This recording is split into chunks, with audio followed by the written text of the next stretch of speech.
So, good morning to all. Thank you for being here, for you, and I understand also for those who are connected. We are at the second annual conference of the Roma 3 UniDroit Center, not only hosted, but in partnership, I would say. I think they will allow me to say so, with Banca d'Italia. We did it also the first time, so we are extremely happy to be able to repeat the experience of having the same conference, the same annual conference in the same place with the same institutional partner. The reason why Banca d'Italia was so nice to host us and do this event with us is because Banca d'Italia is one of the partners that we have, and one of their members also, although on a personal basis, is part of our so-called executive committee of the center. So, but I'll later on give the floor to Professor ZOPPINI for the greetings of the university and of the center. I take the liberty of thanking also on behalf of UniDroit, and so I hope that the Secretary General Ignacio TIRADO, who will speak later on, allows me to also thank all of you and Banca d'Italia and the center, Roma 3 Center, Roma 3 UniDroit Center for this event. Now, last year it was a big success. Now we try, of course, to repeat this on a title that is a bit difficult. It's quite, we try to do our best to articulate all possible legal aspects and legal consequences of risk. We started this under the understanding that risk is a fundamental element of society today. We would say that we are going to the governance of risk as one of the main elements, to the point that we made the choice to call the society of today a risk society, which means a society where the allocation of risk is one of the elements of institutional organization even, or in any event, that somehow qualify some of the regulation when you speak of the public sector, and some of the private choices for the relationship, the private relationship, and even, of course, the dispute of any kind of conflict, the solution of any kind of dispute and any kind of conflicts that you can have. So, looking at law and looking at society through the lenses of risk. That was the challenge that we decided to take this time. You'll see that we have 4 panels. These panels are each representing what we believe is one of the main areas where risk needs to be articulated. And of course, what we'll try to do is to establish a sort of fil rouge, of red line, if we can, on this topic across different sectors of law. So, after these greetings, we will now start with these are nothing else than welcome remarks, meaning thanks and greetings. So I'm not gonna say much more because we will articulate during the day much more than this. And the only thing now as an institution, as I said, Roma 3 Center and Roma 3 UniDroit Center and UniDroit with Banca d'Italia. But at the center, we also have many other institutional partners. One of these is ICSID, all those who are involved in arbitration know very well what ICSID is, and in any event is one of the institutions of the World Bank taking care of arbitration, on investment arbitration in particular. I would ask Laura to come here and take the floor, because we do have a video with the greetings of the Secretary General or General Secretary, Secretary General of, of the institution. So I would ask to start the recording of the video on behalf of ICSID with Martina Polasek. Thanks a lot, Martina. It is an honor for us to have ICSID on board, of course. As I said, arbitration is one of the major topics of this center, even if what we try to do is to put arbitration in a context and to try also to see how arbitration interacts or the world it lives in. We thank Laura. Laura Bergamini is a senior legal officer at ICSID, and she represents the institution with us today. She's always very close to the works of UNIDROIT on the one side and the center on the other. So thank you, Laura, for being here representing the institution. And now I give the floor to Professor Andrea ZOPPINI, who represents Roma 3 in general and the center. He is also one of the colleagues, part of this executive committee. I'm very bad in marketing things, so I'm also forgot to say that this executive committee that we have is composed of institutions, of some companies, and some academics, Italian and foreigner. Some of those are here present and will speak during the day. And so Andrea is one of those. I would say that also Andrea is one of the biggest friends of UNIDROIT. So we play with friends. And I give you the floor, Andrea, because I think you don't need any further presentation on my side. Thank you very much. Good morning, everybody. Let me say that I'm very pleased on behalf of our Dean, Antonio Carrata, and our faculty to welcome you all to this important conference. It's really an honor for us, the collaboration that has been established between our faculty and UNIDROIT, and of course Banca d'Italia, with whom the cooperation is always in due process, I would say. So let me express my sincere gratitude, of course, to Maria Chiara and to Giacomo for organizing this conference and for all the work done at the center since now. So let me make some comments on the topic of our conference, the governance of risk. I will do it with the help of 3 slides, just to keep the time short. And I would like to present the draft proposal of the reform of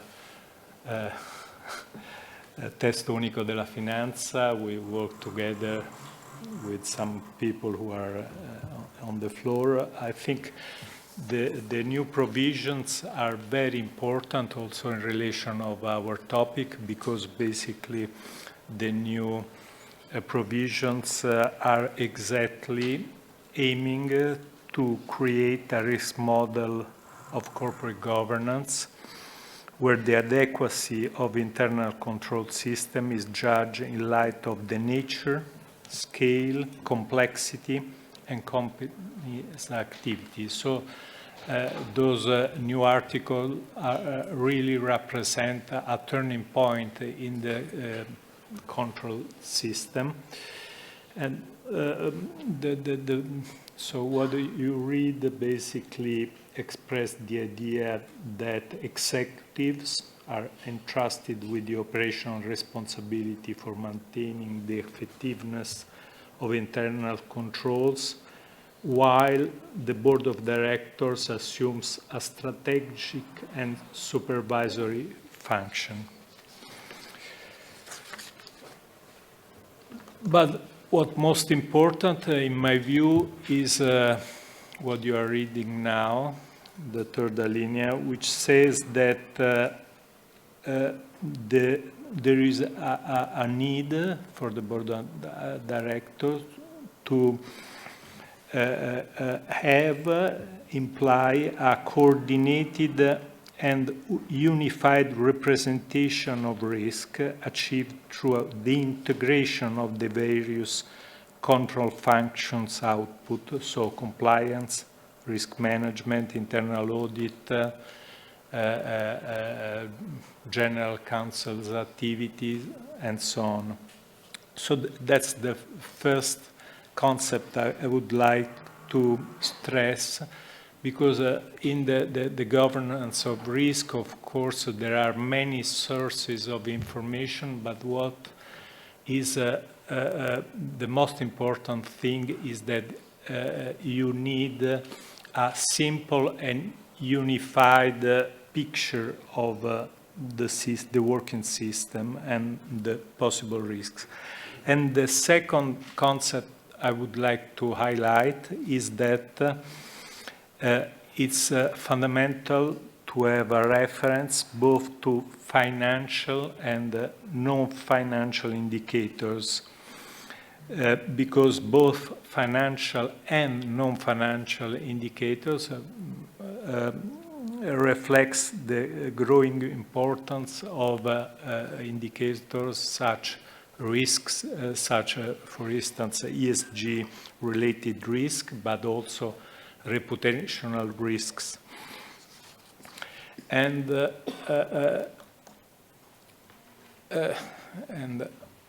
another provision which will be in our Testo Unico della Finanza is, in my view, particularly important because the reform explicitly acknowledges the entry of artificial intelligence into corporate governance and recognizes its potential in improving the quality of control and reshaping their design. So basically, the provision requires that where adopted, such tools shall be adequate and proportionate to the company's nature, size, and risk exposure. In other words, while acknowledging the increasing reliance on digital tools and predictive analytics within corporate risk management, the norm introduces an implicit duty of prudence and accountability, ensuring that automatization does not replace, but rather support human oversight and managerial responsibility. So I think that's a sort of window that let us see something which has to do with governance of risk in the future with the help of artificial intelligence.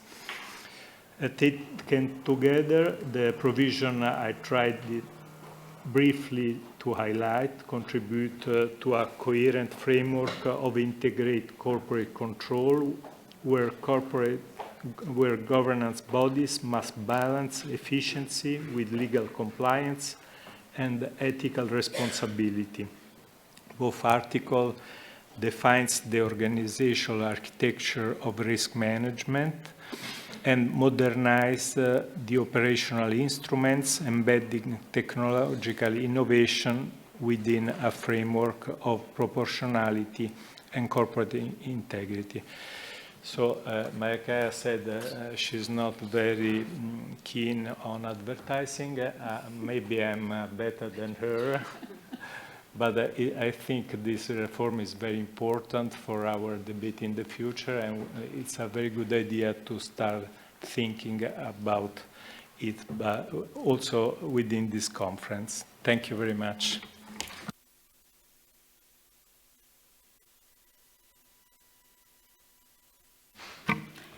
Thank you, Andrea. This allows me to say a final thing that I forgot to say, that of course, as in any conferences, especially when you try to go across topics and areas of law, you cannot cover everything.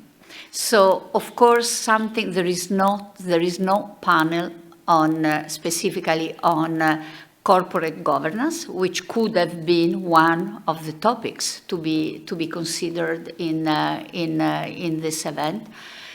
In the same way, there is nothing on insurance, risk insurance, which is a big topic to consider. You will forgive us for these. I don't know. I don't even would say there are loopholes. We had to make choices, and we consider that in any event, what the point was to discuss the topic under the lenses or with the lenses of some, at least, of the aspects in law or the sectors of law. So do not expect this to be comprehensive. And also now that we will move to the regulatory panels and discussion, of course, do not expect this to be complete in discussion. The point is to trying to be able to see the main challenges and discuss them through one topic or the other. I hope this will be enough to have the general idea of what we mean for a risky society.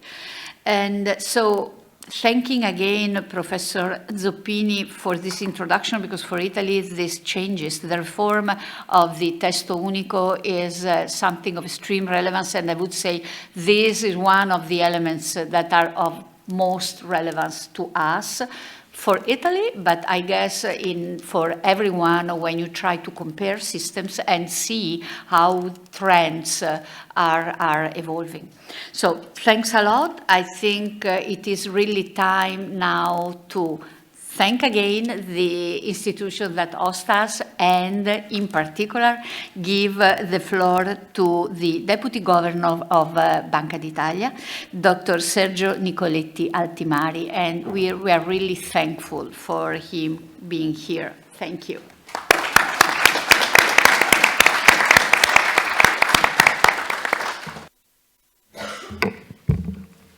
So many thanks also on my side, and good morning to everyone. It is really a pleasure to open this second conference organized by Roma 3 Unidroit Center with the Bank of Italy.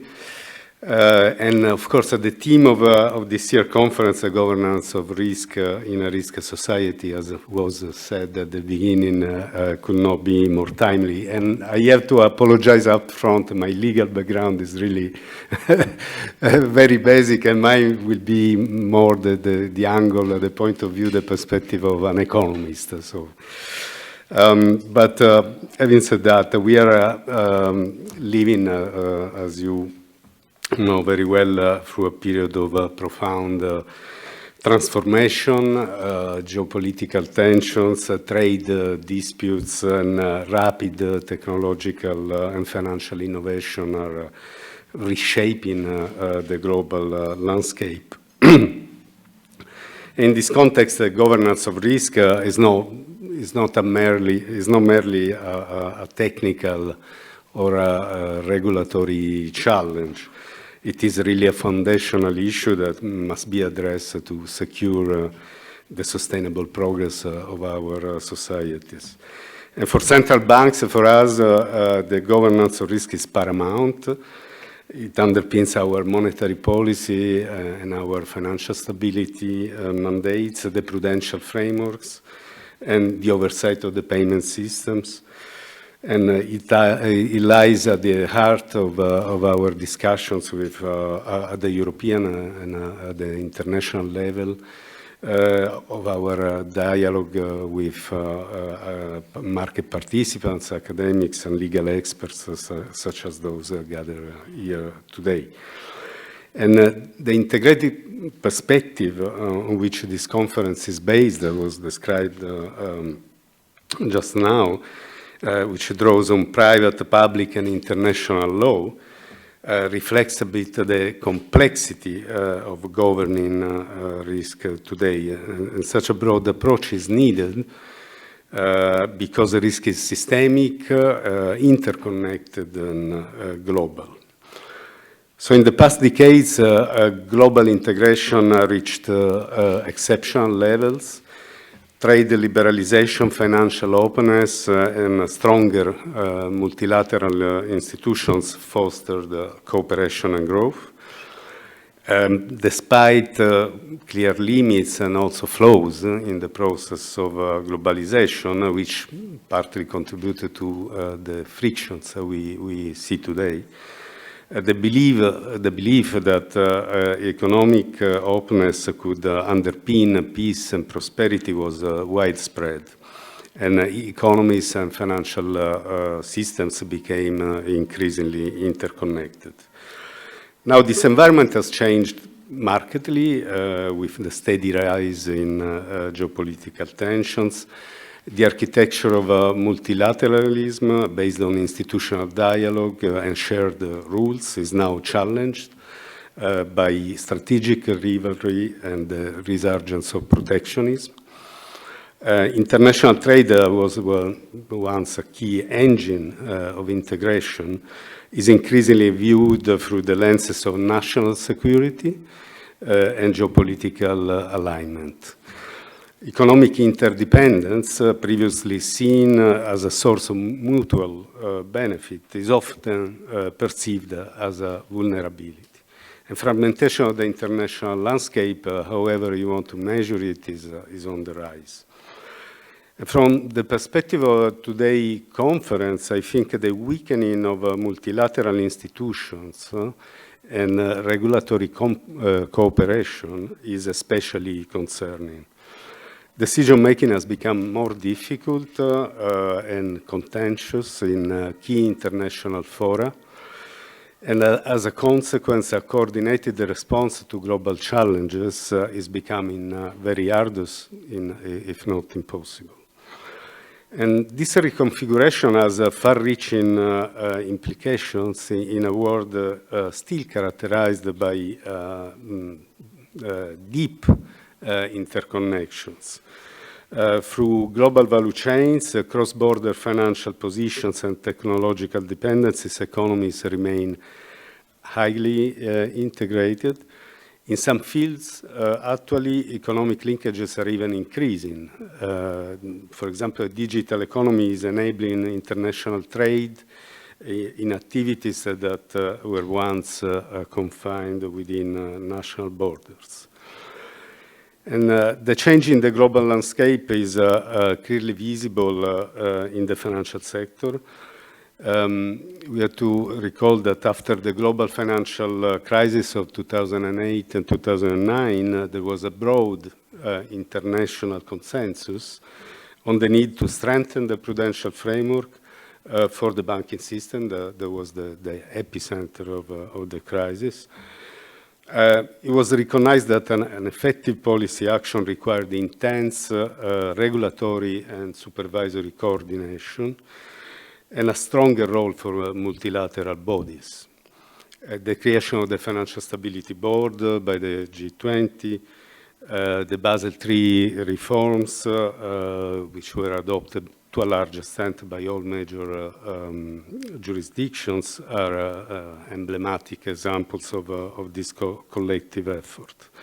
And in Europe, the reshaping of the supervisory and crisis management framework with the European system of financial supervision, a single supervisory mechanism, the single resolution mechanism, significantly advanced integration and reinforced oversight.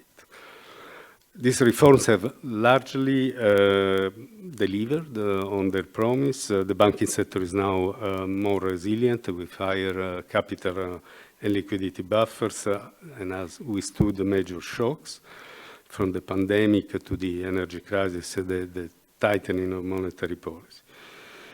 Yet, new significant risks have emerged. First, non-bank financial institutions now play a more central role in credit intermediation, asset management, and core markets. This is a very broad and diverse sector, from insurers to hedge funds, which accounts now for nearly half of total assets, global financial assets. Now, many of these entities perform bank-like functions under lighter regulation and supervisory scrutiny, and may operate with high leverage and liquidity mismatch. And the growing links between banks and non-banks mean that some of the risks that were addressed by the post-crisis reform can re-enter the system through the back door, in a sense. Second, in some jurisdictions, there is a renewed push for deregulation in the name of efficiency or competitiveness. Now, one should say that simplifying overly complex rules is obviously justified. The regulation must avoid absolutely to hinder innovation. However, unilateral and uncoordinated measures across jurisdictions risk eroding essential safeguards, widening international asymmetries, and encouraging regulatory arbitrage.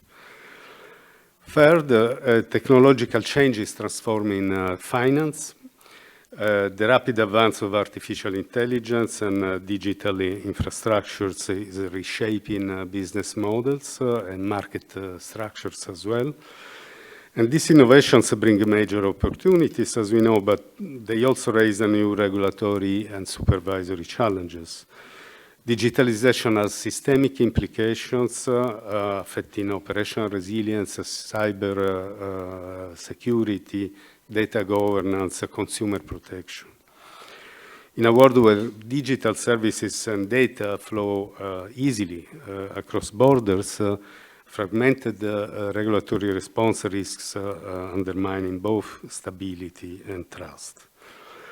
The fast growing of crypto assets illustrates these tensions. If developed outside the sound regulatory frameworks, such instruments may pose a risk to financial stability and undermine market integrity. The recent surge of stablecoins represents a different set of issues, standing also to risk to monetary sovereignty that also require proper regulation. Now, of course, in the face of all these challenges, authorities have not remained passive. Important steps have been taken to adapt regulation to evolving risks. One example is the European Union digital finance strategy, which has already yielded important legislation, the Digital Operation Resilience Act, DORA, the Artificial Intelligence Act, which introduces a risk-based framework for artificial intelligence systems, including their development in financial services. And then the markets in crypto asset regulation, MiCAR, which sets up a comprehensive regime for crypto assets, including stable coins, and for related service providers with a view of safeguarding market integrity and consumer protection. Now, similar initiatives in these fields are being undertaken in other jurisdictions, but unlike past occasions, these initiatives are neither jointly designed nor coordinated. For instance, there are very significant differences in the regulatory approaches for stablecoins between MiCAR and the Genius Act that has been recently adopted in the US, and other jurisdictions are moving in still different directions. In a highly interconnected world, this lack of alignment is clearly suboptimal and may generate serious problems down the road. I think there is a clear role for Europe, because Europe is deeply integrated into global production, financial networks, and is particularly exposed to geopolitical shifts and regulatory fragmentation. So it needs to really make all efforts to uphold international cooperation, defend openness and legal certainty, and work to preserve a rule-based global order, even in a more fragmented landscape. So while this juncture, the relevance of projects aimed at harmonizing the law, both public and private, seems in a difficult phase. The law, of course, remains the cornerstone of risk governance. It ensures also market integrity, protects the interests of investors, firms, and consumers. And here I would say the idea that informal practices and norms resulting from international trade and business could replace formal rulemaking would be, of course, illusory, because the harmonizing power of the lex mercatoria cannot substitute the international institutions that are tasked with financing and aligning the regulatory framework. But having said that, bottom-up soft harmonization through shared contractual practices, model clauses, corporate governance standards can play really a very valuable complementary role. It can enhance the effectiveness of regulation, reduce asymmetries, facilitate cross-border relations and transactions. In the EU, in particular, the need to strengthen legal coherence goes well beyond prudential regulation. The lack of a harmonized legal substratum in many areas of private law across member states, especially in corporate law, but also in contract and tort law, create complexity and prevents the full realization of the benefits associated with a broad and deep internal market. There is clearly ample room for enhanced legislative action, but I think here the complementary role of soft harmonization could be extremely valuable, especially in the European context. Strengthening the soft instruments that are intended to promote transnational private and commercial law, therefore, is a matter of strategic interest, and it can support really market efficiency and reinforce the broader architecture of financial stability. So from this perspective, the contribution of a think tank like the Roma Tre UniDroit Center is particularly relevant, promoting convergence, mutual understanding, and the development of shared standards is an essential ingredient of a resilient and efficient financial system. So I will conclude by saying that today's problems must be confronted not with resignation, but with resolve. So let us continue to work together to ensure risk remains governable, even in a world that is increasingly difficult to predict. So let me thank all participants to their contribution to this event, and the organizers, of course, for having set up a really interesting conference. So I wish you all a productive and stimulating discussion. Thank you very much.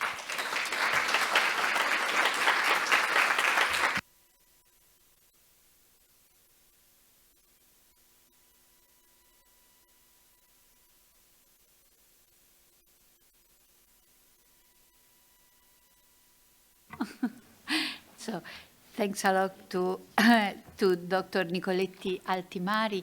I think that was a great introduction for the context, exactly. We keep using the word context comes out very often in these 2 days, and those who are part of our programs know, because I'm referring to something that was discussed yesterday in another context at UNIDROIT. But it is really a great context with all the political governance and in general global challenges that we have today in terms really of new infrastructure, also in, I mean, conceptual infrastructure we have to look at. So I think it's really time for us to start with the more concrete discussion on each of the topics. So we leave the floor and leave it to the very first panel, which is the one on regulation and oversight. So give us just 2 minutes to move out and give the floor to the speakers of the first panel, which I invite to come here.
No, siamo nell'altro e William è collegato da dove? A Hélène? Dove sta Hélène?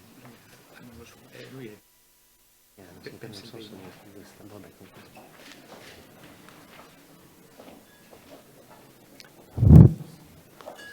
penso possiamo cominciare, lui immagino. Guess we can get started, I suppose. So, good morning to all of you. Thanks for inviting me, actually. This first panel, we have Professor Ignacio TIRADO, who is well known, Secretary General UNIDROIT, and joining us from afar, I get Professor William BURKE-WHITE, if my memory serves, who is a Professor of Law at the University of Pennsylvania.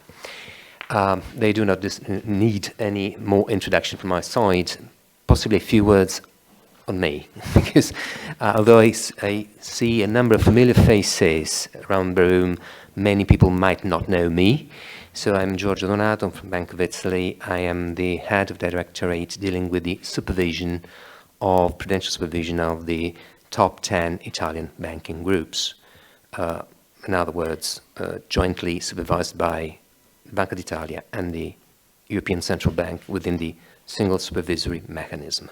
So just as a background. So, I thought I would be the odd one out here. Actually, I'm not, because Sergio Nicoletti Altimari is the odd one out. Because actually, like Sergio, I have no legal background.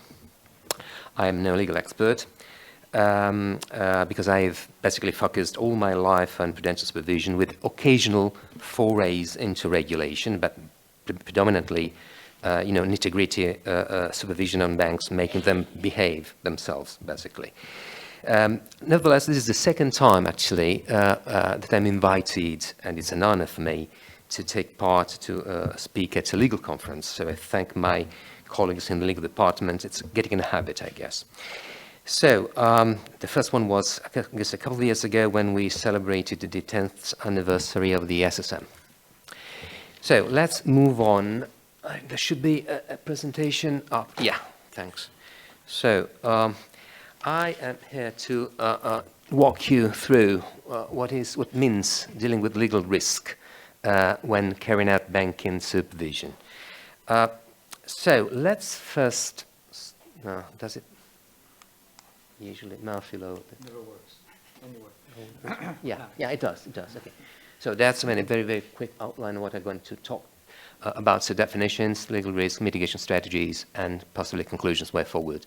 So let's just start with, again, this is not, with definition, just setting the stage, okay, just comparing definitions of legal risk from two perspectives, bank's perspective and Banca d'Italia as an enterprise, and in this capacity as a supervisory authority's perspective.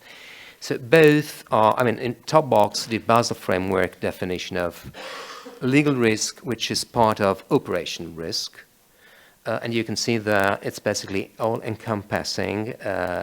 It's the results, loss of resulting from inadequate, failed internal processes, people, systems.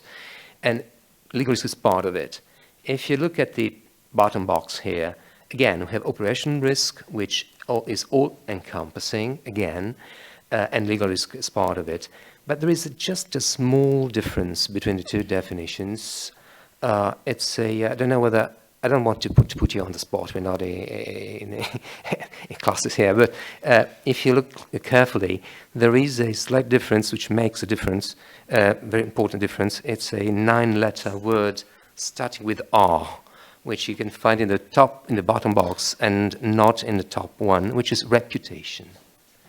Reputation for central banks and supervisory authorities is key. Is key because it's basically a prerequisite of effective supervision. Supervisory authorities speak through formal acts. Those acts must be resilient, must be robust. And that is why, although I am no legal expert, I've grown accustomed to dealing with legal risk on a daily basis, basically managing it for the very simple reason that, as I mentioned before, I must, to be effective as a supervisor, I must ensure beyond any reasonable doubt, I guess, that supervisory decisions that are submitted to the governing body, the decisional body of the Bank of Italy, are able to withstand the scrutiny of the court. Right? Otherwise, we would be basically not fulfilling our duty as a supervisor. So it's a constant legal risk of my day-to-day work. Let's drill down a little bit. If this contraption works, it does. No, these are the mitigation strategies. Spoiler, yeah. Okay, so let's drill down a little bit. So from a supervisory perspective, legal risk is very devious. It's very insidious. It can hide everywhere. You have it when you act, when you take action, because your acts must be, if you grant an authorization to a bank, or if you do not grant it, if you reject it, well, it's basically an act that must be legally sound, okay? So, but it also, it's still there even if you fail to act. If you decide not to take action, you must be reasonably sure that this is going to fly, okay? So no matter what you do, no matter what you think, legal risk is there to stay, basically. It's becoming sort of a companion to me. One is, he has clung to me, and yeah, and sometimes it does keep me awake at night. So it's basically there, and that reminds me of it's a coincidence, I think, of a letter that Benjamin Franklin wrote to a French friend of his in exactly 236 years ago, on the 13th of November, when he, speaking about the Constitution, the U.S. Constitution, he basically said the Constitution has an appearance of the promises permanency, but in this world, nothing can be said to be certain except death and taxes. Had he been a supervisor, he would have added, I think, also legal risk to the list.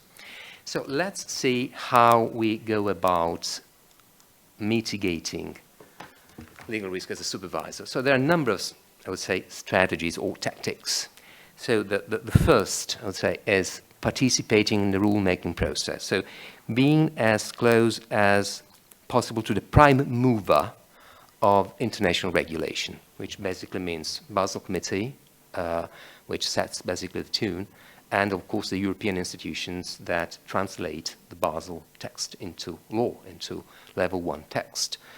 Now, Basel framework is not drafted in legal terms, directives are, and translating adds sometimes a layer of complexity to things. But being there also is important because you get a feeling, or you get a thrust, you know what the intent of the regulator is. So that helps you when drafting acts. But also the idea is also to help to create a consistent and easy to apply rules that hopefully simple. Now, I mentioned before that legal risk keeps me awake at night, but when I eventually do fall asleep, I have a dream. Not like Martin Luther King's one, it was a grand one, a much smaller one. I have a dream of being able to apply simple, clear, and unambiguous regulation, which is very, very hard these days. And reminds me also of a very interesting paper that was published over 10 years ago by a chief economist of Bank of England, Andrew Haldane, which dealt with regulation, but actually spoke about dogs and frisbees. You know, dogs are very able to unbeatable in catching frisbees, although they know nothing about aerodynamics or differential equations, simply heuristics. So the idea there is you cannot fight fire with fire. You cannot fight complexity, and banking is a complex business, with complexity, with complex and hard to apply rules. You must strive for simplicity, and that's what we try to do. Have we delivered so far? We could do better. Second strategy is basically keeping your tools of the trade always updated and sharp. So basically, you have to have procedures in place, very, very detailed, to make sure that basically your staff people abide by rules and do not accidentally get awry. That is the second possibility, the second strategy. The third one is an integrated supervisory approach. Here the idea is, do not, if we are too keen on the tree, the single intermediary, we risk missing the bigger picture, the forest. So the idea here is to try to mix, to have an integrated approach between the micro supervision aimed at the single intermediary and the systemic view, the horizontal view, by resorting to thematic reviews, cross-sector analyses. So the idea here is to make the most of the edge that supervisors have over banks, i.e. comparing, benchmarking, okay? So so you can get a broader view that helps you target your individual bank data supervising. Thanks. Fourth one is training. Drill, not in the Trumpian sense of the word, not drilling, but basically being updated and make sure that your staff is skilled and always spot on. So we in banking supervision devote over 37,000 hours of training to our staff yearly, so which is not negligible. And the fifth one is specialization. So turn to the experts, legal advisors. So that is, definitely. And this year, 2025, has been quite a lively year for a number of supervisors, because we had to look into complex initiatives from banks and banking system. And without the help of our legal colleagues, the legal department, whom I will never end to thank for their cooperation, we wouldn't have had a very hard time dealing with that. So thanks a lot. And then the 6 and 7. 6 is basically join forces, cooperate. with other fellow supervisors in the financial domain, so insurance, for example, because financial business is a complex one, AML, other fellow supervisors across the world, the SSM, of course. So joint forces is definitely key. And the seventh is talk with your supervised entities. So the right to be heard, the due process. So it's better to prevent than to intervene after, to treat. Okay. So basically, right to be heard, structured dialogue, which, if you are a influential, authoritative, if you have clout as supervisor, also means resorting to moral suasion to diffuse possible legal issues going forward. So that is basically the... Now, mitigation strategies and results. Have we been able to deal with that? There are no statistics to turn to. What I can tell you is that from 2018 to today, the number of unfavorable judgments involving Banca d'Italia as a supervisor are close to zero. Very few, very few. I would have liked to compare, actually, with other supervisors. It's not easy because they may have different risk appetite. Also, compare with the ECB, different fora, different country practices. Because it's very difficult to find really clear statements of the supervisor's risk tolerance and appetite. I try to, preparing for this conference, so I looked that up on the internet, and I immediately found myself lost in a labyrinth. You may imagine, digital labyrinth. It was basically impossible to get a bearing, and I needed. Actually, what I needed was sort of a guide, an oracle. But oracles these days are not in business anymore. I mean, Delphi is out of business. Apollon is not working anymore. Zeus, the same. So I was just about to throw in the towel when it dawned upon me that actually we do have oracles, digital oracles, so ChatGPT and the like. So I asked them, basically, whether they were able to find if any supervisor in Western world had defined a sort of statement of legal risk or risk tolerance at that. And actually, it seems that if oracles are to be believed, of course, and then they are rarely straightforward, otherwise they wouldn't be oracles. The OSFI, Canadian supervisor, and the OCC, they do have a public statement of risk, enterprise risk tolerance. And within that also, the OCC is the only one having a legal definition of risk tolerance. It basically says that, the appetite is very low for litigation, exposure, unenforceable contracts, and compliance failures. So basically the same as we do, although we haven't published anything of the kind. So now that leads me to what's next.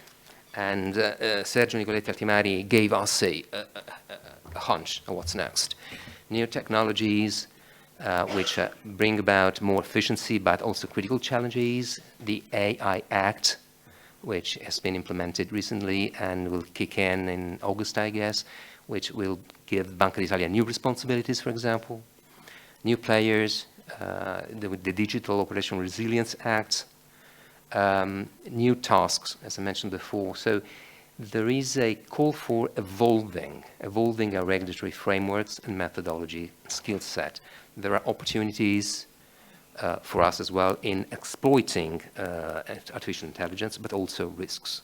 And that ultimately boils down, again, to legal risk. Different form of, but basically legal risk is still there, basically. So, but now So my conclusion is, what should we think of changing maybe our attitude towards legal risk? Should we consider raising our tolerance for legal risk? Because the flip side is you risk stifling innovation, right? So there's a trade-off there, okay? I have no answer there. but what struck me from the, from the Oracle's response, for example, it seems that the OSFI, the Canadian supervisor, is willing to assume more risk to foster diversity, inclusion, and innovation. So someone is thinking along those lines, possibly.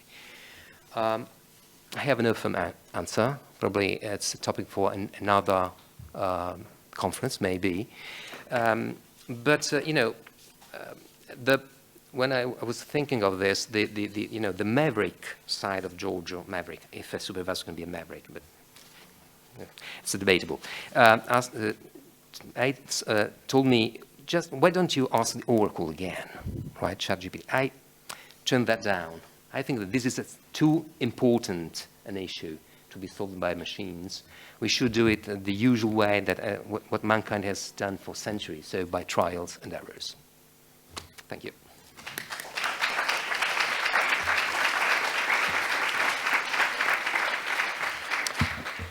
So, gentlemen, I think I can give the floor to Ignacio, I guess.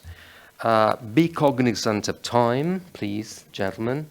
We are due to stop at 11, 11:30, right, so we have plenty of time ahead of us.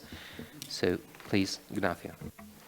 Thank you. I'm not sure if that's the thing you want to tell me, but I'll accept it. So I'm cognizant of the fact that there are many students here today, and considering what we said yesterday at UNIDRA before the arbitration lecture, what the keynote speaker said, everyone is bringing up ChatGPT and artificial intelligence. I'm not sure we're passing on the right message to students. Will find it difficult not to use it when they are asked a difficult question. I don't think that would be an appropriate use of AI.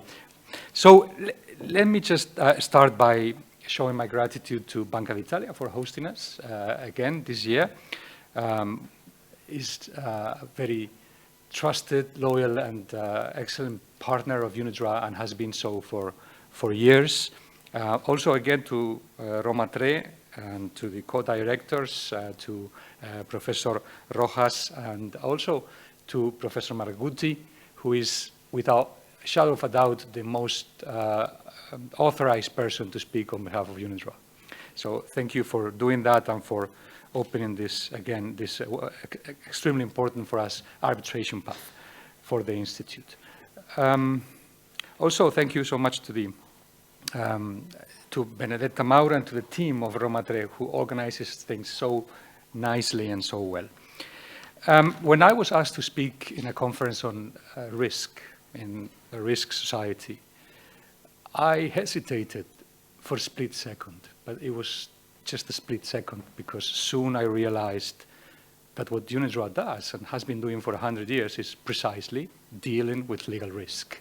That's what we've been doing. I felt a little bit like Jourdain, the character from Molière's Le Bourgeois Gentilhomme, which all of a sudden realizes that he's been all his life speaking in prose. So it's the same thing that happened to us. This is exactly what we've been doing for so long. Looking at the next session, though, and this is a disclaimer in which legal risk is going to be addressed from a private law standpoint, well, I think UNIDRA and UNIDRA's instruments could play a very important role as well in that second part of the conference this morning, but I will refrain from preempting any of the discussions there. Let me just mention the UNIDRA principles of international commercial contracts are hugely useful in times of legal uncertainty, regulation of force majeure and hardship as a very important part of, as a very important legal tool to deal with it. So the way I thought I could be useful today is by, sorry. No, sorry. So it would be to present a very general explanation as to why UNIDRA is about legal risk and handling legal risk. And second, I will be giving you 2, 3, it depends on the time, case studies explaining why and how our instruments dealt with legal risk. And Although I am aware that I'm supposed to talk about digitalization, I will start with a different instrument and then I will move on to that, because the first instrument is actually the main one, I think.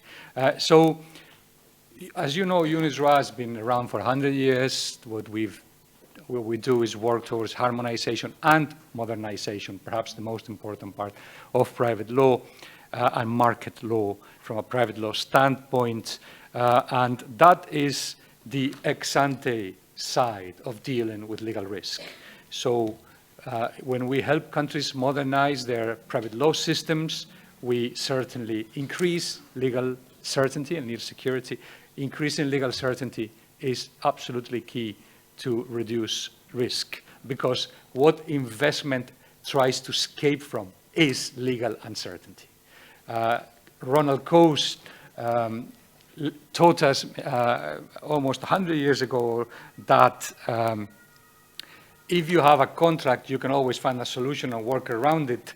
But what is absolutely essential is that whatever is done within the framework of something which adds legal certainty and which allows for the renegotiation in a scheme which is also predictable. So legal certainty is essential, and we contribute to its modernization also because of that. Reduces substantially legal risk. Perhaps our first example with CTC will be key for that. Harmonization, which is the other side of what we do, also increases cross-border investment and reduces legal risk, mostly by lowering transaction costs.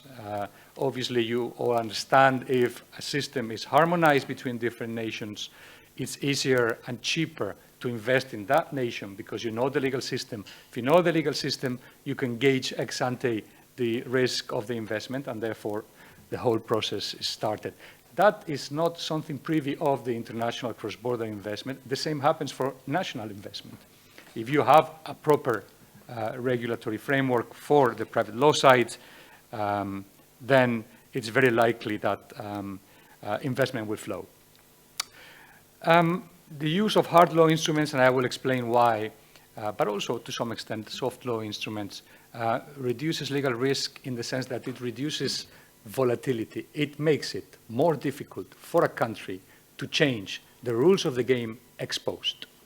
If a country is party to a treaty, changing national legislation is of course possible, but if you contradict the treaty, you need to get out of the treaty first, at least in some legal systems. Otherwise, you're directly in contradiction of an international obligation, because a treaty is a contract between states to some extent.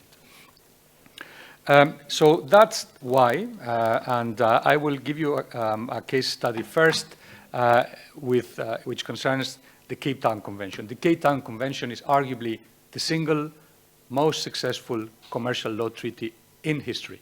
It has now 90 states, 87 for the aircraft protocol, not Italy, and we'll discuss perhaps about it later.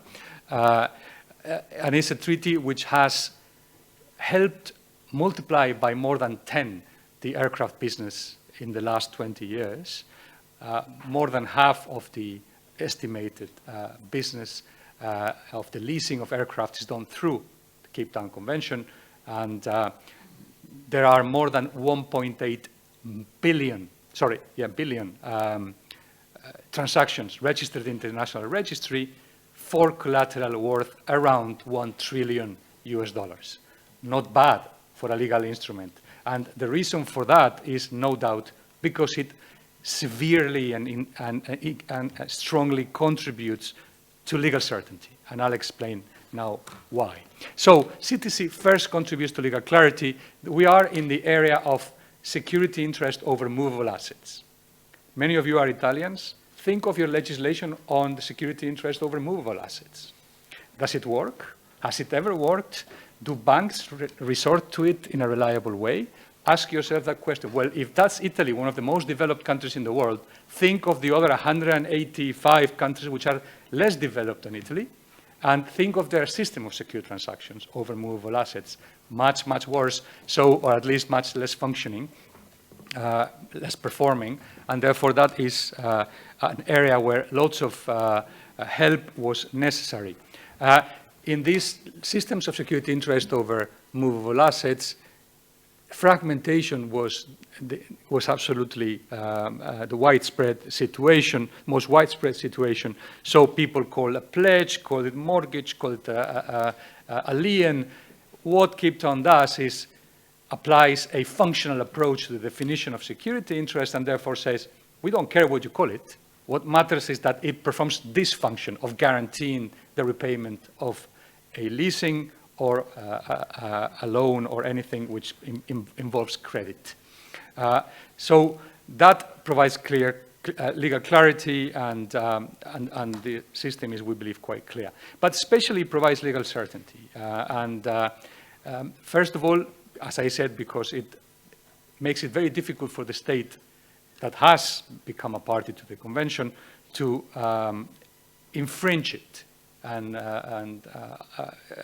adopt practices in the case of its courts or its arbitrators, and even in the case of its legislator, to modify, expose the situation which pre-allocates the economic rights of the parties to a transaction. So if a secured creditor under Cape Town has a claim against a debtor, it can be very certain that this position will be upheld and therefore has a very strong claim. And that matters a lot, as we will see, not in the way that some people think. Enhancing the position of creditors does not undermine the position of debtors necessarily. It doesn't. And we'll see an example of this through Cape Town, which we believe is a key part of why legal risk is handled efficiently by empowering one of the parties. Second, the Cape Town Convention provides very clear rights to the parties and very efficient mechanisms for enforcement, even in the case of insolvency, and that's the important part. So clarity, certainty, efficiency, that's reliability, and reliability is what you want if you want to lower risk. So what happened? We are talking here about the aircraft protocol, which is concerned with the aircraft industry. And what happened during COVID? During COVID, planes couldn't take off. They just wouldn't fly. I don't think we can think of another example of an industry which was more directly and strongly hit by facts in history, perhaps, or at least in recent history. Airlines compete severely and they operate on short margins. All of a sudden, those margins which, even 3 days stopped could create a real problem, had to be gauged against a situation in which maybe 2, 3, 4, 5% of their activity was the only activity they could undertake for almost a whole year. So that is the death of a business. That is the death of an area of sector. And most of the rights of the parties to the contracts which relate to the use of aircrafts were regulated by Cape Town. And we'll see what happens. Let me remind you that airlines hardly ever buy planes anymore. It's much more useful to lease them so they can rotate and adjust their fleet to the needs more nimbly. So let me explain, sorry, there are many more slides than I will use, but the idea was that you can use this as by way of material later if you want. Of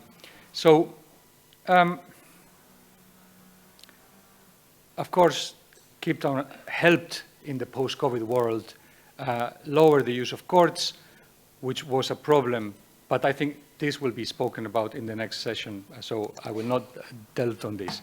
But I'd like to take a second to speak about something which was quite interesting. Cape Town and its aircraft protocol does not allow the parties to amend the contract unless, obviously, both of them agree, even in a context of insolvency. So a cram down was not possible because it has its own system of dealing with insolvencies, which is a niche regulatory part of the general insolvency legislation of a country. So what everyone thought, because right after COVID, 39 airlines were in a situation directly concerning insolvency or on the verge of insolvency. So 39 airlines. I think that many of those airlines used to be flag companies, therefore huge companies. Although in Italy you have an example of a flag company that has been restructured a few times, but it's a very big company with very strong connections and very strong balance sheets very often. So it's not an easy thing to see. It's never happened and it might not happen again. So what Cape Town does is puts the financier that has financed the use of aircrafts in a position of huge strength. So on its face, the countries could be afraid that airlines would lose their aircrafts because since they might not be able to repay the loan, the Cape Town Convention allowed the Cape Town creditor to repossess the asset. And if this is not done with the collaboration of the debtor, there is this thing called IDERA, which is an extraordinary way of enforcement, which says you can deregister the airline because there is an ex-ante irrevocable declaration of the deregistration given by the debtor. So if the creditors had wanted to, the airline goal from Ruritania couldn't have flown their planes anymore because they might have been repossessed by creditors. And everyone was very scared about this. What happened in reality? In reality, nothing like this happened. Only in a very few handful of cases of airlines which had bad business models and therefore were insolvent on the merits, not on account of the problems caused by the pandemic, saw their aircrafts repossessed by debtors. For the rest of airlines, and we talk about the main airlines in the world in some cases, the Cape Town creditors didn't repossess the airlines. They actually collaborated to a restructuring of the leasing agreements and therefore a restructuring of the business activity. Why they do that? First, because it's in the interest of creditors not to lose a repeat player. You don't want to destroy a business which is valuable, so you leave it and you collaborate with it. Second, repossessing aircraft has its costs, and you don't want to incur those costs either. So the important part of this is the creditors that act rationally in an economic way are not interested in being tough on debtors, even if they can, because it undermines their own legal position. So now we return to, this is what happened. The answer is there was no, Cape Town didn't serve just as a tool to lower legal risk for creditors. It was a tool to facilitate restructuring of viable businesses, and therefore it was good for the management of legal risk of every participant in the sector. Let's apply that to Italy. We speak with the Italian government often, and their reluctance to participate in the Cape Town scheme seems to be that in insolvency, ITA, or whichever airline, might find himself in the future, hopefully not, never again, in a problem, would have to comply with a standard which would facilitate or strengthen the position of creditors too much. So the Italian legislator seems to be perhaps preferring, in the trade-off between ex-ante facilitation of credit and exposed risk in insolvency, to avoid problems in case insolvency happens, at the expense of more expensive credit at the origin. Is that reasonable? We are in a central bank. We have the head of supervision here. Wouldn't it be in the interest of the central bank to see a system in which creditors, when financiers lend, have an empowered position? Would those creditors take action which would undermine the debtor? I don't think so. So that argument doesn't really stand, and there is no reason for Italy or any other country, of course, to fear or to prefer ex-post control by express ad hoc legislation at the expense of making credit more difficult for these airlines. So by definition, the business is going to go worse, and you are increasing your chance of ending up in insolvency. So the risk management here is on its face, could be argued flawed, because you are shooting yourself in the foot by not facilitating cheaper credit, and especially if Italy doesn't, I'm just using the Italian example because we're here, but if Italy doesn't facilitate credit and adopt Cape Town, which would lower the cost of it, it's putting itself in a competitive disadvantage vis-a-vis other countries that have approved Cape Town, because they will have access to cheaper credit. So this is how our instruments deal with credit, and I think it's a very good example of it. I'll be very quick. Let's move to, may I? Yeah, to digital assets. So to the digitalized economy. This is a very interesting project that we have here. Our principles on digital assets and private law, it was it was finished 2 years ago, and it's proven very influential in legislating in many countries.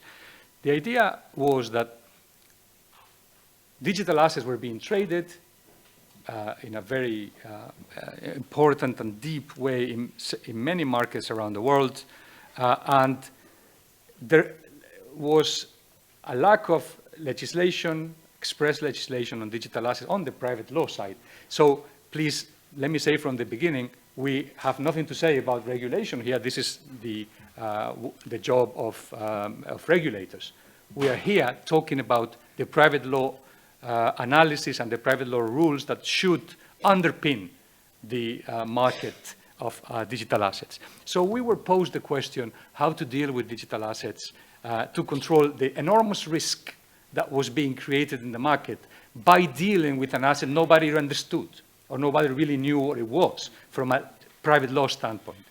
Because digital assets, and here we define them as electronic records which can be subject of control, so it's a wide transactional definition of digital assets, are actually a new reality, a new type of asset, which works on the blockchain and therefore has certain features that brings it very close to tangible assets.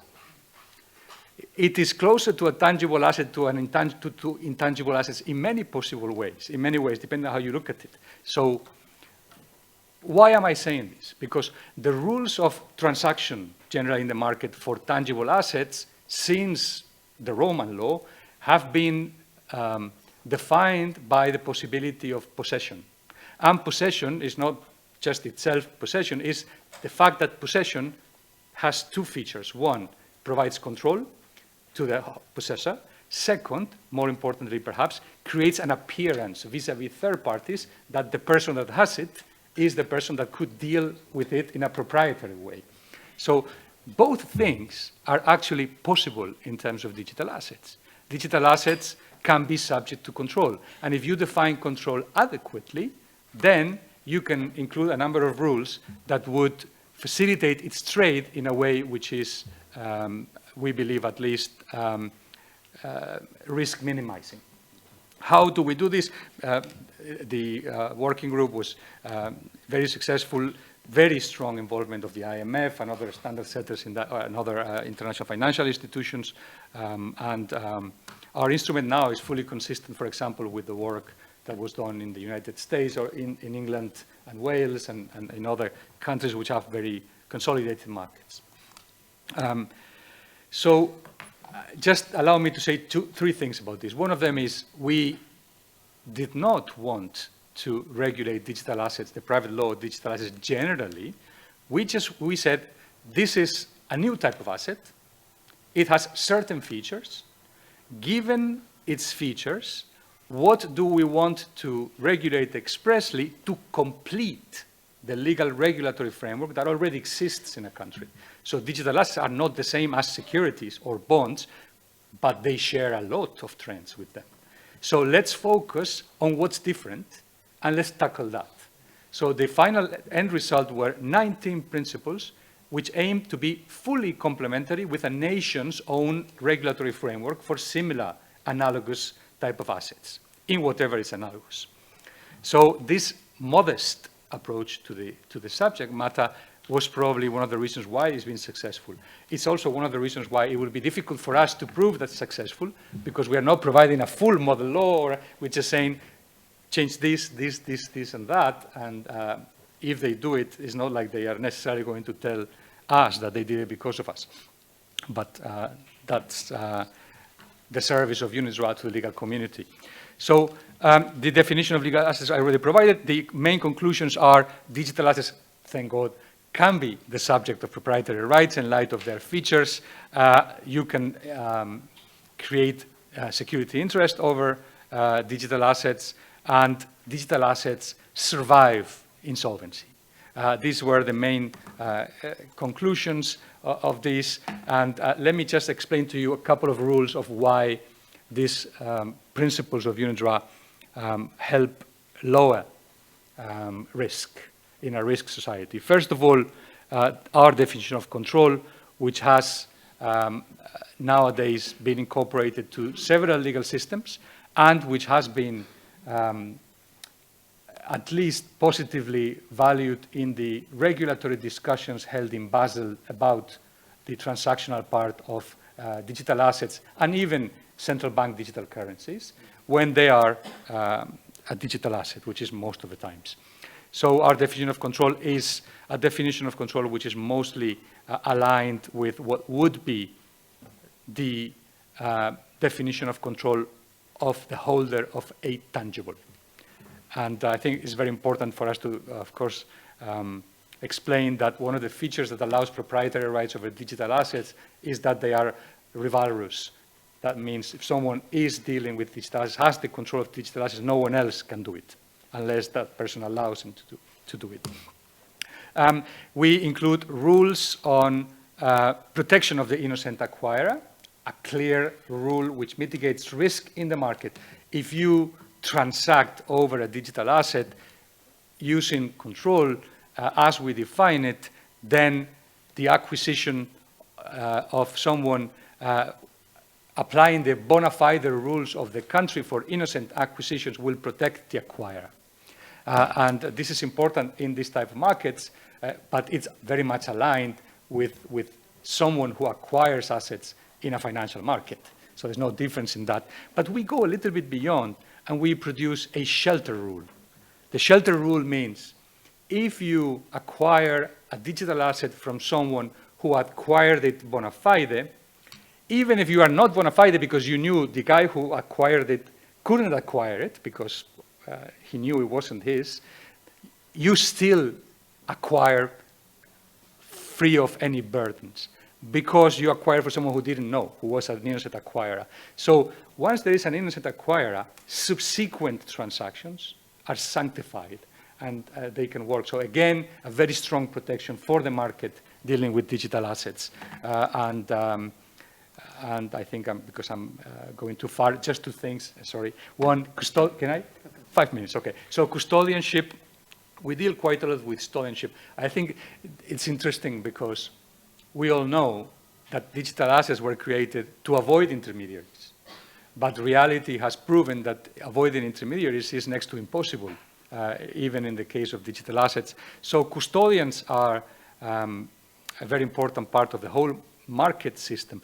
The moment you use a custodian, then the supervisor has it all much easier than if you trade peer-to-peer directly. So that helps. But what we do here, for example, is provide some rules which lower the risk clarify the position of the custodian, so that custodian will only be deemed a custodian if the risk of insolvency of the custodian itself is irrelevant for the clients of the custodian. So you separate the spheres of risk of the custodian and the clients of the custodian. Otherwise, they might be mixed and there will be a problem there. If they are mixed in insolvency, then that's not a custodianship, it's a different type of intermediation, and we explain the rules. And if notwithstanding that and the existence of regulatory rules to ensure separation in different accounts when applicable, even if that happens and there is a shortfall of assets, so the assets of a certain type in an account are lower than the assets that would be allocated to the different clients, if there's a shortfall there, then we provide a rule for a pari passu proportional distribution in case of insolvency of the custodian, which is a backup rule, which is interesting because it's different to other countries. Other countries prefer that the first one in is last one out, bears no risk. So the risk allocation here is done proportionally. It's done proportionally just the same way, this pari passu rule, spars conditio creditorum, the same way that the old traders of the Italian medieval towns decided to underpin their local markets when distributing the losses amongst the different mercanti when one of them became insolvent. So you proportionally allocate the losses to minimize the collective damage that you suffer. So again, it's a risk mitigating rule. And the final reference, which is, I skipped the rest of this, is a reference to our ongoing project about to be finished on voluntary verified carbon credits. And I think it's important that I lay before you something which is interesting, which concerns risk, especially in financial markets. Why did we start this work? Because ISDA, the International Swaps and Derivatives Association, picked up the phone and said, we are creating, or we are seeing a rapid growth of derivatives over these things called voluntary carbon credits. Nobody knows what they are, but we are trading with them. Not only they are being traded, they are being subject to derivatives. So voluntary carbon credits, or verified carbon credits, as you will, is a different thing, but verified is wider, of course, are a type of property or a type of asset, if you will, indulge me, allow me to use that concept for the sake of merely enunciating the problem, are rara avis and very difficult to categorize. And, but there is an interest by the United Nations, the UNFCCC, and other policymakers in the context of the Paris Agreement to grow voluntary verified carbon credits markets, because that's a way in which the greenhouse gases will be lowered.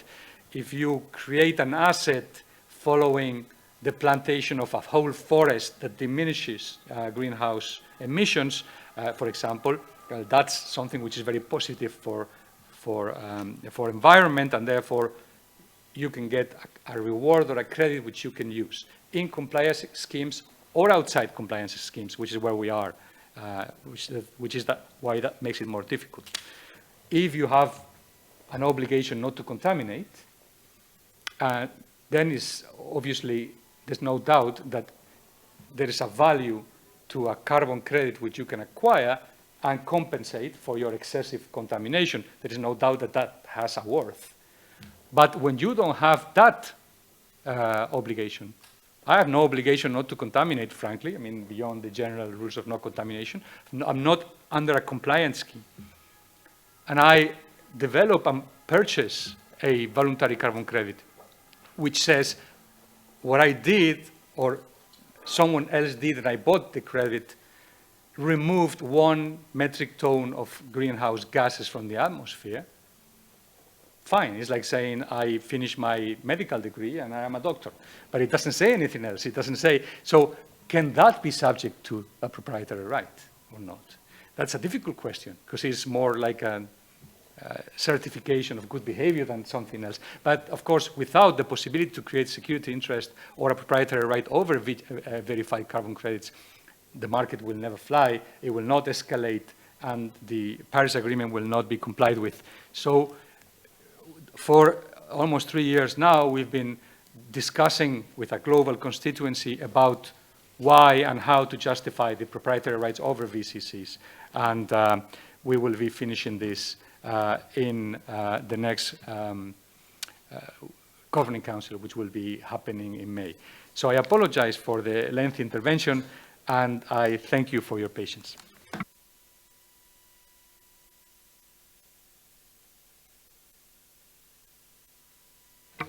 Thank you, Professor Tirado.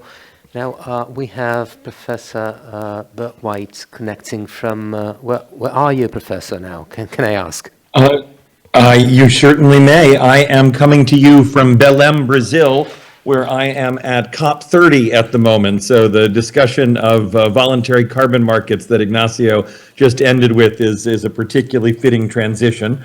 Before I start, though, let me make sure my slides are visible. I want to make sure that they have come through as I've shared them. Yeah, I think they are, yes. And so the floor is yours, and you have approximately 25 minutes or so.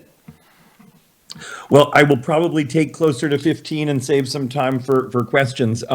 But first of all, thank you very, very much. It's a pleasure to be here at the Bank of Italy, and many thanks to Roma 3 for organizing this second annual conference with UNIDROIT and the Bank of Italy. As I mentioned, I'm joining you from Belém, Brazil, where the COP30 negotiations are unfolding this week.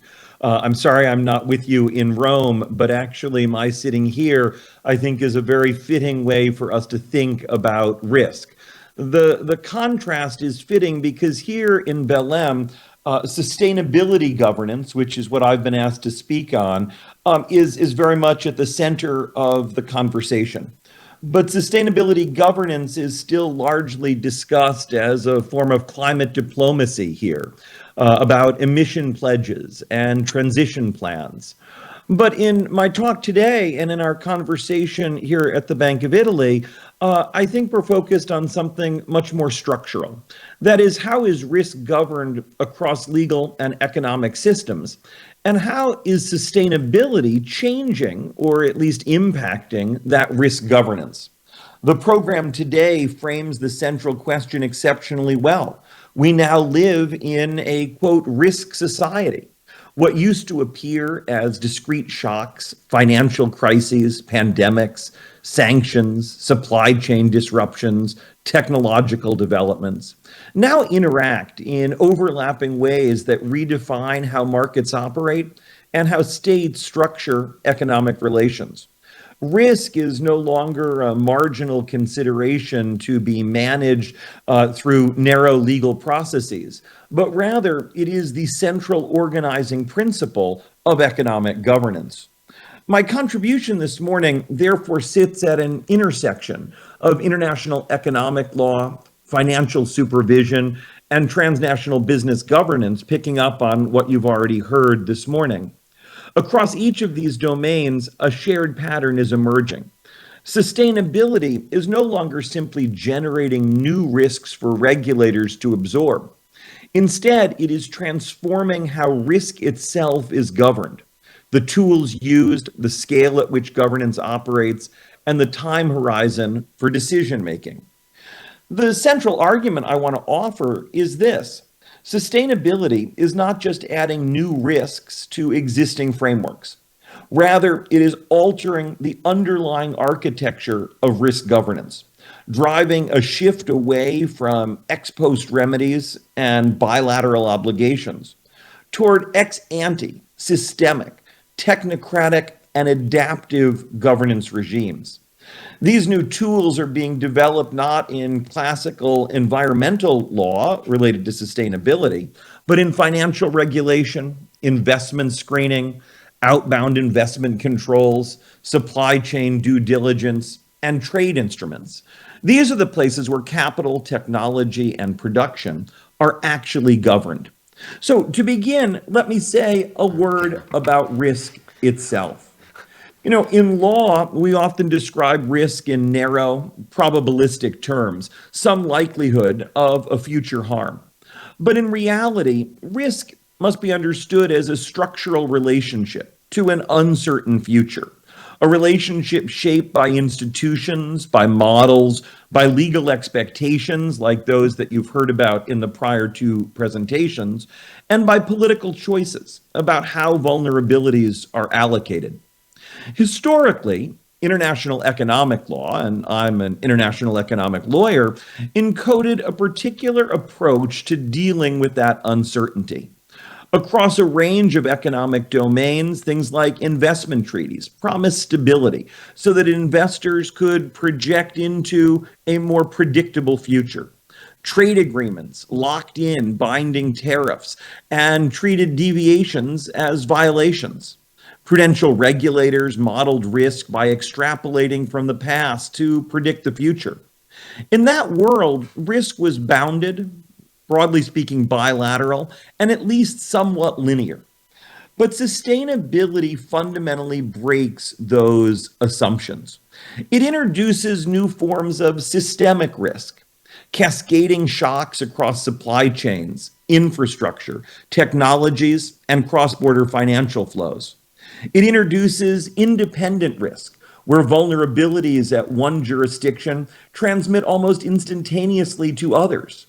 And it introduces intergenerational risk, which makes backward-looking governance increasingly irrelevant. That's the intergenerational risk that we're sitting here at COP30 talking about. Consider climate risk. When the United States passed the Inflation Reduction Act, global capital flows shifted overnight. European firms changed their behavior because of the incentives that were created. Or consider critical minerals. A single export restriction in China cascades through the semiconductor sector, the electric vehicle sector, the defense sector, and renewable power systems.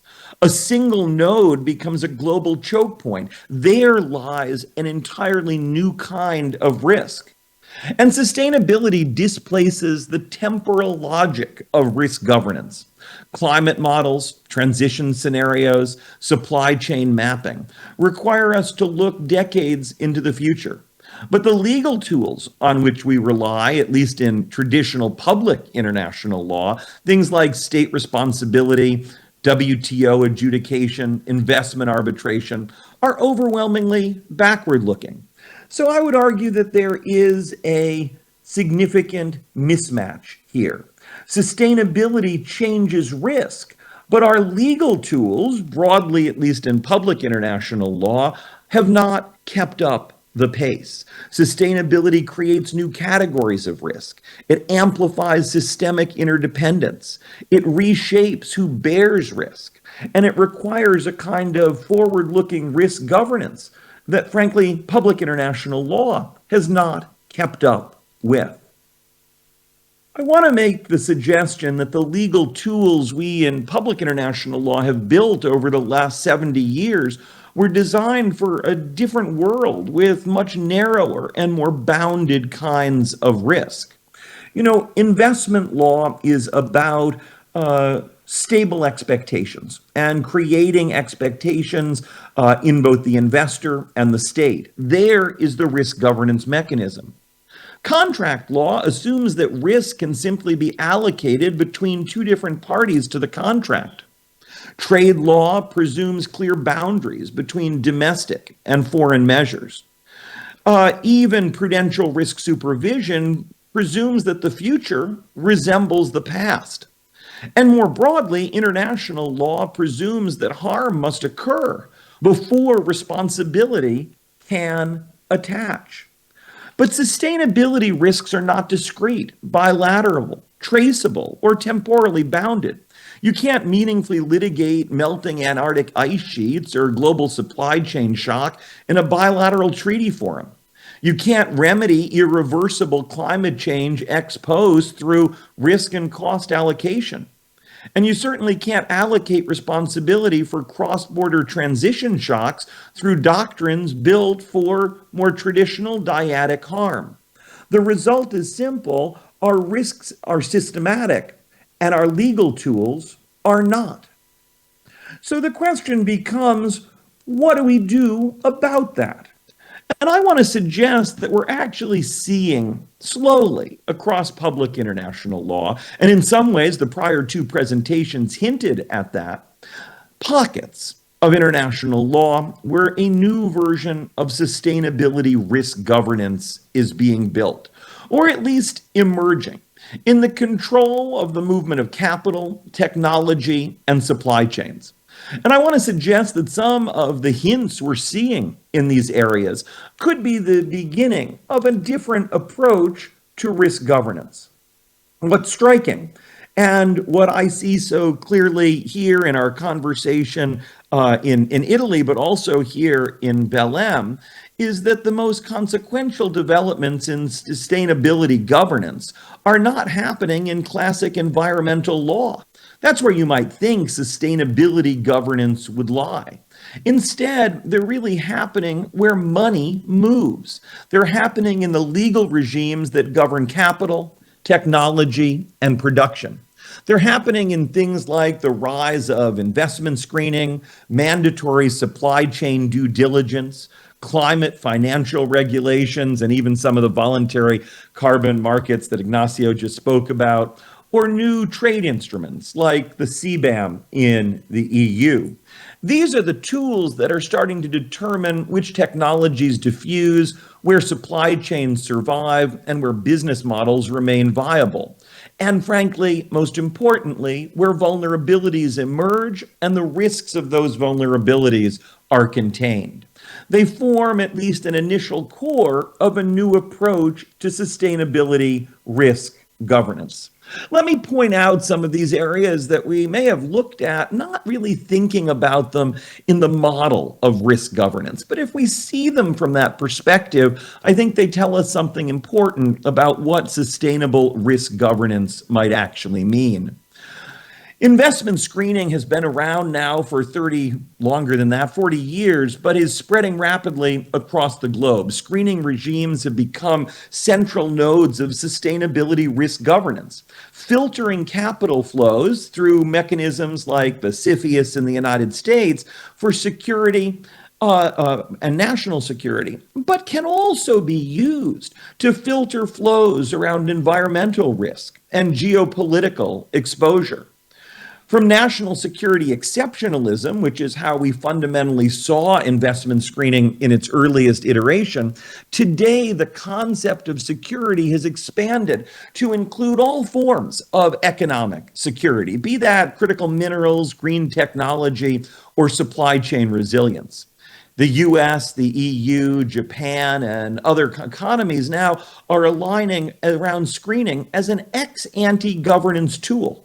Not saying let's wait till the risk of a particular transaction manifests itself, but let's move it forward to an ex-ante form of predictive risk management. And when we think about investment screening this way, it transforms the control of foreign capital into a mechanism for governing sustainability and systemic risk up front before it's too late and the harms arise. We're also seeing a similar trend in the emergence of new outbound investment controls, screening regimes that limit or at least filter the flow of capital from one country out to another. And these are still in a nascent form, particularly in the United States, but these outbound investment screening regimes have a similar effect of moving up the control of risk much earlier in the process. A third area in which we're seeing the emergence of this different approach to risk management is one that we probably didn't even think of as risk management in the first place: mandatory supply chain due diligence. Regimes like the French vigilance law, Germany's law, or EU's regulations are often described more as compliance tools than risk management tools. But in reality, they're better seen as deeply structural risk management tools because they require firms to map, assess, and mitigate systemic risk across all value chains even before those risks manifest themselves. You know, an EV battery producer must now understand cobalt mining in the Democratic Republic of Congo, nickel refining labor conditions in the People's Republic of China, carbon embedded in shipping the minerals across the globe, or the energy sources for precursor materials used in the final product. This is not a contractual allocation of responsibility, which is how we would usually think of risk governance. Rather, it's a continuous, system-wide, live-time version of risk governance. Due diligence turns firms into frontline sustainability regulators engaged in constant risk management. They must build internal risk mapping systems, run scenario analyses, engage in remediation, and report exposures both internally and publicly, before harm materializes. That is a very different vision of risk management. We see the same thing in climate financial regulation. Again, an area we wouldn't traditionally frame as a risk management tool. But climate financial regulation adds a layer of risk management. The ECB's climate stress test forced banks to model certain losses under different temperature conditions. The Bank of England, and I assume, though I'd love to hear from our Bank of Italy regulators present, that the Bank of Italy is engaged in similar mechanisms. This is an explicit shift from backward-looking metrics to forward-looking, scenario-based risk governance. A coal asset is risky not because of past performance, but because future policy will strand it. Coastal real estate is risky not because of last year's storms, but because of climate physics and what lies ahead. So moving from the level of the central bank to the individual actor, we're going to have to think about risk governance with respect to financial regulation in a very, very different way. Trade. Trade is not an area, again, that we normally think of as a risk governance mechanism. But at the end of the day, I would argue that trade law is being repurposed to manage sustainability exposure and align global production with transition pathways. The carbon border adjustment mechanism, frankly, internalizes carbon risk at the border. It assigns a cost of carbon determined based on how we value and evaluate the risks that that carbon generates. Export controls, even though they may be violative of traditional public international law, GATT and WTO rules, these export controls target climate critical and dual use technologies. Green industrial incentives embedded in the Green New Deal have changed how we think about risk and how we address it ex ante. Trade instruments function as cross-border risk filters, not just as tariff tools. So when we put this together, what do we see emerging? What is changing here? And I think the biggest changes, and I'll walk through them fairly quickly, is that viewed together, these institutional innovations could represent the beginning of a regime-level transformation, the foundation of a new legal architecture in public international law for sustainability risk governance. And when we think about this, I think there's some key shifts that are occurring in what this governance looks like. First, it has to move from ex post remedies to ex ante risk governance. I totally agree that when we're dealing with a movable asset, and Ignacio and I have both looked at aircraft assets in great deal, getting your money back at the end of the day may be an adequate solution. But when the risk is the destruction of humanity through climate change, ex post governance of that risk simply doesn't work. And so we have to move from a world where we simply resolve problems after harm by allocating economic responsibility to things that address risk ex ante. A second shift is that I think we have to move from merely allocating risk through bilateral obligations to much more systemic risk oversight. And that's why I'm so pleased to share the stage today with the Bank of Italy, where exactly that kind of systemic risk oversight is taking place. But international economic law has tended not to focus on the systemic aspect of economic governance.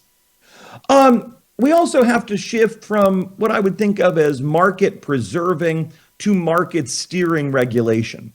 Sustainability governance moves regulation from protecting markets in a sense of neutrality to actively directing economic activity toward lower risk pathways. And that is a more interventionist vision of risk management, but I think we see it in things like the Inflation Reduction Act or the Green New Deal. So regulation becomes a tool of economic direction to manage risk, not a neutral venue or mechanism to address that risk after the fact. I think we also will see a shift in the way international law thinks about risk from a traditional model of state consent to something that looks more like the technocratic risk assessment that we see in domestic regulatory systems like central banks. Historically, international law, which of course rests on state consent to treaties, reciprocal obligations. But in a world of distributed systemic risks, public international law needs to think more about how we govern through expertise, data, modeling, not solely from reciprocity and consent among states, usually again in a bilateral relationship. Finally, I think we need to see the international law that addresses risk governance shifting from single-purpose environmental rules to multi-purpose risk governance. You know, as I sit here in Belém, we're thinking about countries' nationally determined contributions. These are, broadly speaking, single-purpose environmental rules designed to address carbon emissions. But in the same meeting room across the hall, we're thinking about adaptation, how societies, cities, communities, ecosystems adapt to climate change. That cannot be addressed through a single purpose rule because adaptation is systemic. And again, I think we see this move toward multi-purpose governance in many of the things like due diligence requirements, the CBAM, or investment screening. So sustainability regimes are evolving from environmental regulation to multi-purpose systemic risk governance. Last, very briefly, I think we're also moving from a world that regulation was frankly more predictable to one where risk management has to be more adaptive and more dynamic because the situation is much harder to predict. This flows from my point that past does not necessarily model future when we're thinking about sustainability risk. So these are the changes that I think international law needs to keep up with. Governance becoming ex ante, risks being systemic, regulation that steers rather than preserves markets, authority that flows from expert risk assessment, not traditional state-to-state bargaining, governance that cuts across multiple domains and that is adaptive. You know, when I think about this, the starting point is sustainability and how it changes our approach to risk. But it may actually be a full circle, and that is that we need to move from managing risk to governing sustainability. Sustainability began as a source of new and complex risks, but increasingly it becomes the very purpose of risk regulation. The tools that were built to contain sustainability-related risks can now be used to advance sustainability itself. Law has to shift from reacting to environmental and social exposure to structuring economies around long-term resilience that is about limiting those new sources of risk. Sustainability is not merely an external constraint on markets. In my view, it becomes the organizing logic of legal and regulatory design. So to conclude, in this emerging order, risk mitigation becomes the method and sustainability becomes the end. Sustainability drives us to change how we think about risk, but ultimately risk management becomes the tool to secure sustainability. So with that, thanks very much.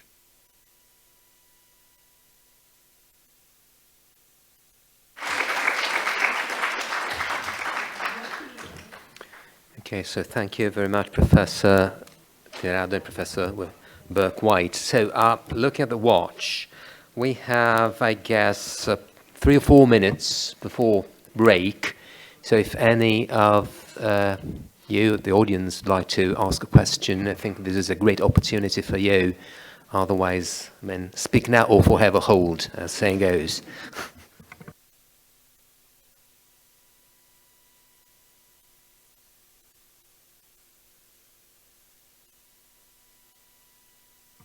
Don't be shy, so come on.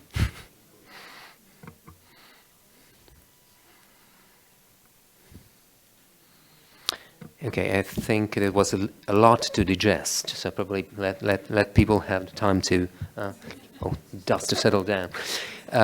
So I think, yeah, so the break is best. Wait, we're 5 minutes earlier than the schedule. I think we can stop here and reconvene at noon, right?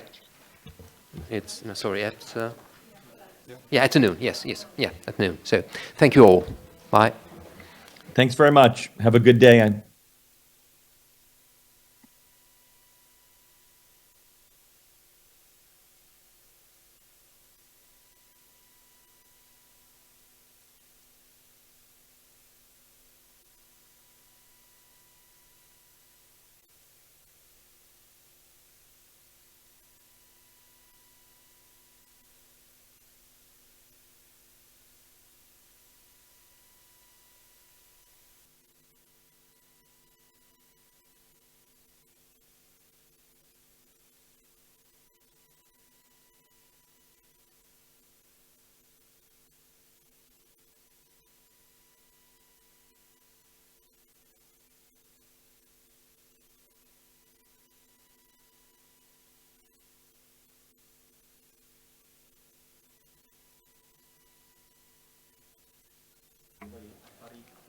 Okay.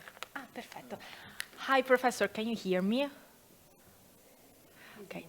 You're muted. Can you... I hear you. Okay, I hear you. I'm so sorry we had some troubles with the No technologies. problem. No problem. But now Please. they're working. So, to share your slides, you should see a button at the below your screen with the written share. No, You there is none. Okay. Just 1 second. I think you have to give me the right or something like this, no? But I'm not a technician. Yeah, no, it's just that we are double checking with the IT team because you should be able to see just a button. Just 1 second.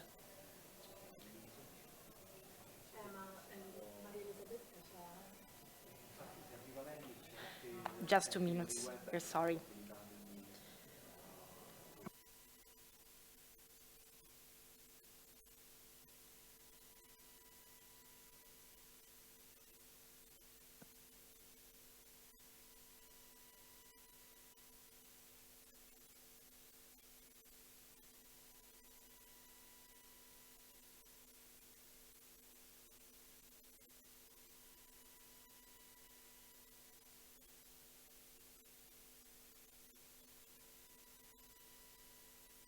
So our technicians are arriving, so we should be able to provide the technical support. Just 1 second. Yeah, but if not, let us not make a problem out of it. I can only speak without the PowerPoint. No, that's we not can a- also share them for you if you want, and you can tell us next, and we can move forward. But we should be able to fix this. Yeah, but we should be able to fix this, so just a couple of minutes more. To my mind, it's really that you have to give me allowance, Yes, to that's- use the, yeah? Yeah, that's why we are calling the technicians, and they're doing that sadly now. So I think just a couple of more minutes, and it should be solved.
So, Professor, just to double check, can you see the share button now? No. And did you join the reunion from the browser or from the app? From the browser. Do you have the app? No, I don't have the app. Okay. So could you... Okay, ok, ci proviamo. Ok, ok, allora gli dico sì, prova a chiedere. Okay, so Professor, if you can, you should leave the meeting, join the meeting again, and enable all the requests that you will receive. So you should have a pop-up, and you should just accept Okay. whatever they have. So I leave and I restart. Yeah, immediately Okay. after. Thank you so much.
Hi, Professor.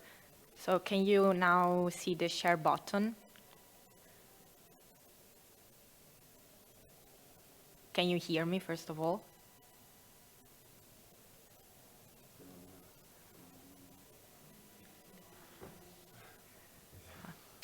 Can you... Yeah. Puoi andare a scrivere in chat se ci sente.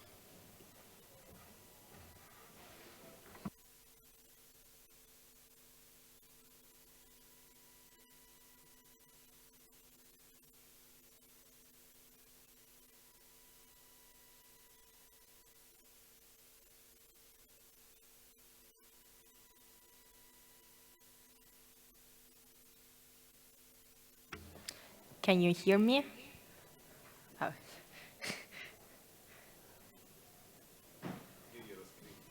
Lo so. No.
And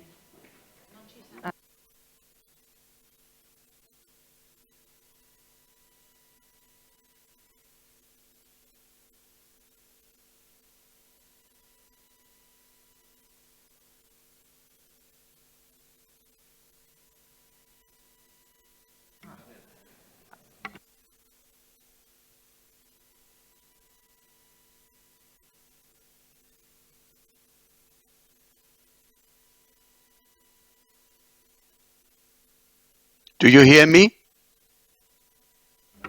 yes, we do. You still can't hear us, right? Okay, fine to me. Leave it like this. I will speak without PowerPoint. Okay. No problem. Thank you.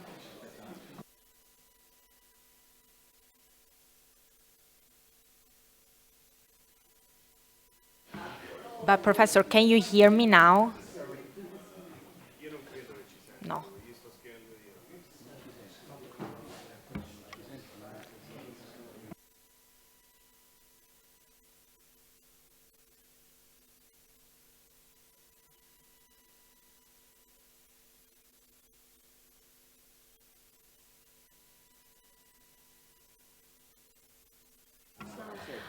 Hi, Professor, can you hear us now?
Professor, can you hear us now?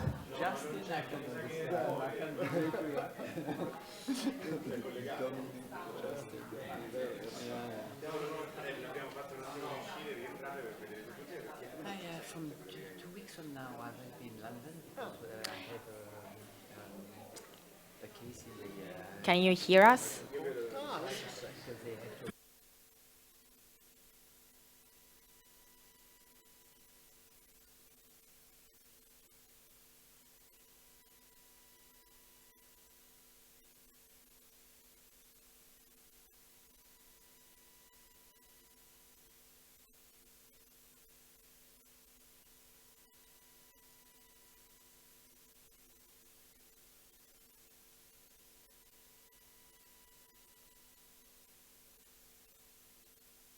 Do you hear me?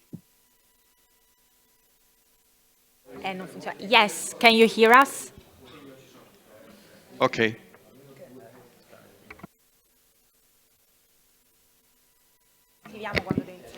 Professor MICKILITZ, can you hear us now? Do you hear me? We can. Can you? We can hear you. We think you cannot hear us, though.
we are about to start. Let's wait for 1 more minute for everyone to be back in the room.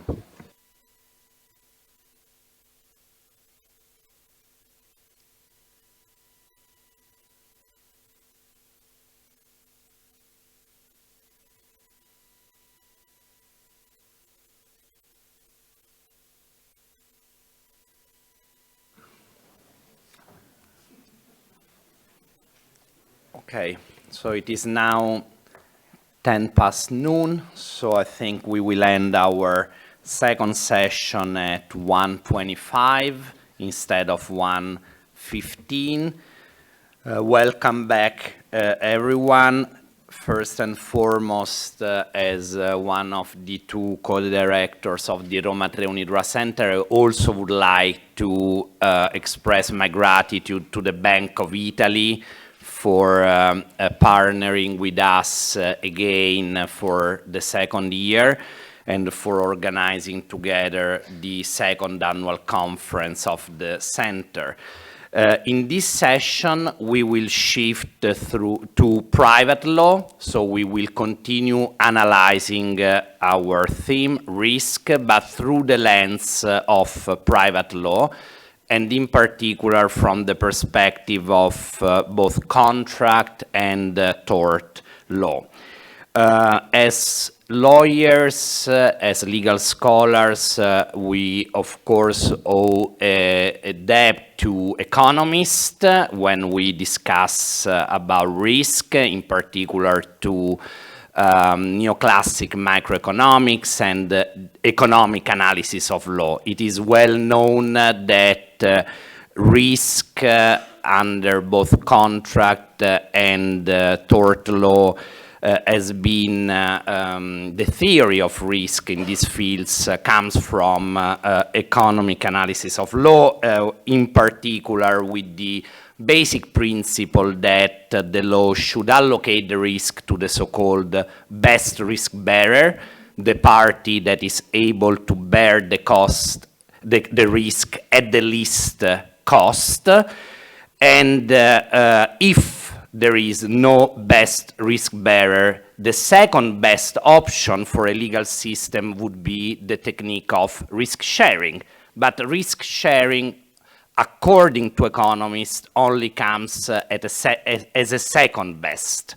So first, the law should anticipate who is going to bear the risk at the lowest cost, and that's the party or the individual in a tort scenario that should bear the cost. Now, continuing using the functional approach that was mentioned this morning by Ignacio TIRADO, as comparative scholars, we have also typically addressed this issue thinking of a divide between the common law and the civil law. I'm not sure whether this divide is theoretically correct, but as you all know, we have been taught that while the common law tends to definitely allocate the risk to the promissor, and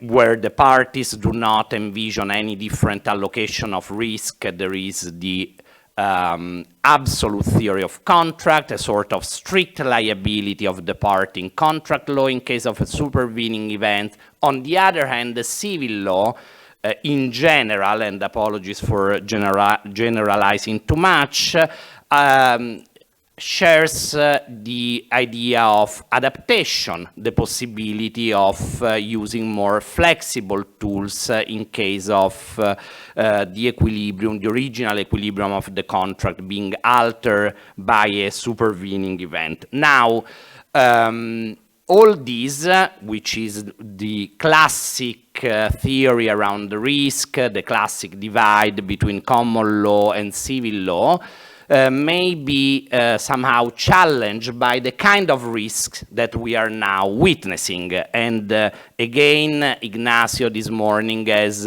told us that risk now have a global systemic nature, and I think that COVID-19 is a perfect example of this. I think it's the only episode after World War II when virtually every single contract around the globe, no matter the geography, no matter the nature, was somehow affected by a single event. So this is an extraordinary opportunity for legal scholars to look at what happened, to look at whether contract remedies have worked or have failed to govern the risk. So we will look at this classic topic through this lens. And to do this, I am delighted to welcome to Rome Dominic Spencer Underhill, who is a partner at Spencer Underhill Newmark and honorary professor at Queen Mary University of London, and obviously will bring to us the perspective of the common law.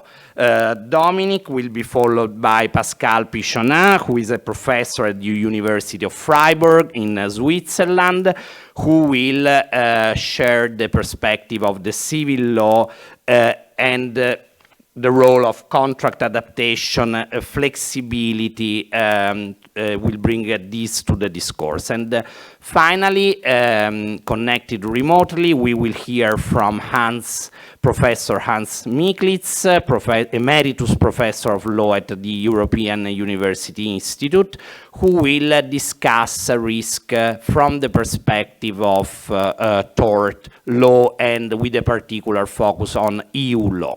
So without further ado, I leave the floor to Dominic. Thank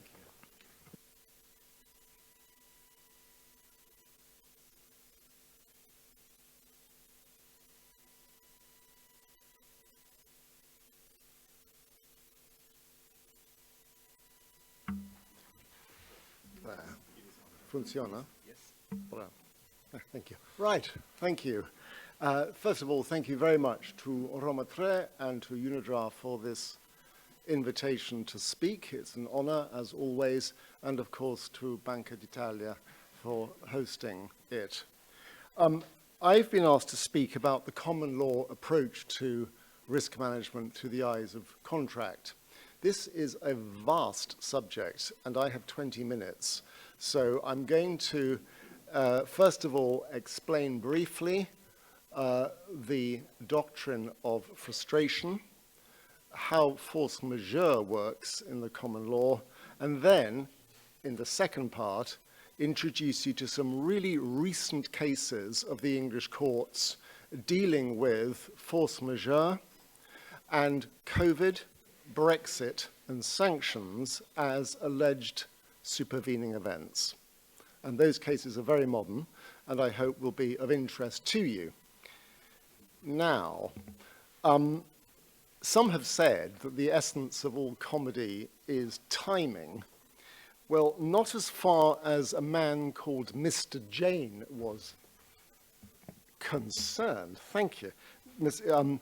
Over 380 years ago. Mr. Jane was a tenant of a property in 1646. And he took a tenancy from a landlord who wanted a commercial rent. The problem for Mr. Jane, and this was where the bad timing comes in, is that it was during the English Civil War. And the property in question was occupied by some royalist soldiers who needed the property to carry out their military work.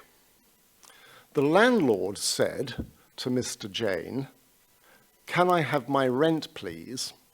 And Mr. Jane said, "No, because I can't earn rent because my property is full of soldiers fighting for King Charles I." So the landlord sued Mr. Jane, and the answer is he won. Mr. Jane said in his defense, "I can't pay the rent because I can't earn the rent." And no matter what contract you have, that's the reality. The court was not interested. And the reason why was because of a notion that is very deep in the English mind of the sanctity of the contract, the doctrine of the sanctity of the contract. If you agree to do something, you do it, provided there is no express conditional reservation. And this is a very, very deep notion. Another deep notion is that contracts in the common law are what I tell my students are peace treaties. They are the ultimate result of a warfare between the contracting parties who compete for the assertion of their particular rights. You end up as a contract with what the parties are prepared to tolerate. And once you have that contract, you are expected to honor it. And this very ancient, deep-seated aspect of the common law is seen in the case of Mr. Jane in 1646, and we shall see in 2024 in the Supreme Court. The sentence about Paradine and Jane, which is this case of the 17th century, is a very famous statement every law student learns, where the judge said the law would not protect Mr. Jane beyond his own agreement. What you agree is what the law will protect you on. Beyond what that, the law won't help you. In terms of risk, the rationale, the jurisprudence was, if Mr. Jane, the tenant, were right, the entire risk of the contract would be transferred onto the landlord, and that would not be fair. So, the court reasoned, Mr. Jane, you agreed to pay the rent. Now, that remained the position for about 240 years. That was English law until the mid-19th century. And the case in question I'm going to refer to briefly is from 1863, and some of you may know it, a case called Taylor and Caldwell, which was fun because a group of actors wanted to hire a theatre to do their show. And they entered into an agreement with the guy who owned the theatre. Between making the contract and doing their performance, the theatre burnt down. And there was a dispute about whether or not they should still pay for the use of the theatre. And the landlord said, well, look at Paradine and Jane and the English Civil War, I want my money. And the actors said, well, this is crazy because there's no theatre for us to act in. And it's not like soldiers occupying a property. It's just not fair. And for the first time in hundreds of years, the court introduced the doctrine of frustration into English law. It's a 19th century idea. And it concerned, in that case, the destruction of subject matter. The court did this by a way that is still open to academic debate, but the court imposed an implied condition into the contract that the parties are excused their contractual obligations where performance of the contract becomes impossible because of the destruction of the subject matter of the contract, the theatre.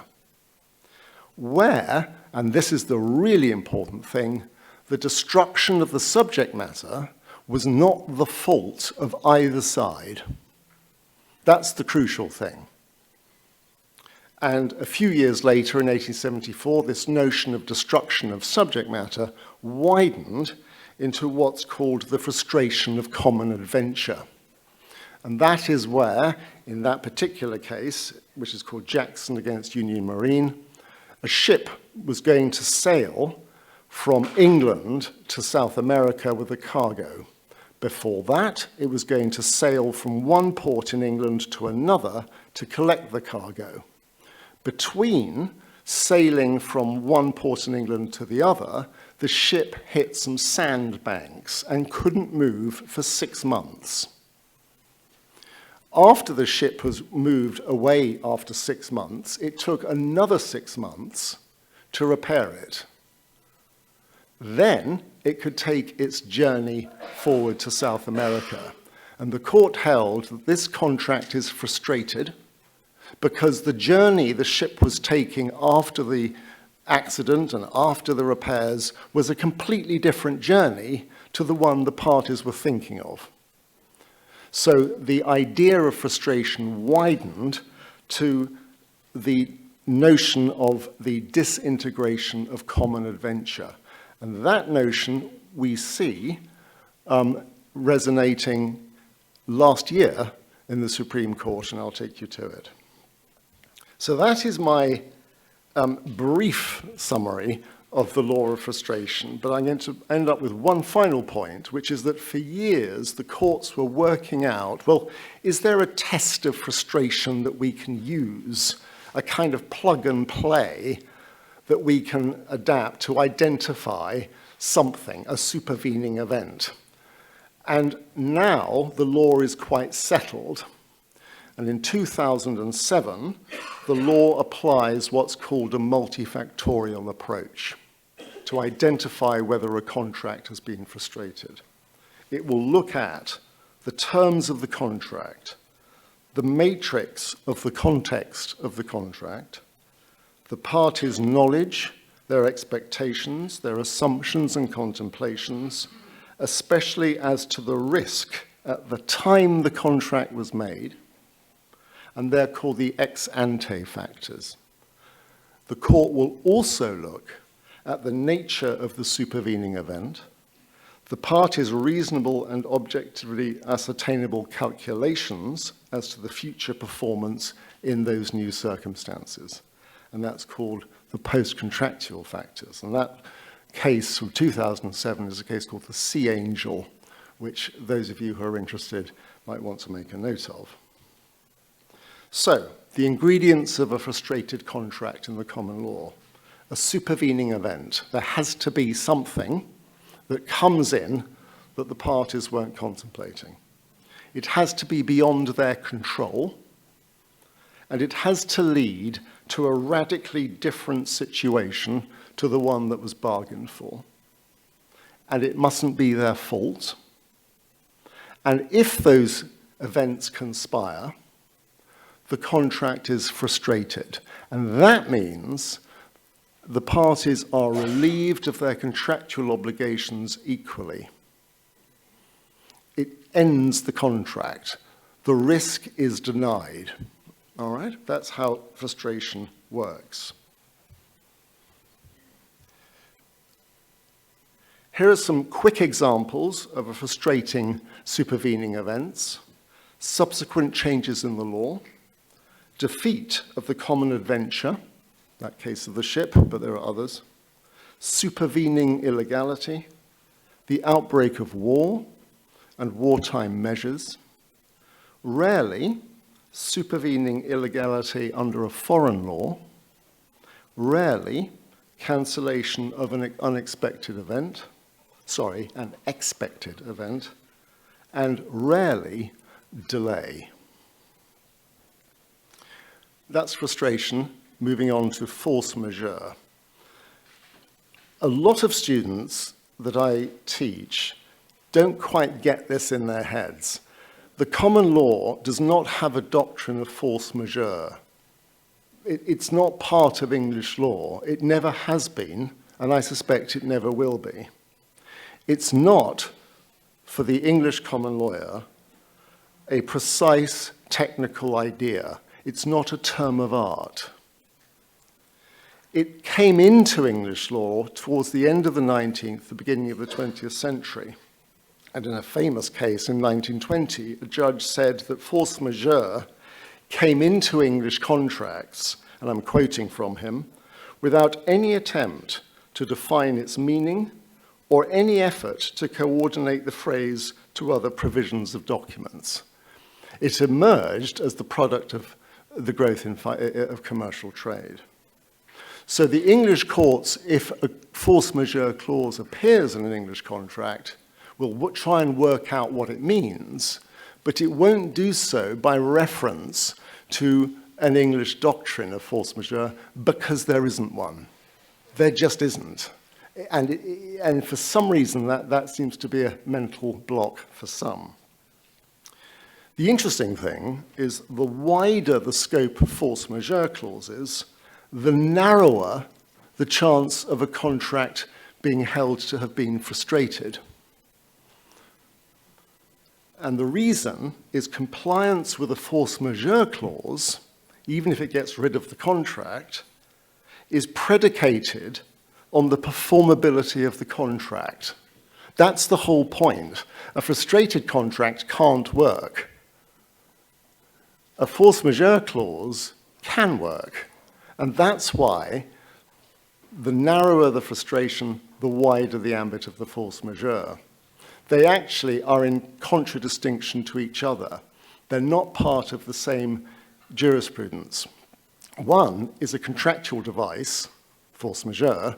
The other one is the very opposite. All right?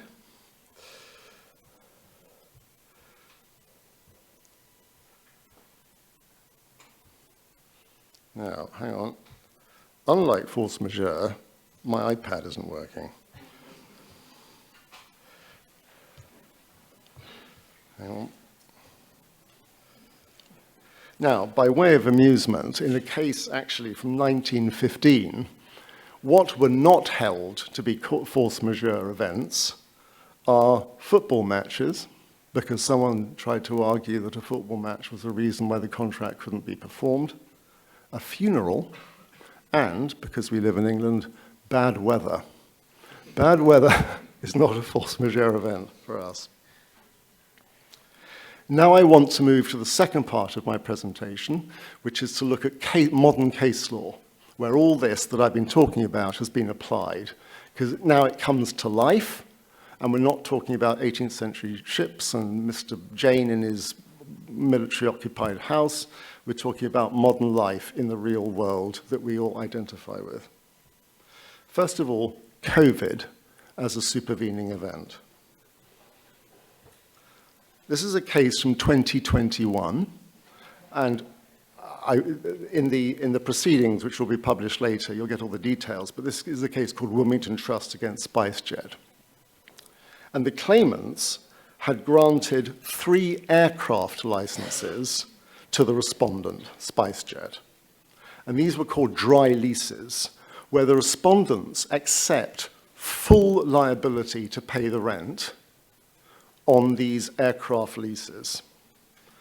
Full liability for operation, full liability for maintenance. And there was an absolute and unconditional obligation to pay rent every month, a bit like Mr. Jane nearly 400 years earlier. Then life got in the way. First of all, COVID happened. And the Indian government imposed COVID restrictions, which meant that one of these 3 aircraft could not be used to the fullest extent that it could. And the Indian civil aviation authorities grounded the other 2 aircraft, so we have an intervening event, legal event by a foreign state, which meant that, and again, which had nothing to do with the parties, because aircraft of a similar type had been involved in an accident, and these other 2 aircraft had to be kept on the ground pending the resolution of that inquiry. The lessees, the guys who took the lease of the aircraft, couldn't pay the rent because they couldn't use the aircraft, just like Mr. Jane. And they argued that the common purpose, the common adventure of this deal had been frustrated. And the common purpose was the provision of aircraft for commercial use for the carriage of passengers, and COVID stopped that, and the Indian aviation authorities stopped that too.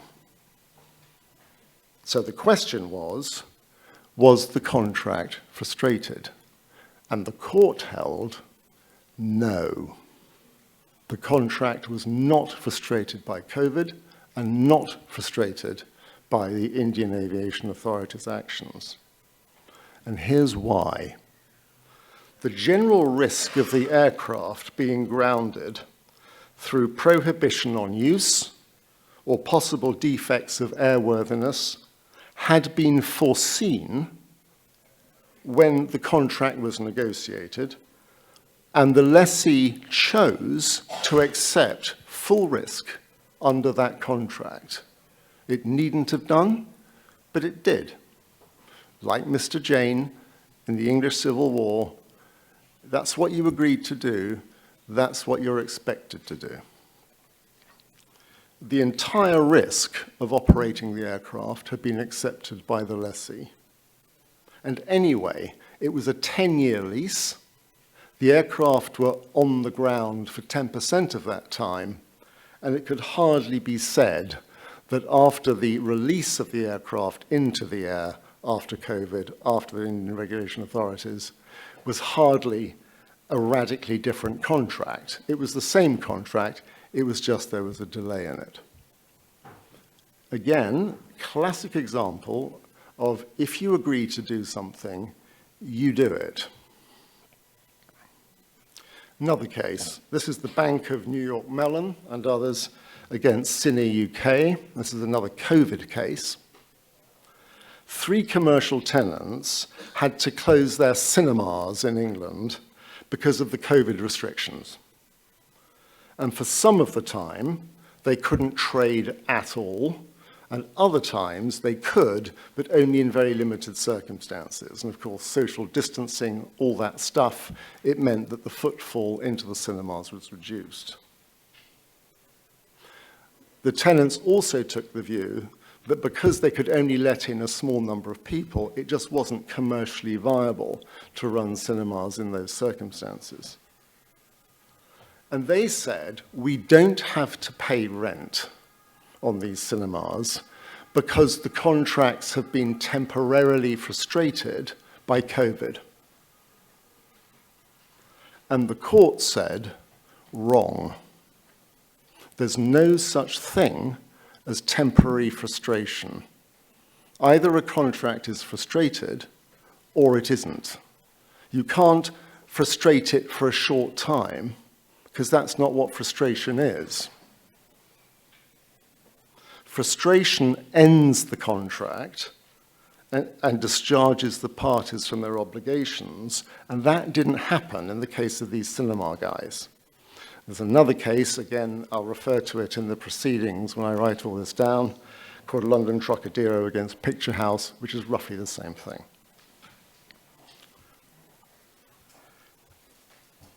Brexit as a supervening event. This is an interesting one, and nearer to your hearts. Canary Wharf against the European Medicines Agency. I have to go through the facts as they're quite juicy. 2011, Canary Wharf, which you know is the big landlord that owns Canary Wharf in the East End of London, entered into an agreement to take a lease with the European Medicines Agency as their European headquarters in the EU. In 2014, the EMA, I'll call it, took a 25-year lease of this property in Canary Wharf, and this is very high-end, valuable real estate in London. In 2017, 3 years later, the United Kingdom notified the European Union of its intention to withdraw from the European Union on the 29th of March 2019. And this is where it gets interesting.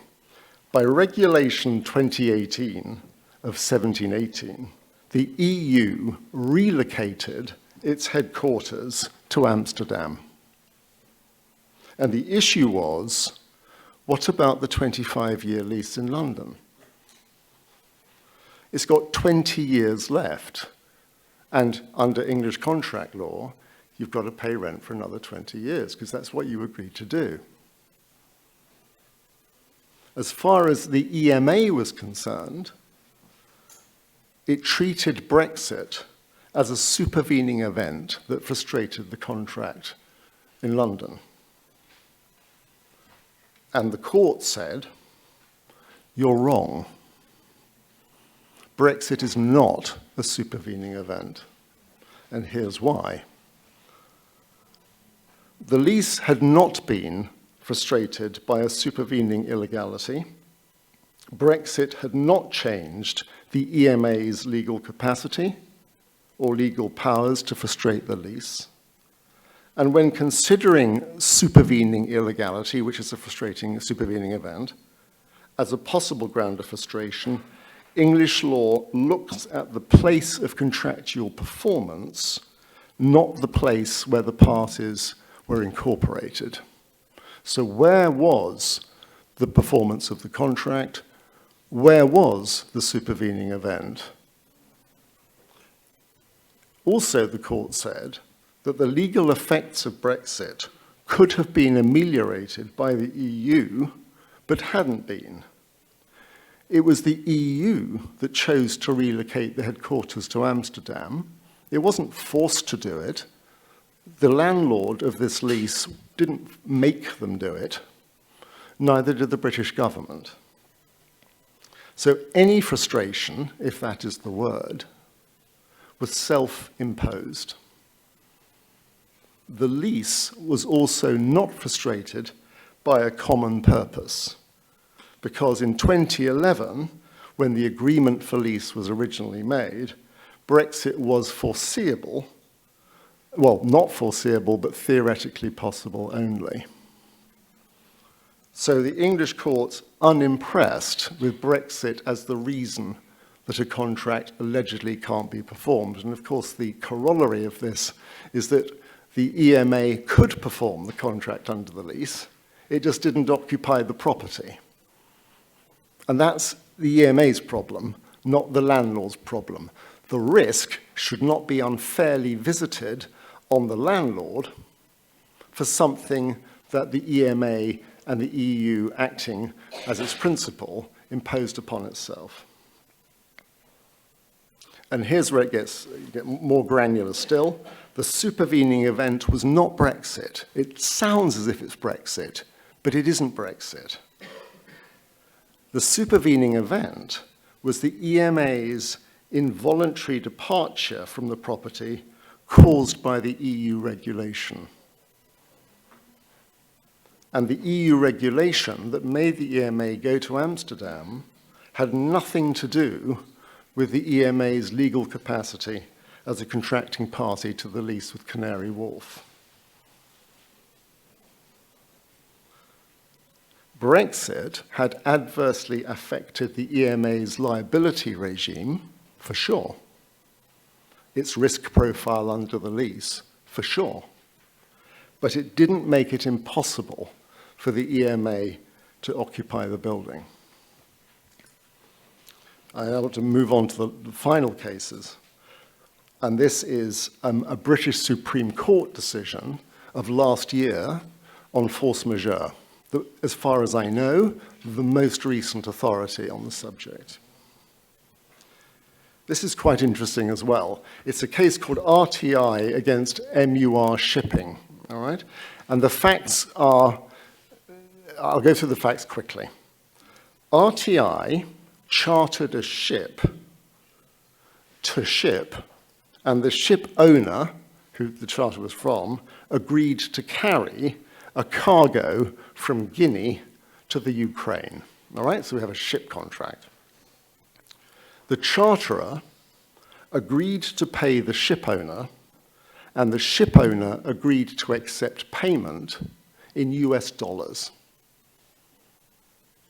The contract contained a force majeure clause, and it defined a force majeure event as an event or state of affairs which fell within a certain set of criteria expressly set out in the clause.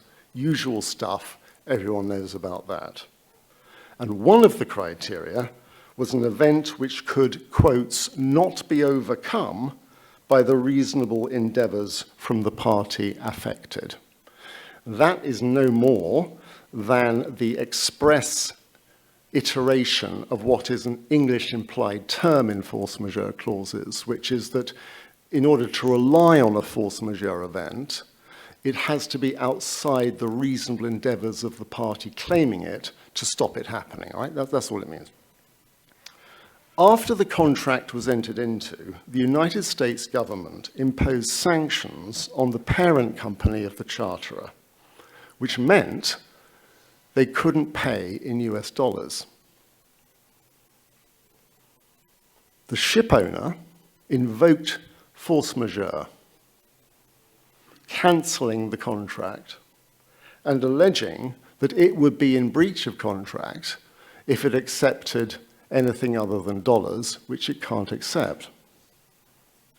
The charterer said, no problem, we'll pay you in euros, and we'll cover the costs of converting from dollars into euros so you don't suffer any damage, economic loss. Simple solution to the problem. And the case went to arbitration, first of all, and the arbitrators found in favour of the charterers. Sanctions were not a force majeure event because by using reasonable endeavours of accepting euros, a force majeure did not arise for the ship owner because the problem was solved by a simple commercial expedient. The ship owner said, I'm not so sure that's right, and appealed to the High Court, and the High Court agreed with the ship owners.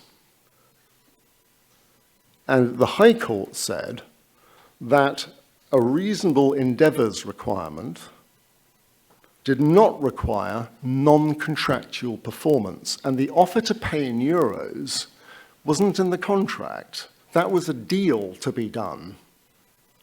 And that isn't what the parties agreed. The parties didn't agree to do a deal about payment in euros.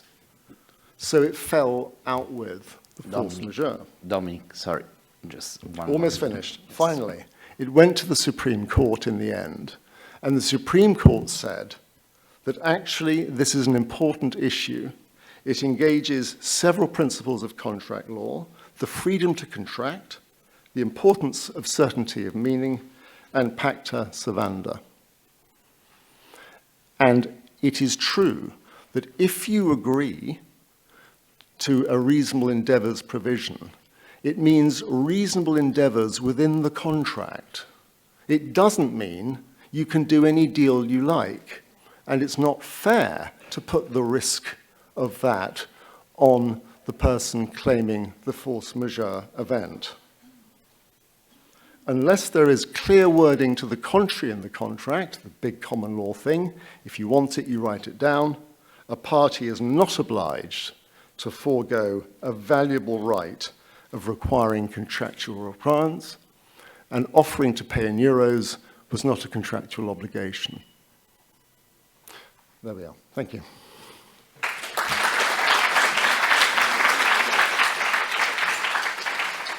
Thank you very much, Dominic, also for illustrating these very recent and interesting cases which show that the doctrine of absolute contract is very much there, and these events did not change the approach of English law so far.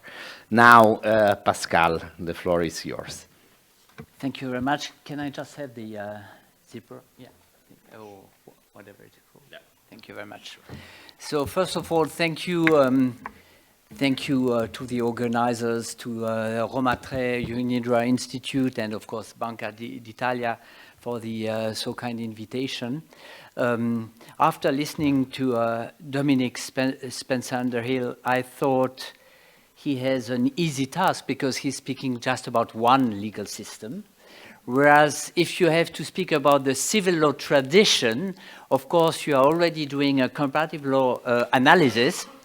Well, I see that, well, Unidra would say, you don't need to care because we did it for you, and you can just read Article 717 for force majeure and 622, 623 for hardship. Indeed. However, I'm here, so I will have to redo some of the job and try to focus on one aspect that we discussed this morning already, the fact that the nature of risk changed. And so in my last part, I will address this aspect. Well, okay, let me see whether, no, okay. So maybe it doesn't work. Oh, sorry. Yeah, now I see. Okay.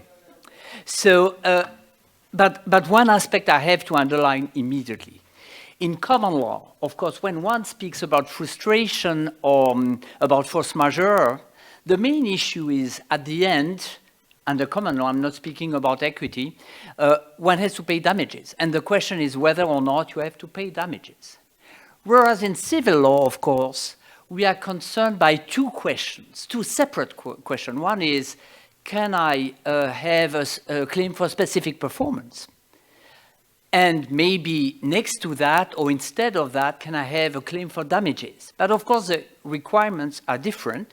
And in this area of risk allocation, we often mingle both, and sometimes wrongly, if I may say so. So I'd like to start with the issue of changed circumstances, because we've heard a lot about what is changed circumstances, what are these circumstances that are prevalent.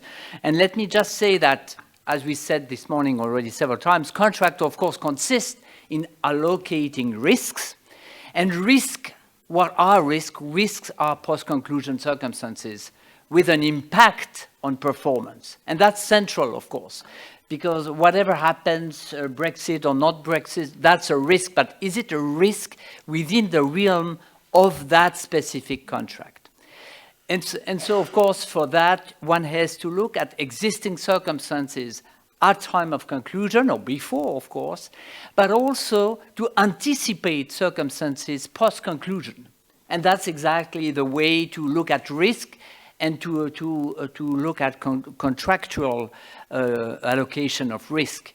You will look at whatever you can imagine, you can anticipate reasonably, to use the traditional wording, to allocate those risks. So in fact, when we are dealing with risks which are not covered by contractual clauses, mostly we are dealing with, of course, unforeseeable risks. And then, of course, the question is, to what extent is it unforeseeable, or to what extent it was foreseeable if one would have used reasonable attention, let's say.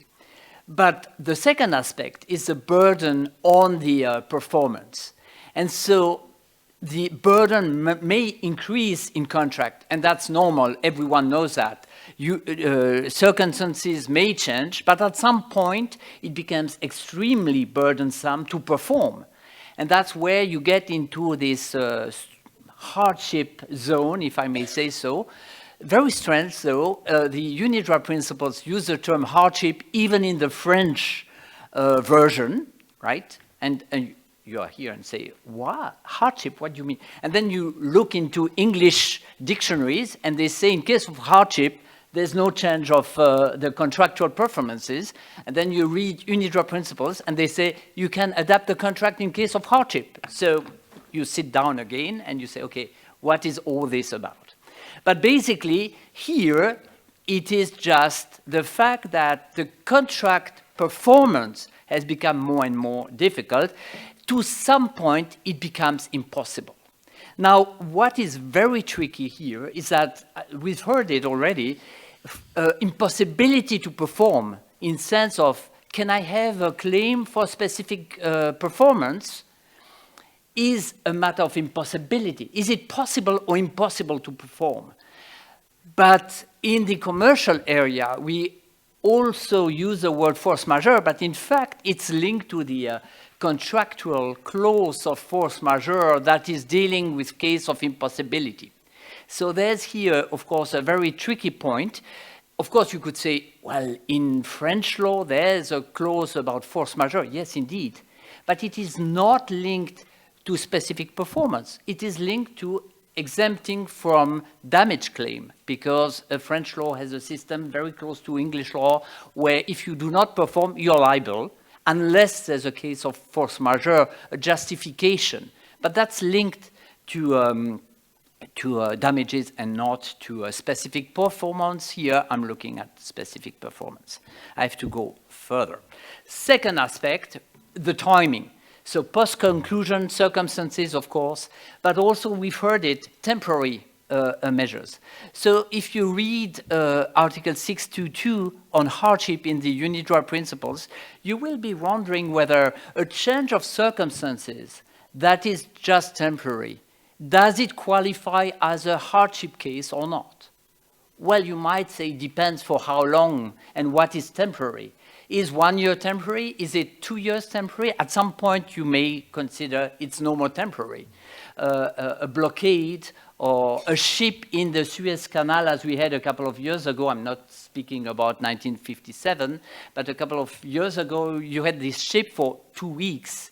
Well, okay, we didn't know for how long it would stay there, right? But we had a feeling that it would not be forever, so it might have been temporary. If it's temporary, then the impact of the contract might not be as severe as if the same event would be a long-lasting event. So, of course, timing is important also to look at what type of burden you have on the contract performance, and therefore whether or not it's permanent. Now, I say this because, as I said, civil law is concerned with these two underlying ideas. First, specific performance should take place as long as possible. Of course, we know in practice, we prefer sometimes to get the money instead of specific performance, but that's the underlying idea of civil law, first specific performance. And it's only if there's bad or non-performance that you would have damages, and that's why I'm focusing on specific performance. Now, what are solutions? Because I have limited time, of course, I could speak for hours on that, but what are possible solutions? Not to deal with foreseeable circumstances, because everyone assumes that parties should contract in any foreseeable change of events, and we have adaptation clauses, you have alignment price clauses, and so on to deal with that. What is really more problematic is really the unforeseeability and these unforeseeable circumstances. I want first to look at these explicit contractual clauses.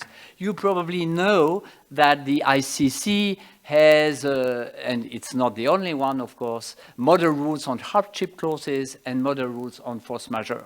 And you have books which have collected all these hardship clauses, Marcel Fontaine and Delis. They collected all sorts of force majeure and hardship clauses to try to see which ones function and which ones don't.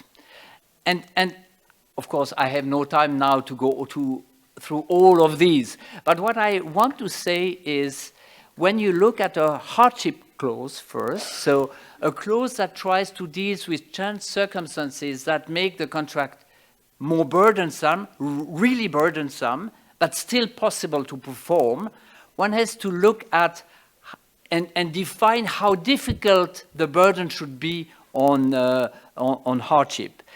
In that sense, you may speak about war, you may speak about COVID, about Brexit, and so on. It might be very interesting, but in fact, what matters for the contractual parties is really to what extent there's a burden on the contract. And so it's more important to try to describe the burden of the contract than the events. You may have, of course, a list, an exemplary list to give an idea of how burdensome it is. But of course, if you say, in case of war, well, it may, there might be war in Ukraine and your contract is not affected if it's a lease contract in Rome, right? Or it might be a little event, but that has a significant impact on your lease contract in Rome, and therefore that's a first very important aspect. The second, of course, the clause should foresee a duty to inform, because, and now we are getting to what Professor BURKE-WHITE spoke already about this morning. this relational contract in a way, and this idea that we are more and more into a cooperative perspective. So there's this good faith principle, because I'm speaking about civil law. I know Dominic would say, oh, well, we don't know, and we know nothing about good faith, but under civil law, of course, you have, based on the principle of good faith, a duty to inform about the difficulties, and then maybe you get into ADR, you get first into negotiation, and therefore there's a duty to renegotiate, even if you have not integrated anything, then even the UNIDROIT principles would deal with that. Now, duty to renegotiate is not enough, of course. You need to fix a certain period, and you need to fix the consequences. And I persist to consider that the best consequence is to allow the judge to adapt the contract, not because he's the best person to do it, and maybe exactly because he's not the best person to do it. It's a kind of sword of Damocles for the parties, knowing that, you know, if we cannot negotiate between us, we will have this judge we don't know, has no idea about our business and so on, who would come in and change everything. So that might be even worse than a bad settlement. So let's adapt the contract. And that's why I consider that it's fundamental to provide, even in the contractual clause, with a remedy where the judge is asked to adapt the contract. But how much? And if you look at the UNIDROIT principles, you don't see exactly how much. Does the judge rebalance the contract so that it is as it was at the conclusion of the contract in terms of burdensome of the performance? Or does it balance the contract so that it is no more a hardship case, but still, of course, more burdensome?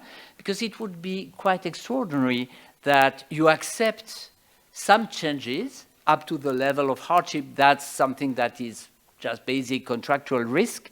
And if you are lucky enough to be at the level of hardship, then suddenly you could go down to the basic level. So, of course, the judge has just to adapt a little bit so that it is at the level to avoid hardship.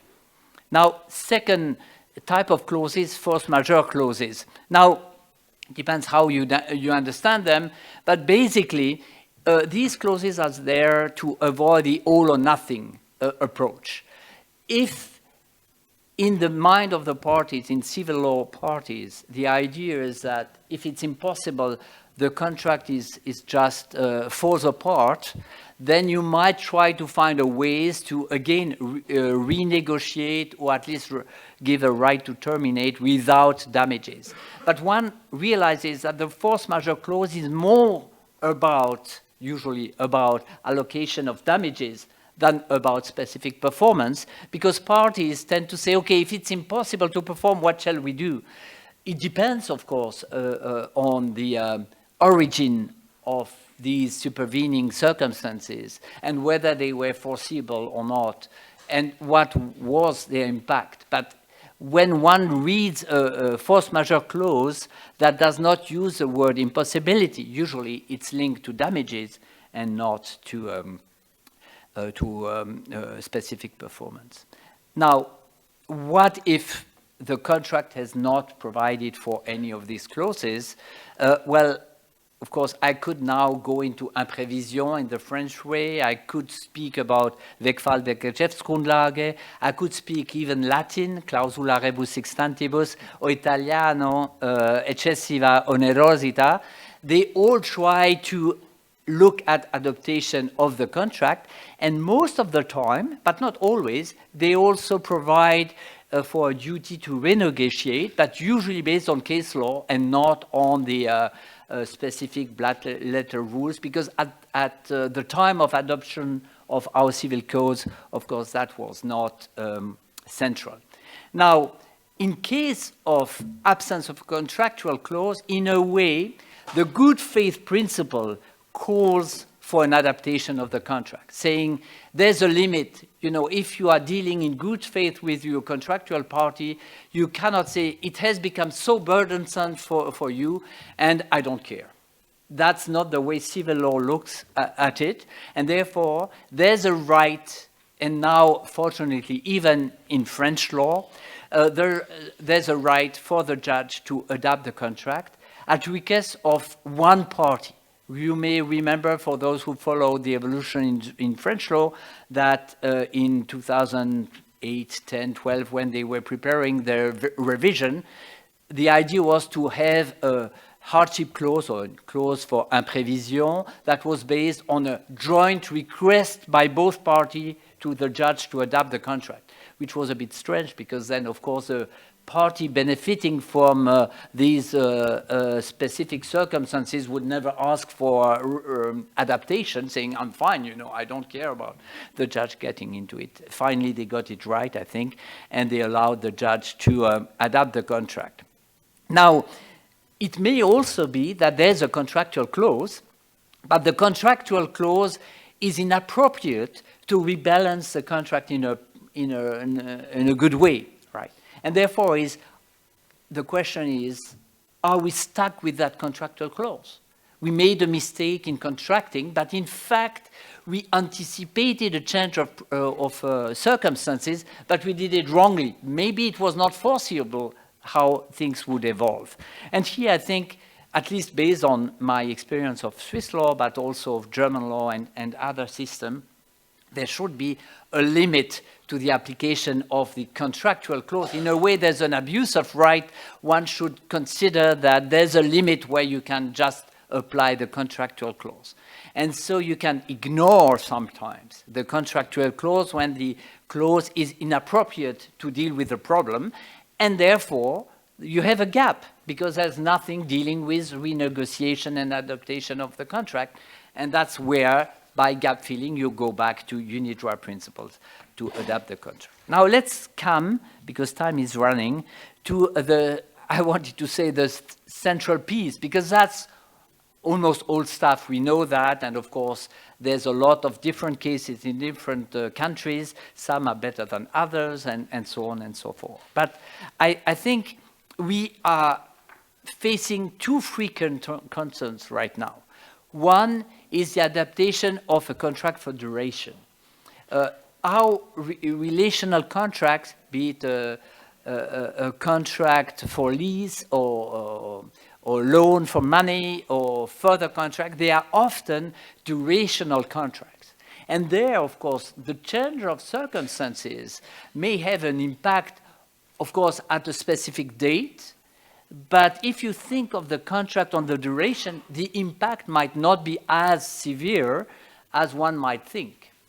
Of course, if the unexpected event arises at the end of the contract, then you may say that's important. But if it's at the beginning of the duration of the contract, it is less important. And therefore, I think one could take a dynamic approach. A dynamic approach being either, if it's a temporary difficulty, we might just suspend the performance. That's one possibility.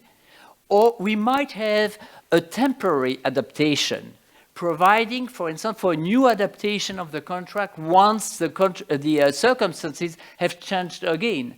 Because so you have a kind of going through and taking the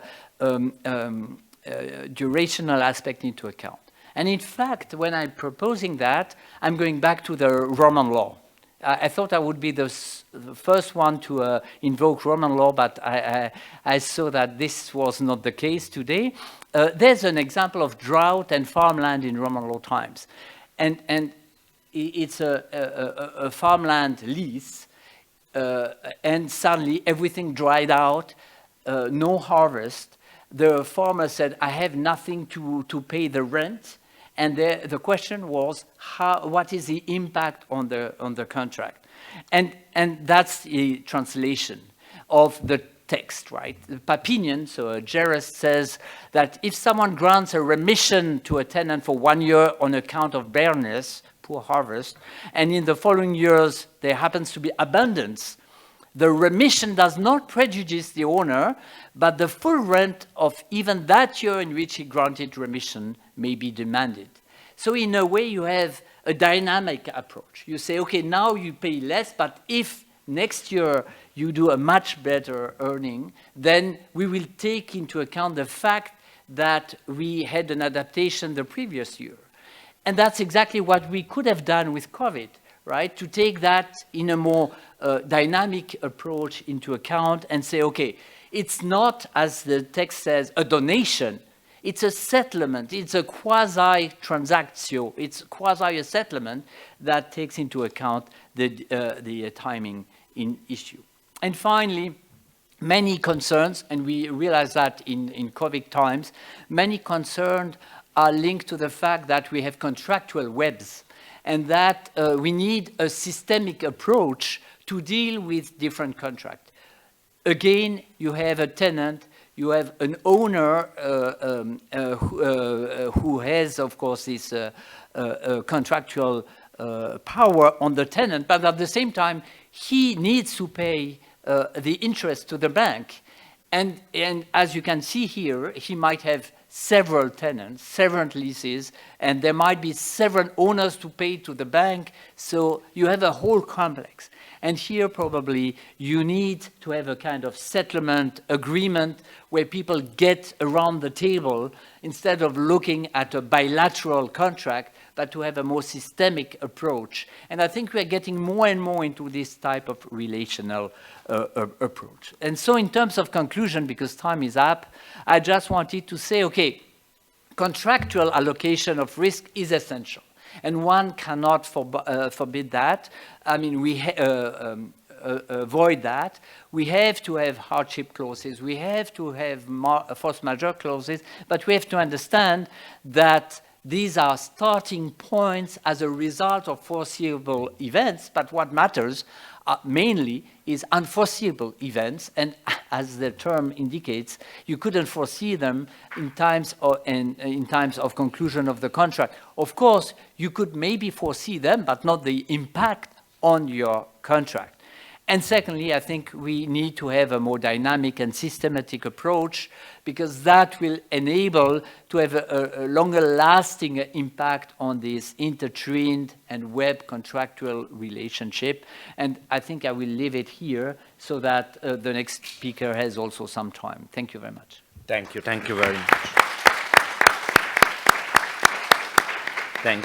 Thank you, Pascal. And I think after these two first speeches, we can tell that there is yet a divide between the two approaches. But I think the one way to look at this is not to argue whether one system is better than the other or more efficient than the other, but really look at the type of contract we are dealing with, either a discrete contract or a relational contract, and understand how the different governing laws interacts with the different types of contract, which makes the choice of law, of the governing law in the contract, a very crucial moment. But we really don't have time to indulge in comments, unfortunately, so I will immediately pass the floor to Professor MICKILITZ, who will deal with liability and touch upon also insurance as well. Please, Hans, the floor is yours. Thank you very much. Thank you very much for this invitation. I really feel honored to be allowed to participate in such an impressive event, and thank the organizers, Unidroit, Roma 3, and also Banca d'Italia. My apologies that I could not come. For those who know me, Italy is my second home after 15 years that I have spent in Florence. But I had a family emergency, and please, it was not possible for me, and I hope for your understanding. So now we are talking about tort. And I think in order to understand the role of tort law in the European context, which is my focus, I need to say a few words on the place of EU risk regulation, which builds a nice link to what we heard in the first session. So from an EU perspective, you may have rules on different types of risks, so mainly It all started with health and safety of products, and then it moved, what we heard in the morning, to systemic risks in the field of finance, but which has been extended now to the digital environment that we also discussed, where we have also systemic risks, both linked to fundamental rights. And more recently, in the Data Protection Regulation and in the AI Act, we have also rules on non-economic harm. So when we look into the types of EU risk regulation, we have roughly technology, then we have markets, and we have products. EU, we heard it in the morning, that was referred a number of times in the field of finance. It's mostly pre-market regulation, and it's this move towards management, risk management, and how it can be integrated into corporate governance, and last but not least, even into contractual regulations, which is not my point. My point is that when it comes to the potential damages that result from risks that could not have been prevented, then we are in the EU first and foremost at the national level. There is no EU tort law. There are many rules, many models on how this could be dealt with. But what we have at the European level are bits and pieces. So we have rules on product liability and on food safety, food liability, and so on and so on. I have chosen 4 cases from the European Court of Justice in order to demonstrate that the European Court of Justice is, different ways to look at it, but my way is that the court is a driver of, if perhaps not legal innovation, but then perhaps of thinking about basic legal concepts within the preliminary reference procedures. The 4 cases that I would like to deal with are all coming from preliminary reference procedures. They look like individual cases. They all look as if there is one victim that uses the EU law and the possibility to move a case to Luxembourg in order to be compensated. In fact, in the 4 cases that I have chosen, what we have is a kind of mass litigation designed and presented as an individual case through often a well-selected plaintiff financed by other parties. What we can also find, and this is the message that I would like to convey, is what the European Court of Justice is doing is opening legal concepts and pushing us to think about whether there is a need to blur the line between contract and tort. This is my first story. Then to think about the linkage between extraterritorial liability and national insurance coverage, on the compensation for non-material damage, and on the necessity of collective redress for antitrust injuries. 4 different cases. The first is Boston Scientific. You may know the story. It was a case 10 years ago, 12 years ago, from a famous producer of medical devices, heart valves. And it turned out that these heart valves were potentially defective.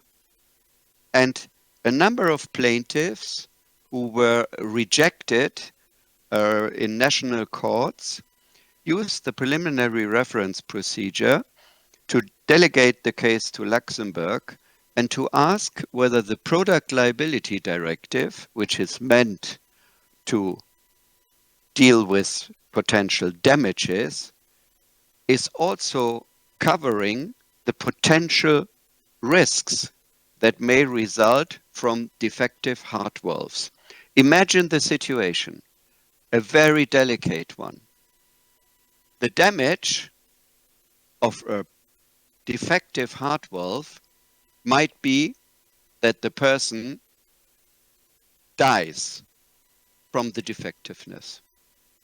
So the only way to prevent such a disastrous consequence is to seek for a remedy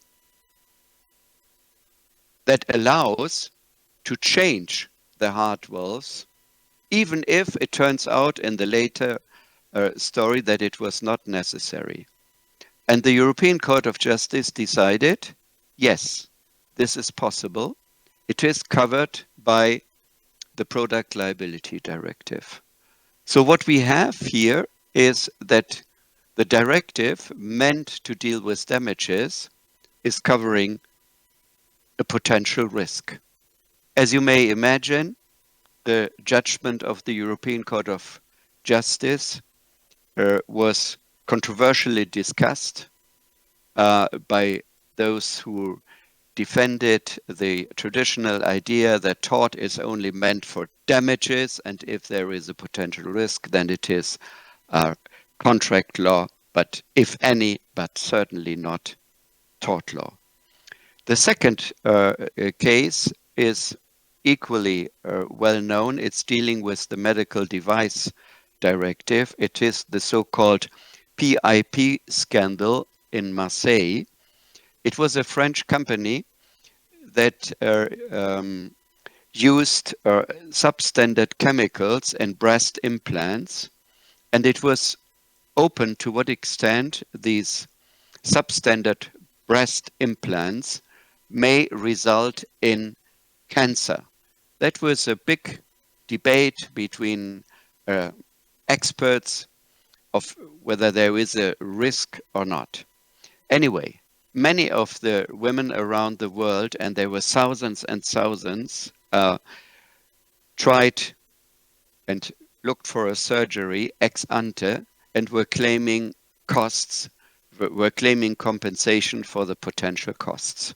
Here, in the end, the plaintiffs did not succeed before the European Court of Justice due to the particularities of the Medical Device Directive.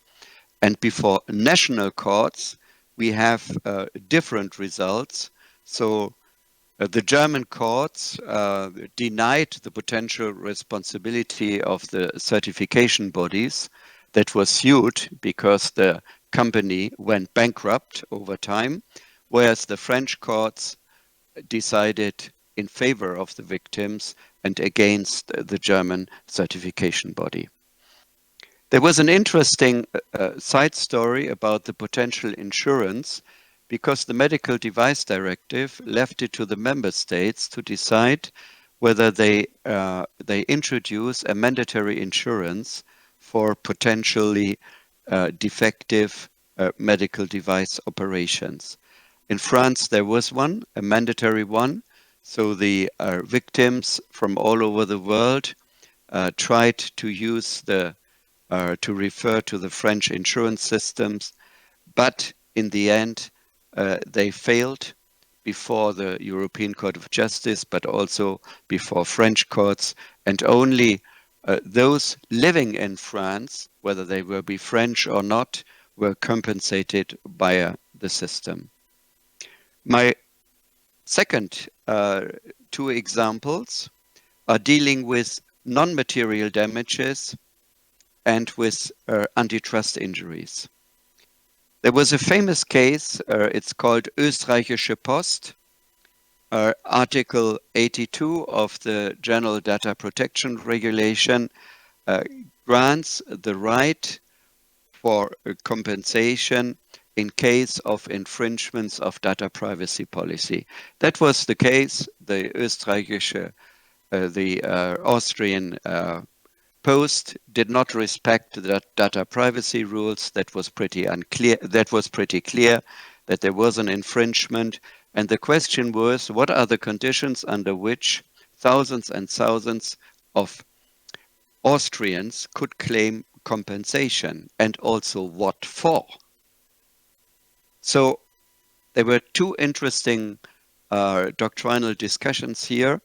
The one was, what is the link, or must there be a link between the infringement and the potential damage that occurred, which could also be non-material? Here, the court insisted there must be some sort of link between the infringement and the potential damage. But then, amazingly, and to the surprise of many lawyers, the European Court of Justice decided that the compensation does not require a certain degree of seriousness. That is the language that the court is using. Means the mere danger that the data privacy rules had been infringed could, in theory, suffice to enable potential compensation. My last case is one on antitrust injuries. Again, a rule that the European Court of Justice, that the EU introduced. It is not dealing with collective redress. It is only dealing with individual claims, but it allows member states also to introduce collective redress systems. And in the case at issue, it was a cartel, and thousands of companies had suffered from the cartel because the prices they paid were too high. And the question was whether the national system, in that case in Germany, which allowed under quite restrictive conditions collective redress, would suffice or would be in alliance with in line with the antitrust injury regulation. And in the end, the court again decided in favor of the plaintiffs and said that if the member states allow for some collective redress, it must be able really to provide for full compensation, because that was the trigger. So full compensation, in that sense, obliges the member states to provide for a mechanism that allows for collective redress. So what are the consequences of this? I think we may have lengthy debates about the pros and cons of the judgments. I take them as an opportunity to think about the rule of private law, in our case here of tort law, to deal with these new types of risks that emerge. And we will have, let's not forget it, we will have, and that is, I think, pretty sure, in the near future, we will have liability claims because of infringements of the AI directive or of the AI regulation or whatever. And then the courts in Europe and the courts in Luxembourg will have to decide whether a potential risk or a potential damage is compensated via EU law, via the AI regulation, or via the DSA, and how it is connected to the national tort law system. So one might, and here I will conclude, the Court of Justice is experimenting in a way which might be a challenge for a traditional reading and understanding of contract and tort. But let us not forget, it was not our topic, but I found the first session very inspiring, in particular in this insistence of using pre-market management, pre-market risk management to avoid damage. And what we did not discuss, and what I think would be truly important is the linkage between the systemic risk management, corporate social responsibility, and also contract. And here, I think I will conclude. There's always room for discussion. Thank you very much.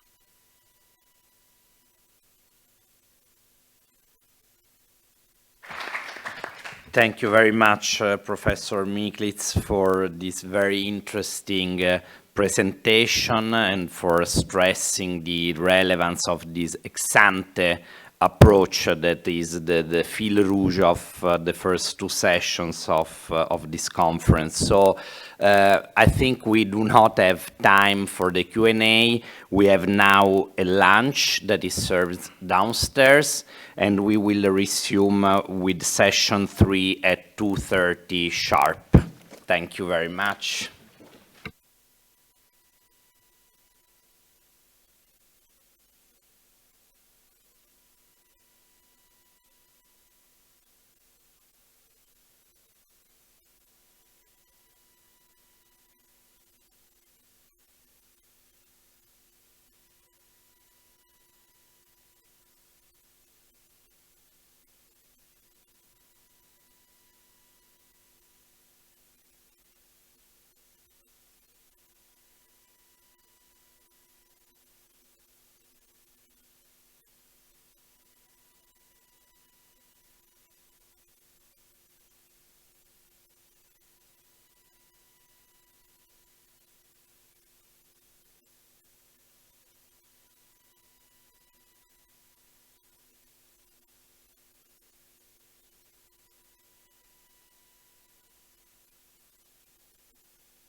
Okay, we try to be sharp. We said sharp, and it's almost sharp, because in this way we might have a chance to have some questions or debate, if any, in the room.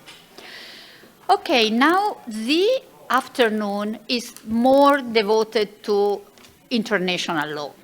Meaning general international law, investment law, and in general also in the second panel, but we'll get there, the damages, causation and damages issues. So we get more into I mean, these two topics are quite interlinked to some extent.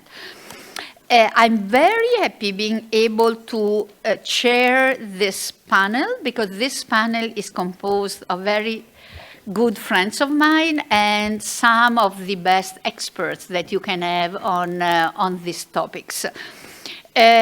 international law and the state responsibility and risk is a step that we really need to understand well, because it's not an easy job. You see, on private law and contract law, it's probably easier to understand. Here, we will need to show you how state responsibility on the one side and possible new trends of international law in all its possible branches deal with risk. And it is a bit more complex as a conceptual exercise. So let's start with the governing risk through the lenses of public international law. I'll give the floor first to Hélène Ruiz-Fabri, who's professor of law at Université Paris 1 at Panthéon-Sorbonne. And she's also a very well-known arbitrator, and so she will take us to this world, and we asked her to try to be more introductive of the issue, to be able to better understand what's coming after that. And then it will be the time for Professor Fernández Arroyo, professor of law at Sciences Po Law School in Paris, and Diego is also equally a very well-known arbitrator.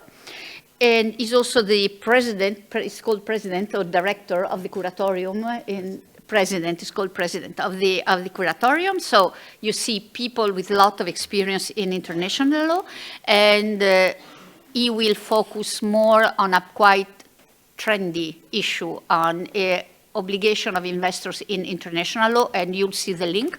And finally, we'll have Avvocato Stefano Montemaggi, who's senior legal counsel in the legal service of the Bank of Italy, of the Banca d'Italia. And again, we have a third very challenging issue, which is the responsibility of central banks somehow at international level, European and international level. For scholars of international law, this is quite a challenging issue to see how authorities like these central banks might get responsibility or obligations under international law. And central banks in particular are very special. So we chose topics that should, again, get to the matter and delve into how international law might govern risk.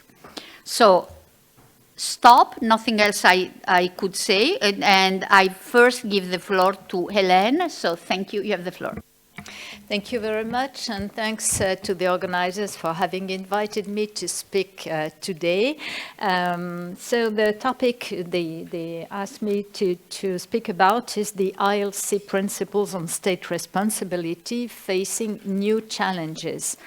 So just by way of introduction, maybe a few very quick remarks about this ILC principles. So principles drafted by the International Commission, which is a UN organ, which is in charge of codifying and gathering in instruments progressive development of international law. One point worth mentioning in this regard is that the ILC has worked on responsibility of state for internationally wrongful acts for 5 decades. It took more than 50 years for the ILC to be able to issue these ILC principles on state responsibility. And one reason is, of course, the great difficulty to identify relevant practice, because states are very reluctant to put in words and in rules or what is related to responsibility. So it gives already a flavor on how international law could tackle this type of issue. And of course, these ILC principles can look to many people as rather weak. But if you consider the difficulty which already existed to put them in a text, you might see that a big step has been taken there. And the status of the ILC principle has been discussed and is still discussed. When the ILC succeeded after more than 50 years in having a draft on which the ILC itself had agreed, came the question whether it should be proposed as a draft convention to be adopted by states and become a treaty, so hard law, or whether it should remain just this text of articles that would be taken into account and of which the General Assembly of the United Nations would just take note.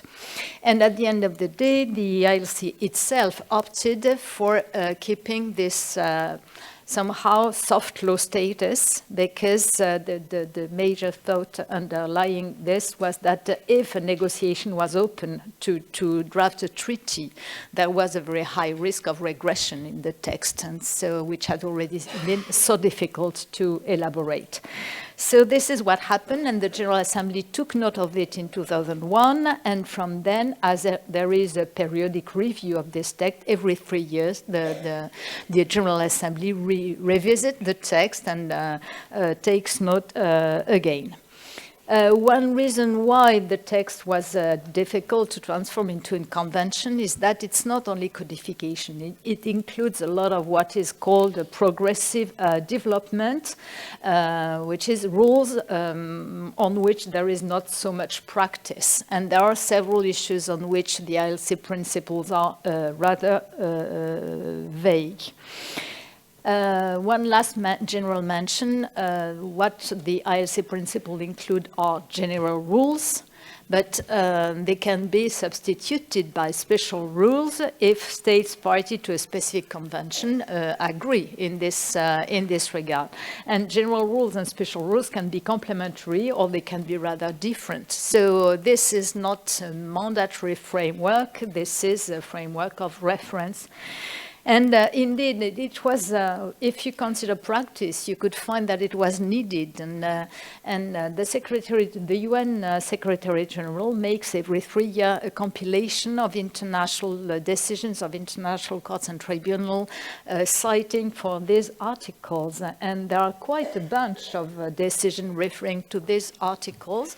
So there is a compilation every 3 years, which is made, you can find on the UN website. And so you will see that these articles easily became a reference in the international practice. This being said, these references are quite uneven. You have far more to the principle at the beginning of the articles, which is the principles of responsibility, attribution, and obligations, than the last part, which refers to reparation and the process to look for responsibility. So I understood the task the organizers granted me as looking at these articles 25 years after their adoption. And from the beginning, it was known that there were some gaps, but it is also that in 25 years, some practices have evolved and highlighted eventually that some provisions were not well adapted. So these are the challenges I'm going to speak about. And about the issue we face nowadays. In substantive terms, we could probably summarize this under the heading of global threats, where during the last 25 years we have had pandemics, we have had issues of genocide, mass crimes, climate change, cyber crimes, and so we have a certain number of threats which have developed and which put under pressure the principle which were agreed 25 years ago. So I don't, of course, don't have the time to make a full inventory, so I will just pick a few issues that I will try to illustrate, the most salient in my view, and I can identify two main challenges that partially overlap. If I have more time, I will mention more, but time is not flexible, so I will try to be synthetic. The two challenges I would like to tackle very briefly is one gathering several issues, the nature of the obligations, because the responsibility is about wrongful acts, so it means that obligations have been broken, and maybe we have to say a word about the challenges of the nature of the obligations. And then the second challenge I would like to mention is the issue of what we could call the collective, which is shared responsibility, shared obligations, collective countermeasures, all these issues which involve a group of states at least, but how do you disaggregate eventually the corresponding data? So regarding the nature of the obligation, so, as I said, to give rise to responsibility in international law, what is necessary is the commission of an internationally wrongful act, so an act which breaches international law, that can be attributed to a subject of international law, in this case, states. We have MIRA provision for international organization, but I focus on states. So the most often cited provisions are the one relating to attribution, and for example, this is an issue which often rises in investment arbitration. The various problems related to attribution are rather well known. Is the entity an organ of the state, or can the act of the entity be attributed to the state because there are maybe police powers or regulatory powers, or maybe the entity, although private, acted under the control of the state. We know all these issues maybe, and but this is not the aspect on which I would like to insist for lack of time. What I would like to, although there is a lot to say on attribution, and I reflected on speaking on that alone, but I would like, this is the subjective dimension of responsibility, and what I would like to mention instead is the objective dimension of responsibility, which is the breach of an international obligation. What problem that the ILC principle left aside is the nature of the obligation. And this issue of the nature of the obligations, I would say, strikes back under two angles. The first one is the distinction between obligation of result, obligations of conduct, and obligations to prevent.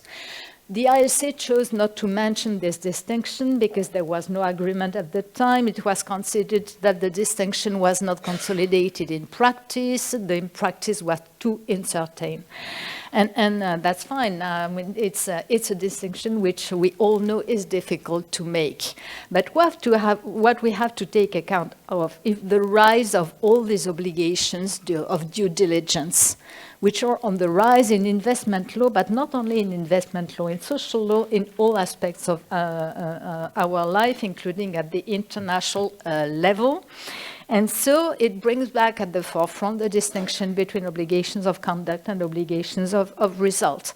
And in this regard, the ILC principle make no difference. And therefore, it's, the issue is sent to a case-by-case analysis, and even can raise complicated issues of several layers of responsibility, because you can have the example where an act which causes harm comes from a private entity, not under the control of the state, not exercising any prerogative of or public power.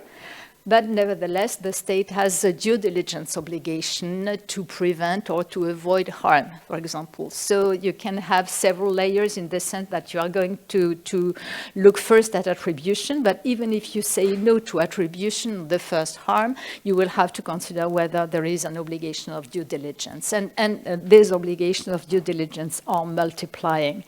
And you have all the issue of assessment of obligations of conduct to consider, and no guideline in RCWA, the article on the state responsibility for international wrongful act, no guideline here. The principles are of very little help.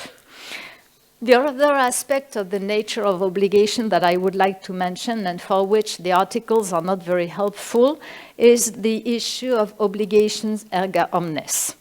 You have this distinction which has arisen in international law of first jus cogens in the law of treaty, and this idea that you could have peremptory norms of international law.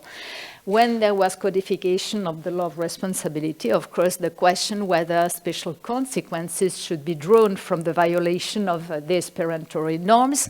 And indeed, the articles include some provisions which lay down special consequences. And, there is a kind of discrepancy between the articles and current practice, in the sense that the special consequences to be drawn from the breach of special rules in the ILC articles is reserved to jus cogens norms. And the jus cogens norms are such a label, if I can put it like that, that most of the judges are quite reluctant to use it, especially the International Court of Justice, but not only the International Court of Justice. And beside this, you have the erga omnes norms, which, of course, include jus cogens, but can be a wider circle of norms than only jus cogens.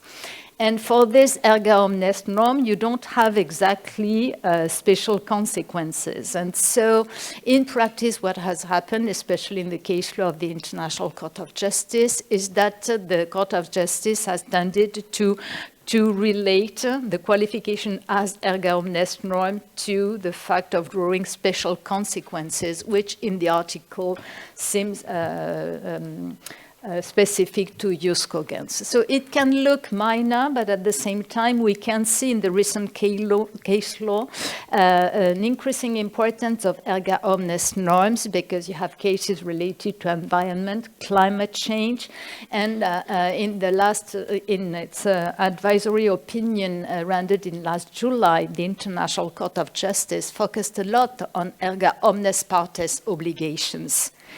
And so when you have erga omnes partes obligations, if not erga omnes obligations, then you have this idea of special consequences. And this leads me to the second tendency. I'm sorry, I'm really surfing on the topic.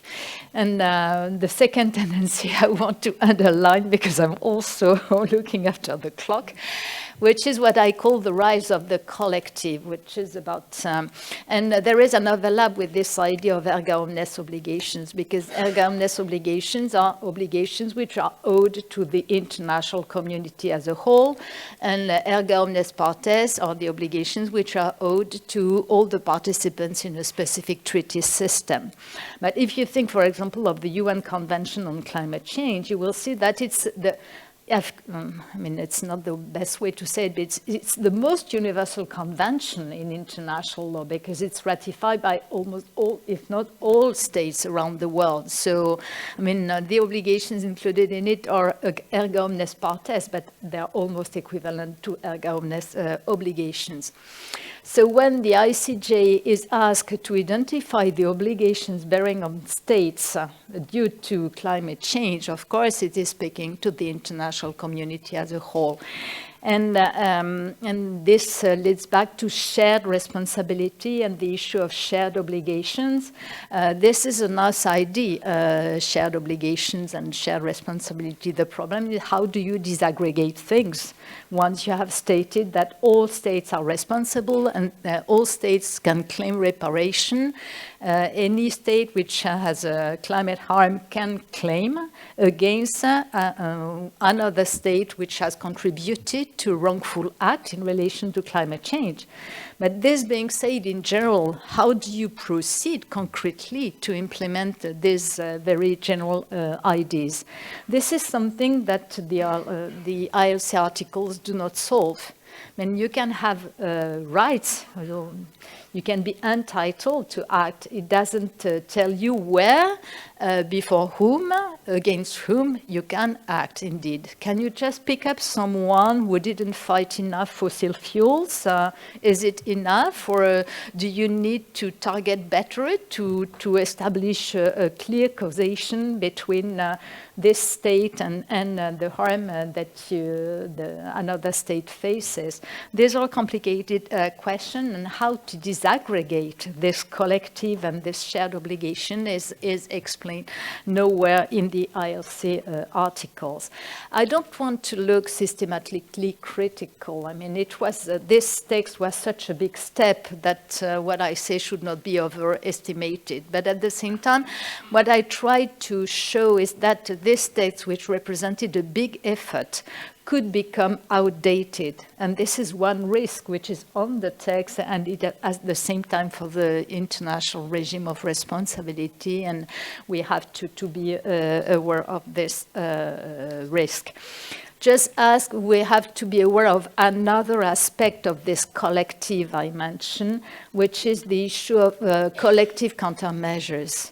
It can look paradoxical nowadays, but when the text was elaborated, the various rapporteurs found that there was no consistent and continuous practice to support a text on collective countermeasures. So it opted for a kind of without prejudice clause regarding countermeasures, collective countermeasures. So it was Article 54 saying that this chapter does not prejudice the right of any state to invoke the responsibility of another state to take lawful measures against that state to ensure cessation of the breach and reparation in favor of the injured state in case an erga omnes obligation is at stake. So this is the idea of collective countermeasures, but the clause is only without prejudice. But during the past 25 years, and I don't need many examples, we have seen a multiplication of collective countermeasures. We have seen what happened after in Syria, due to the breach, mass violation of human rights. We have seen what happened after the Russia annexed Crimea. And then after the war in Ukraine, we can see what happened, the sanctions taken against the government of Myanmar after the massive human rights violation, and again recently after the military coup d'etat in 2021. So we can multiply examples, you all know them, and now we can see that there is enough practice and there is enough examples to reflect on where is the opinio juris, where is exactly the rule governing countermeasures. And the risk we can see there is that these countermeasures, as they stand now, they look as tools from the most powerful. So it just reinforced the idea that international law is a tool for the most powerful, that they can tear and use for their best benefit. And probably, I would say, improving the rules in this regard could help legitimizing this type of measures. But as they stand now, the LC principle don't do the work. I'm reaching the end of my time, so I go on with my surfing. I will conclude by mentioning that there is a third challenge which could be evoked. I will just mention it because there is after another panel devoted to reparation. But with the development of all these obligations, erga omnes and due diligence, I mean, the burden on state is increasing. Every time you need reparation, you tend to find a way to turn to the state, as if it was a kind of insurance of being indemnified for lack of other interlocutors or other ways of reaching other interlocutors. Fine to a certain extent, but at the same time, in the context of liberalization and neoliberalism, states are not very rich creators in many cases. So there is some kind kind of paradox in this tendency. And it raises another issue, which is sometimes tackled under the heading of crippling compensation. It's good to find responsibility, to say that someone has caused some harm and has to grant compensation. But what if the state, because we are speaking about state, doesn't have the means? So you would say this is a theoretical question, because even the poorest states, the state has some means. That is true to a certain extent, but at the same time, I mean, when you consider mass crime, like genocide, like massive harm to the environment, and like this type of thing, what is the good quantum for reparation? And how do you assess this quantum, depending on the power and the wealth of the state considered? And is it even measurable? Although we all know it needs to be measured. So these are challenges also which are not really tackled in the ILC principle. So I mean, this was my approach to that, although I repeat, to conclude on an optimistic note, that it was already a big step to have this principle laid down in a single instrument. I thank you for your attention.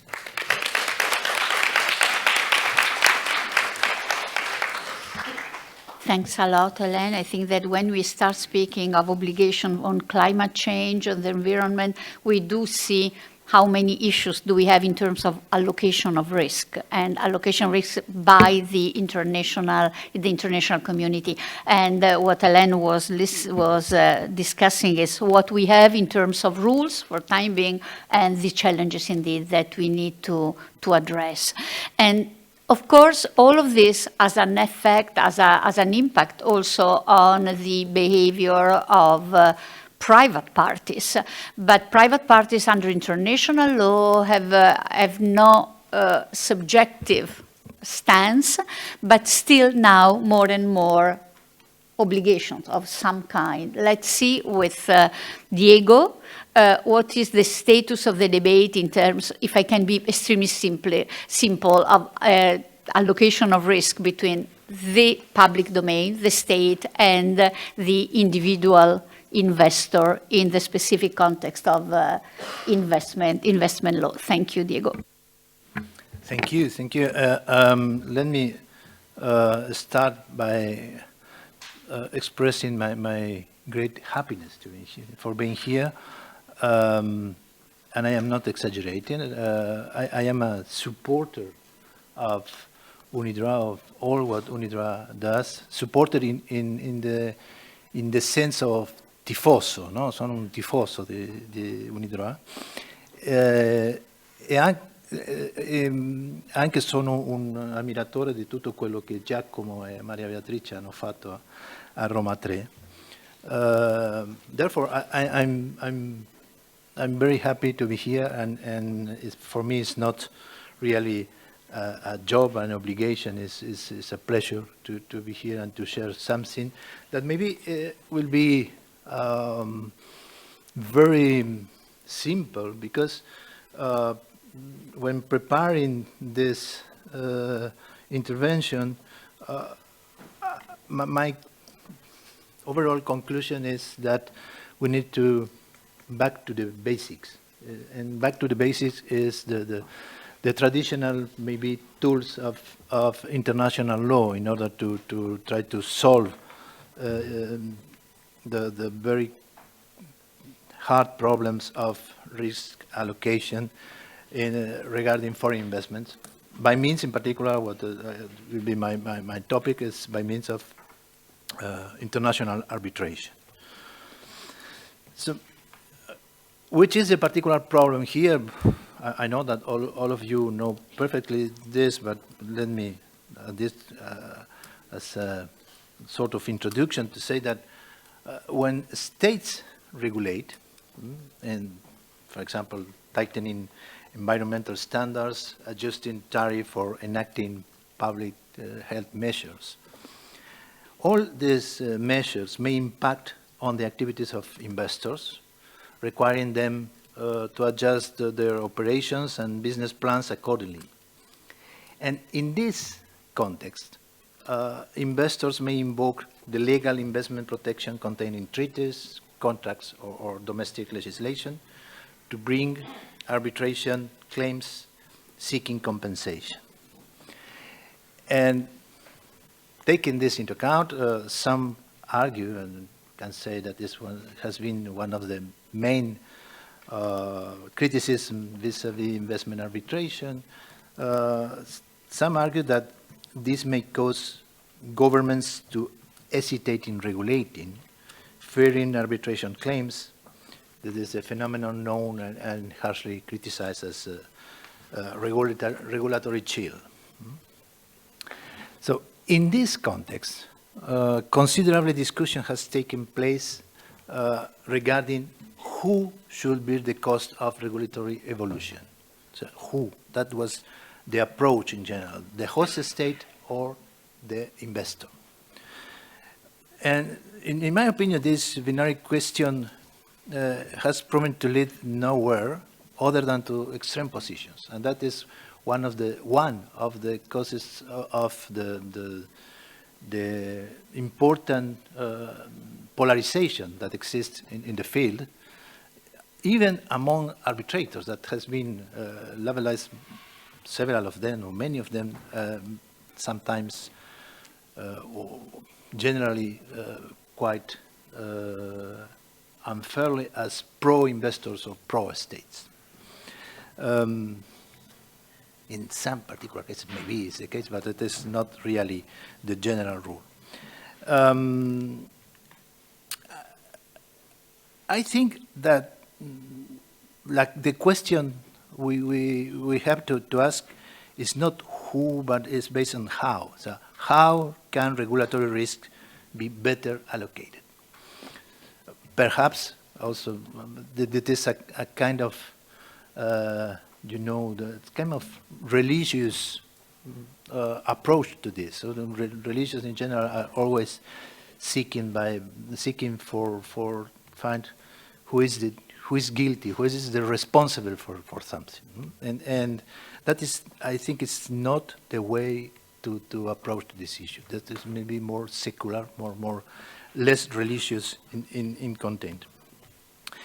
And as I mentioned at the beginning, it is my contention that public international law offers certain tools that can contribute to a fairer, more coherent, and more predictable allocation of regulatory risk.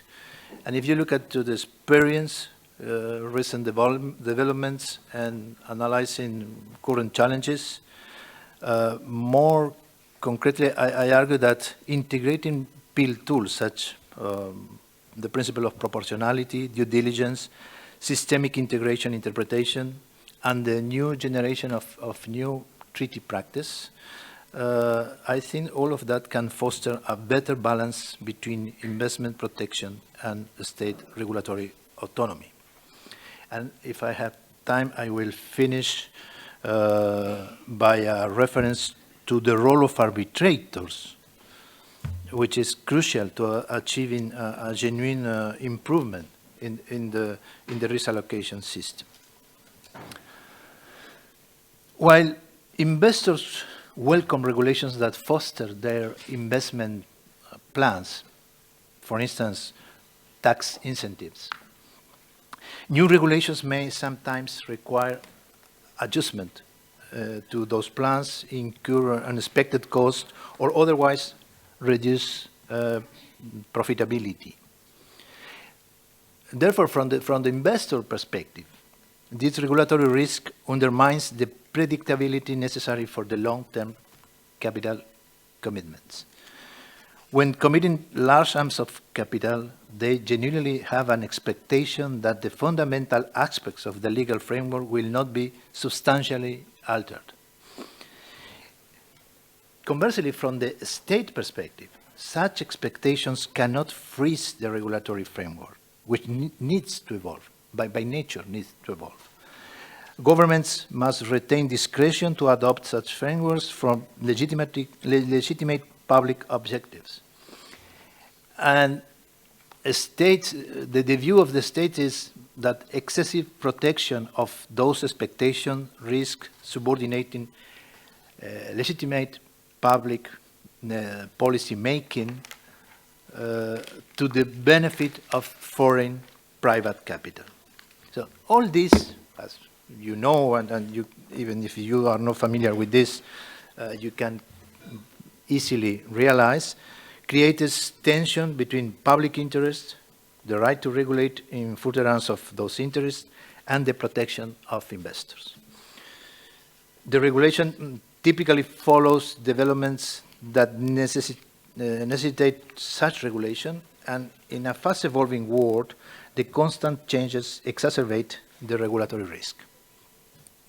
The allocation of risk can have serious consequences on the state by being accountable towards investors.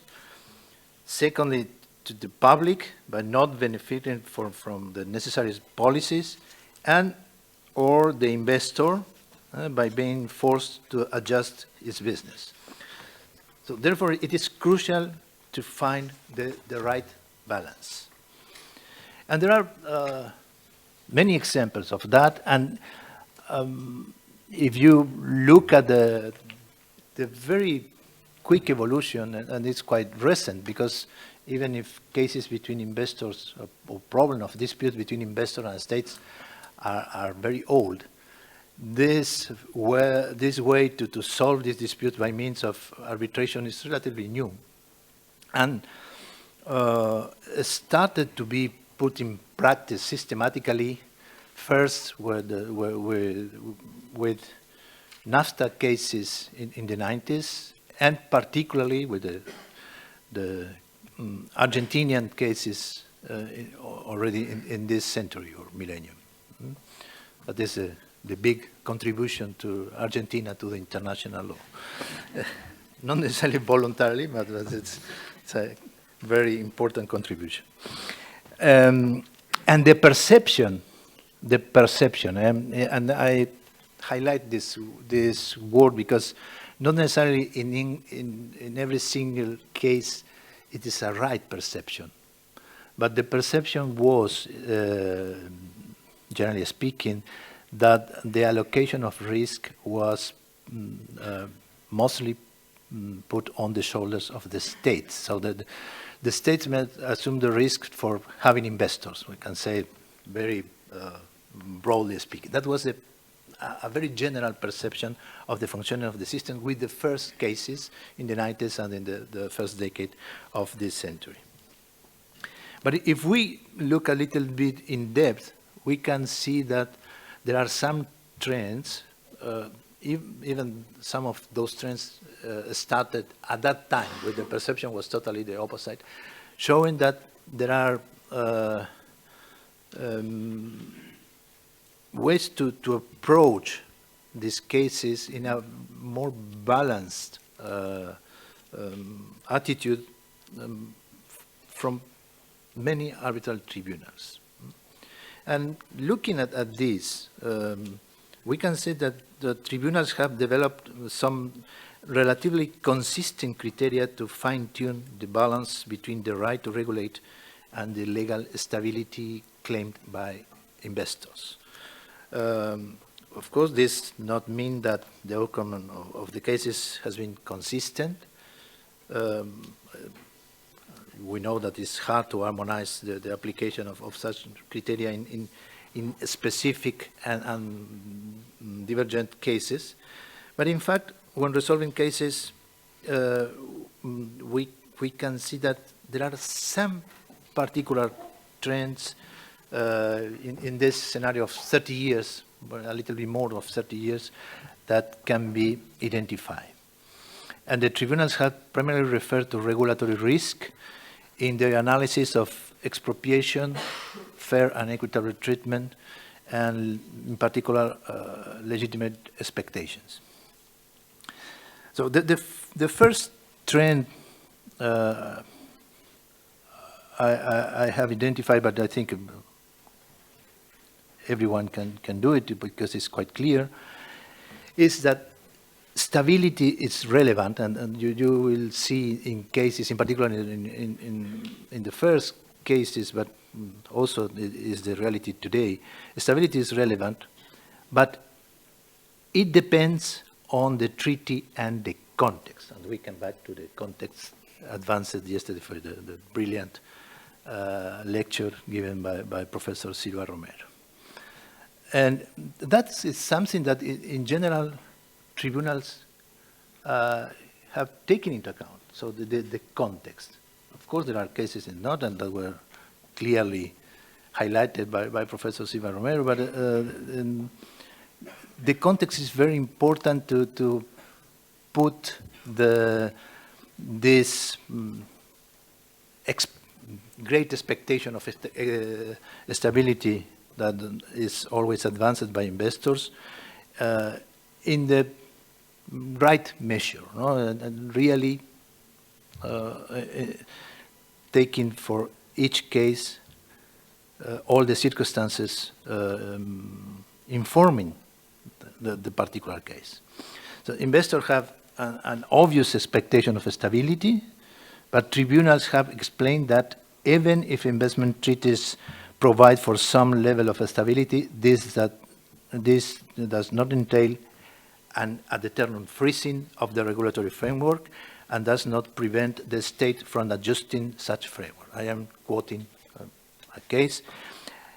And there is an evolution in the sense that I mentioned. So there are cases in the beginning of this evolution of investment, international investment law, just cite some of them, TECMED versus Mexico, or maybe cases well known, Suez Vivendi versus Argentina, and even more recent cases like Infrastructure Services Luxembourg versus Spain, in which the perception or the majority of commentaries made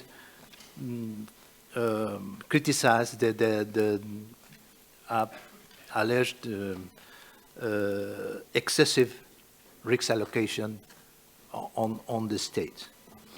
But if we look, even those cases, but if we look in particular some new cases, and for example, I mentioned here AES versus Argentina, we can see that the tribunal specifically said, well, we have the fair and equitable treatment clause, but we need to look at the concrete clause and how the clause has been inserted in the treaty. And we can know that in this case was a preamble of the US-Argentina VIT. This preamble, I quote, recognizes that VIT is desirable to maintain a stable framework. Such recognition on its own cannot, in the tribunal's view, be quoted to a far-reaching declaration that VIT includes the stability of the legal framework. A second trend is that stability is not absolute. So the first one was stability must be read in the context. But stability cannot be absolute because regulations must evolve. And here again, I could mention many cases, but let me, for example, in Parkerins versus Lithuania, we can read that the tribunal said, I quote, any businessman or investor knows that laws will evolve over time. And that appears in many cases. Saluka versus Czech Republic is also a well example, or more recently, Brenergy versus Spain. But look at a very well-known case of Philip Morris versus Uruguay. Because in Philip Morris versus Uruguay, perhaps that is due to the chairperson of that tribunal, which was the late James Crawford. In order to allocate the risk between the investor and the state, uses traditional tools of customary law. And if we look at the award in this case, so we see that it held that the measures were a legitimate exercise of sovereign policy power to protect public health, as they were taken in good faith, were non-discriminatory and proportionate. Also, it found, the award found that the measures were reasonably and non-arbitrary as they were adopted. I'm sorry, that was I read. A crucial question here is whether tribunals should second-guess states' public policies. And in this sense, it's also very interesting that the tribunal in Philip Morris versus Uruguay referred to the margin of appreciation doctrine from the European Court of Human Rights to argue that tribunals should grant deference to governmental judgments on national needs in matters such as public health. A third trend, which is somehow linked with the previous one, is due diligence. And we see more and more in arbitral awards that investors must be diligent.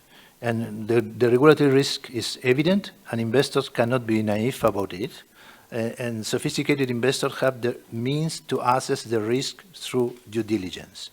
While this cannot predict regulatory changes or neutralize the risk, it can significantly mitigate the risk. And that you can see in many cases, for example, in Cube Infrastructure versus Spain, or in Sevilla Behir versus Spain.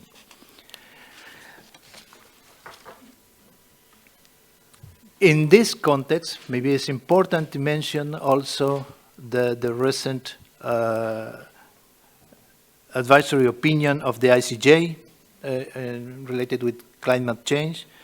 If you read I will not read, I have some quotes of the decision, but it's interesting to see, and in particular there is a separate opinion of Judge Cleveland on this. I think it would be quite difficult for investors in the future to say that they ignore that the states can have some kind of obligations in matter of fighting climate change that can collide with the right of investors. And finally, on the other side, there is a trend that right to regulate is not carte blanche. And there are many cases, I will not say because the time is advancing, and so I will not say cite the case, but just to mention the concrete elements of this idea that we can take when analyzing recent awards, and not necessarily two recent awards. We see that tribunals consider whether the changes are radical and drastic. So in putting that, focus on this, so you can invoke the right to regulate, but you cannot make changes which are really totally unexpected. Secondly, tribunals look at the consistency of the state policies and conduct. Even if the states or a particular state in a particular case takes a totally justified measure, for example, based on the protection of environment, that must be consistent with the behavior of the state vis-a-vis that investment. So, and if the state, for example, was giving authorizations for the trade and saying that all environmental issues in that investor were perfect, the day after they cannot say that, well, that was violating investment and that they needed to adopt some particular measures against that particular investment. A third element, tribunals examined the underlying motives and reasoning behind the regulatory changes. And we see in several cases that the tribunals held that states should regulate based on reason and not more discretion, and there are several cases regarding Argentina in this sense. And finally, there is an issue related with the procedures, and The tribunals have mentioned several times that the states must act with transparency and respect their own legal procedures in access to justice. Just in 3 minutes. And how public international law can improve the risk allocation in this sense. And that is what I mentioned before as back to the basics. There are some very obvious ways. One is the most obvious, which is by means of treaty interpretation. And treaty interpretation, we can consider at least from 2 perspectives. One is taking into account systemic integration, and that is required by the very Vienna Convention on the Law of the Treaties, Article 31(3)(c), when they said tribunals are obliged to interpret the treaty in the light of any relevant rules of international law applicable in the relations between the parties. Someone can see some problem with this or some contradiction with the idea of lex specialis, but actually there is not a contradiction. I think that is a confirmation, because where the terms of the treaty are clear, those terms must be enforced, and when considering other rule of international law, those should be relevant and applicable in the relations between the parties. So the Vienna Convention is clear, and the lex specialis has a role, but the problem is when the lex specialis is not clear and is give not the possibility to have a clear answer to the particular issue at stake. Another issue related to treaty interpretation is evolutionary interpretation, and that can be used, I think, in the line provided by the resolution of the Instituto Internacional to honor the treaty obligations, but taking into account the changes that the circumstances have operated from the moment in which the treaty has been adopted and the moment in which the arbitral tribunal must adjudicate a case. Another element is joint interpretation, and I think the states in investment treaties should use more this way to provide. So they are the owners of the treaties, and they not, of course, in the course of one case, but they could really provide for current common interpretation for future cases, and some states have used this possibility.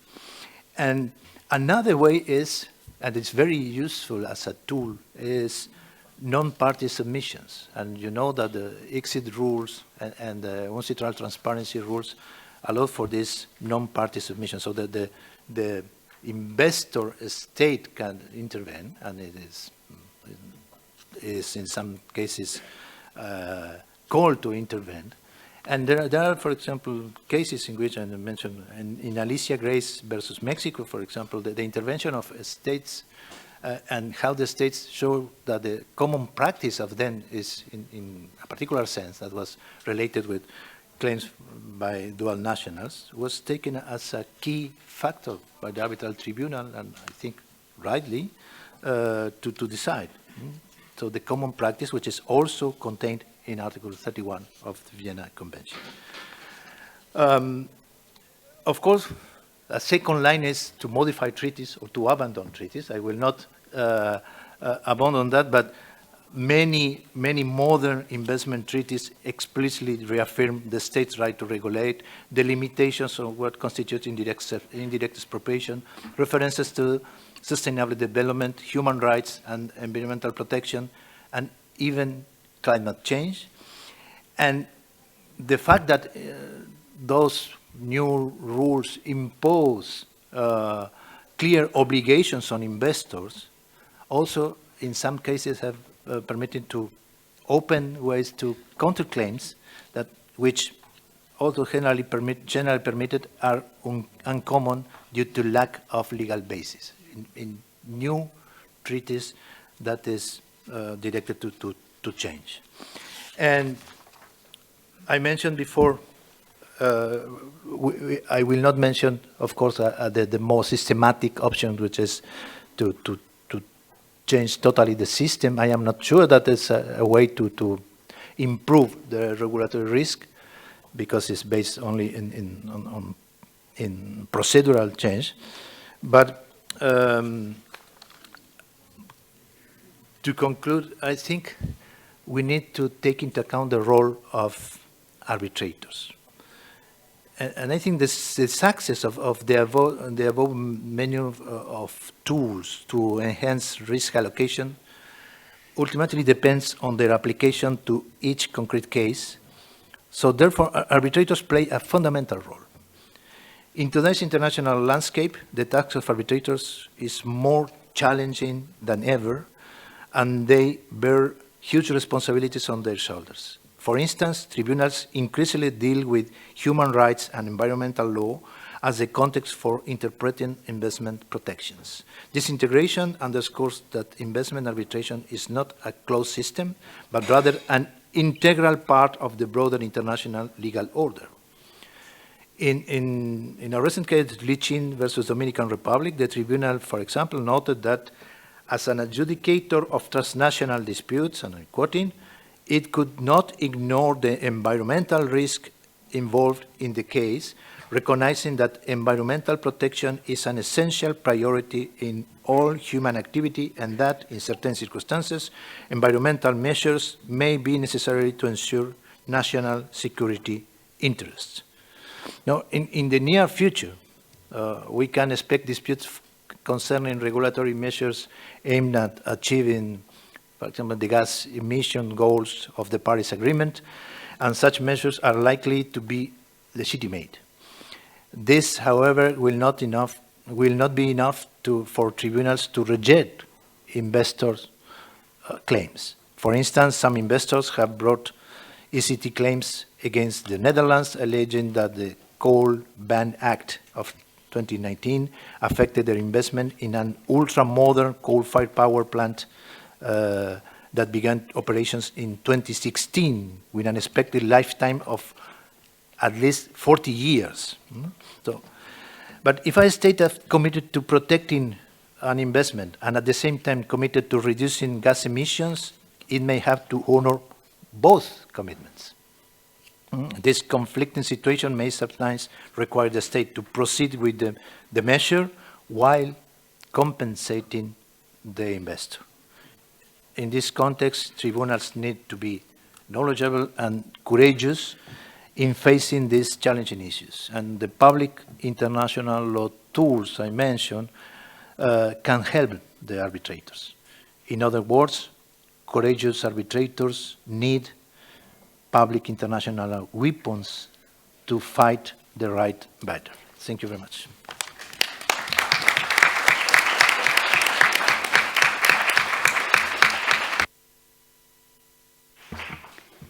Thanks a lot, Diego. I think aside from the main issues that were raised, and they have a lot of background and things that we could take the whole day to discuss, I think that you started also to put some meat on what Bill BURKE-WHITE said this morning in terms of how the role, how responsibility or liability could be put more on companies according to the new rules, and also with some nuances and possibly also criticism. I think you were able to dialogue with what Will was saying. Now we move also, because I care about time, so I move directly to the third intervention of Stefano Montemaggi, and I said we are extremely curious to see how authorities like central banks, and specifically central banks, play a role in this context and in this discussion. So, Stefano, I just leave the floor to you. Thank you, Maria Chiara. So this morning you heard about the growing legal risk that Banca d'Italia face and try to govern in its vest of banking supervisory authority. And the magnitude of the legal risk that the central bank and the banking supervisor have to deal with is well reflected in some established international principle that have been historically developed within the fora that the Deputy Governor Nicoletti Altimari this morning was referring to, and which pertain to, I would say, special declination of the state. I mean, the central bank, the banking supervisor. In particular, the Basel core principle for effective banking supervision address the issue of the limitation of the liability, of the legal protection of the supervisor, and so their legal protection, suggesting that the national law should provide protection for the supervisor and their staff against lawsuits for action taken and or omission made while discharging their duties. And similar standards have been elaborated also by the Financial Stability Board with respect to another very risky activity, which is the resolution activity, banking resolution, so the management of the bank crisis. By saying exactly the same, by, I would say, sending the same message that is trying to balance the rights of the individual with the need to protect the activity discharged by these authorities. Now, these standards deal with supervision, with resolution as standalone activities. They do not consider the situation where a single entity, a single authority deal with multiple mandates, such as it happens in Banca d'Italia, where the entity is vested with many public mandates, not only supervision, banking supervision, but also consumer protection, anti-money laundering supervision, crisis management, and obviously central banking. And this principle, these international standards, I would say, do not even consider the situation where the authority collaborate and share this mandate with other authority in a supranational context. And so I would like to focus exactly on this second point, because as you probably know, Banca d'Italia, together with many other central banks today, perform most of its mandates within supranational system mechanism, which has been established at EU level by virtue of EU legal sources. This obviously refers to the European System Central Bank, to the single supervisory mechanism, to the single resolution mechanism, and now also to the regulation which established the AMLA, the new European Authority for the Anti-Money Laundering. So most of you are probably familiar with this taxonomy. However, I would say that the common mark of this system and mechanism is that there are EU-centered scheme for exercising power, administrative power, EU powers, but also national powers, where a union institution is conferred with direct power vis-à-vis third parties, but also with powers of, I would say, of overall oversight of the system, so power of coordination. Now, this system, some of these systems are not so recent. Some of them have have been in place for over a decade, but there are many incompleteness in this system. One of these incompleteness is for sure I would say, the legal risk, how the legal risk is governed, how the legal risk is allocated. So essentially, we have a very fragmented picture with heterogeneous liability rules, not only between the national components of this system, but also between the center, so the EU institution or agency, being it the ECB or the SRB or AMLA, and the national authorities. And then we have totally distant liability rules which apply to the person, to the person working in this system. So liability rules that apply to the governing boards and to the staff, with, for instance, the ECB and the other EU agency, staff and governing board members who are protected by virtue of international immunity, and the staff and the governing members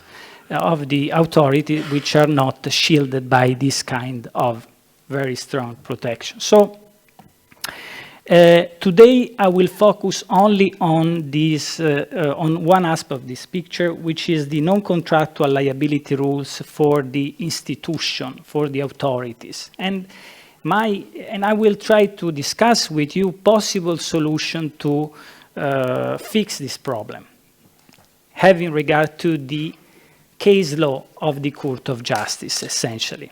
So I don't want to go into the details. Essentially, the comparative analysis of many member states' jurisdictions show that we have a very fragmented picture, as I was just saying before.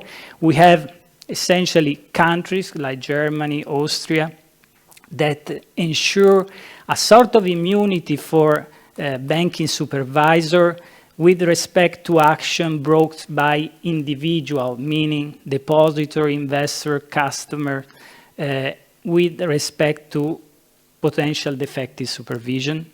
Then we have countries like Ireland, but also Malta, where the non-contractual liability of the authority is confined to, I would say, willful misconduct, okay? So deliberate action. And then we have probably the most important family in terms of number, which is the French, I would say the French model family, where the liability rules provide a limitation in favor of the supervisor in terms of gross negligence threshold. So we have a threshold which is the gross negligence. But now look, we have to look to the, I would say, to the EU institution and agency. And then I have cited the most relevant legal sources, the Article 340 of the treaty, paragraph 3, referring to the ECB, and then you find also the rules which regulate the liability of these strange animals that have been created for the SRM and for the AMLA. Apparently, these rules, which have different hierarchical rank, one is put in the treaty, the other are put into regulation, are very similar in terms of wording.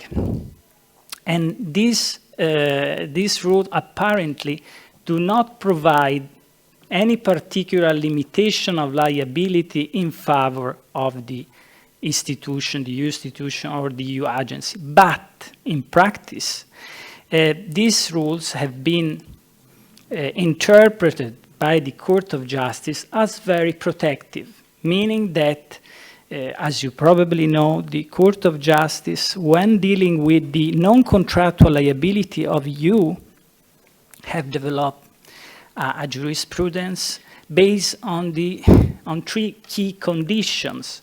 So in order to obtain in order to obtain damages vis-à-vis an EU institution, you have to demonstrate a sufficiently serious breach of an EU rule law that is intended to confer rights on individual and a causal link between the serious breach and the damage itself. And these conditions have been considered as cumulative. So, very recently, the General Court had the opportunity to deal with a quite serious case concerning the ECB as supervisor, as banking supervisor. The action was brought by the main shareholder of a quite important, significant Italian bank, Banca Carige, who have been put under special temporary administration by the ECB. Essentially, this shareholder asked for damages, asked for compensation by arguing that the ECB conduct was unlawful in the exercise of its supervisory function.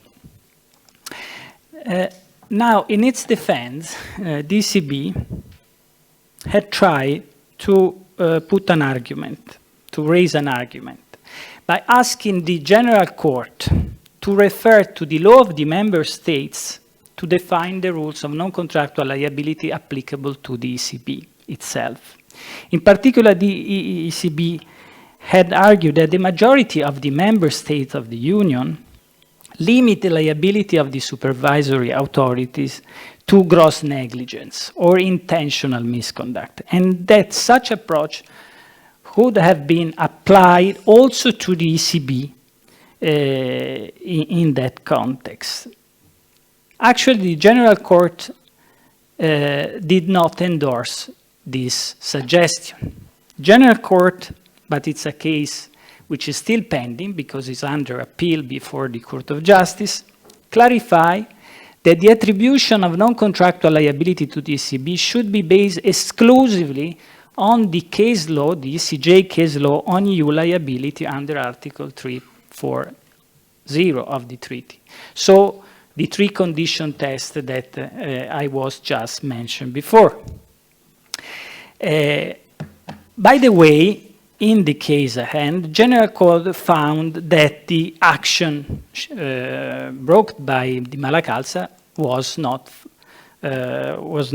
found, has no ground to be accepted.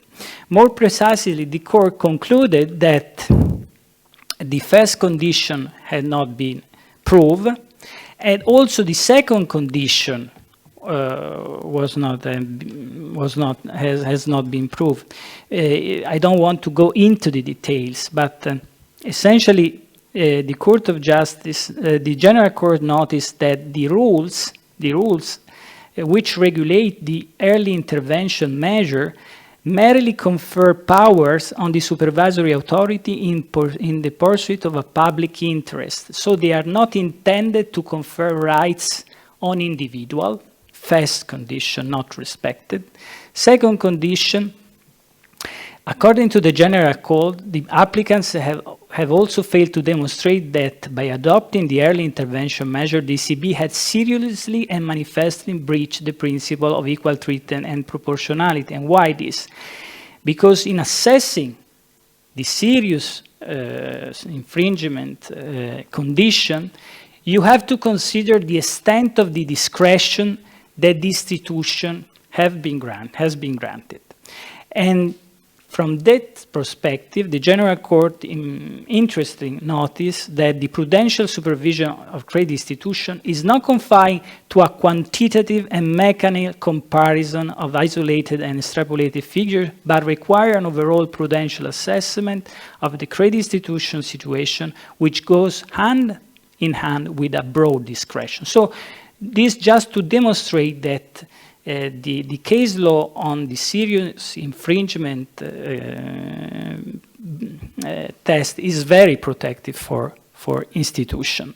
So meanwhile, The Court of Justice, in two important cases which pertain to the Bulgarian Central Bank, came to another interesting conclusion. It concluded that the EU law precludes the non-contractual liability of a national authority for breach of EU law, including national law transposing EU law, from being made subject to conditions which go beyond the standard of the sufficiently serious infringement of EU law. In that case, in those cases, you should consider that the defendant was a central bank governed by a national law which provides for a very strong limitation of liability, because the Bulgarian law on the national central bank limits the national central bank liability only to damages caused by intentional acts, so willful misconduct. And the Court of Justice say, okay, this is not compatible with the EU law, because when the Bulgarian national law implements EU law and fail to correctly implement it, the liability standard is the EU liability standard. It cannot be the national standard if that standard is below,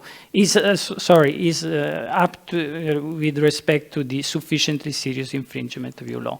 So does that mean that full harmonization and alignment is already possible? So does it mean that there is no fragmentation, there is symmetry?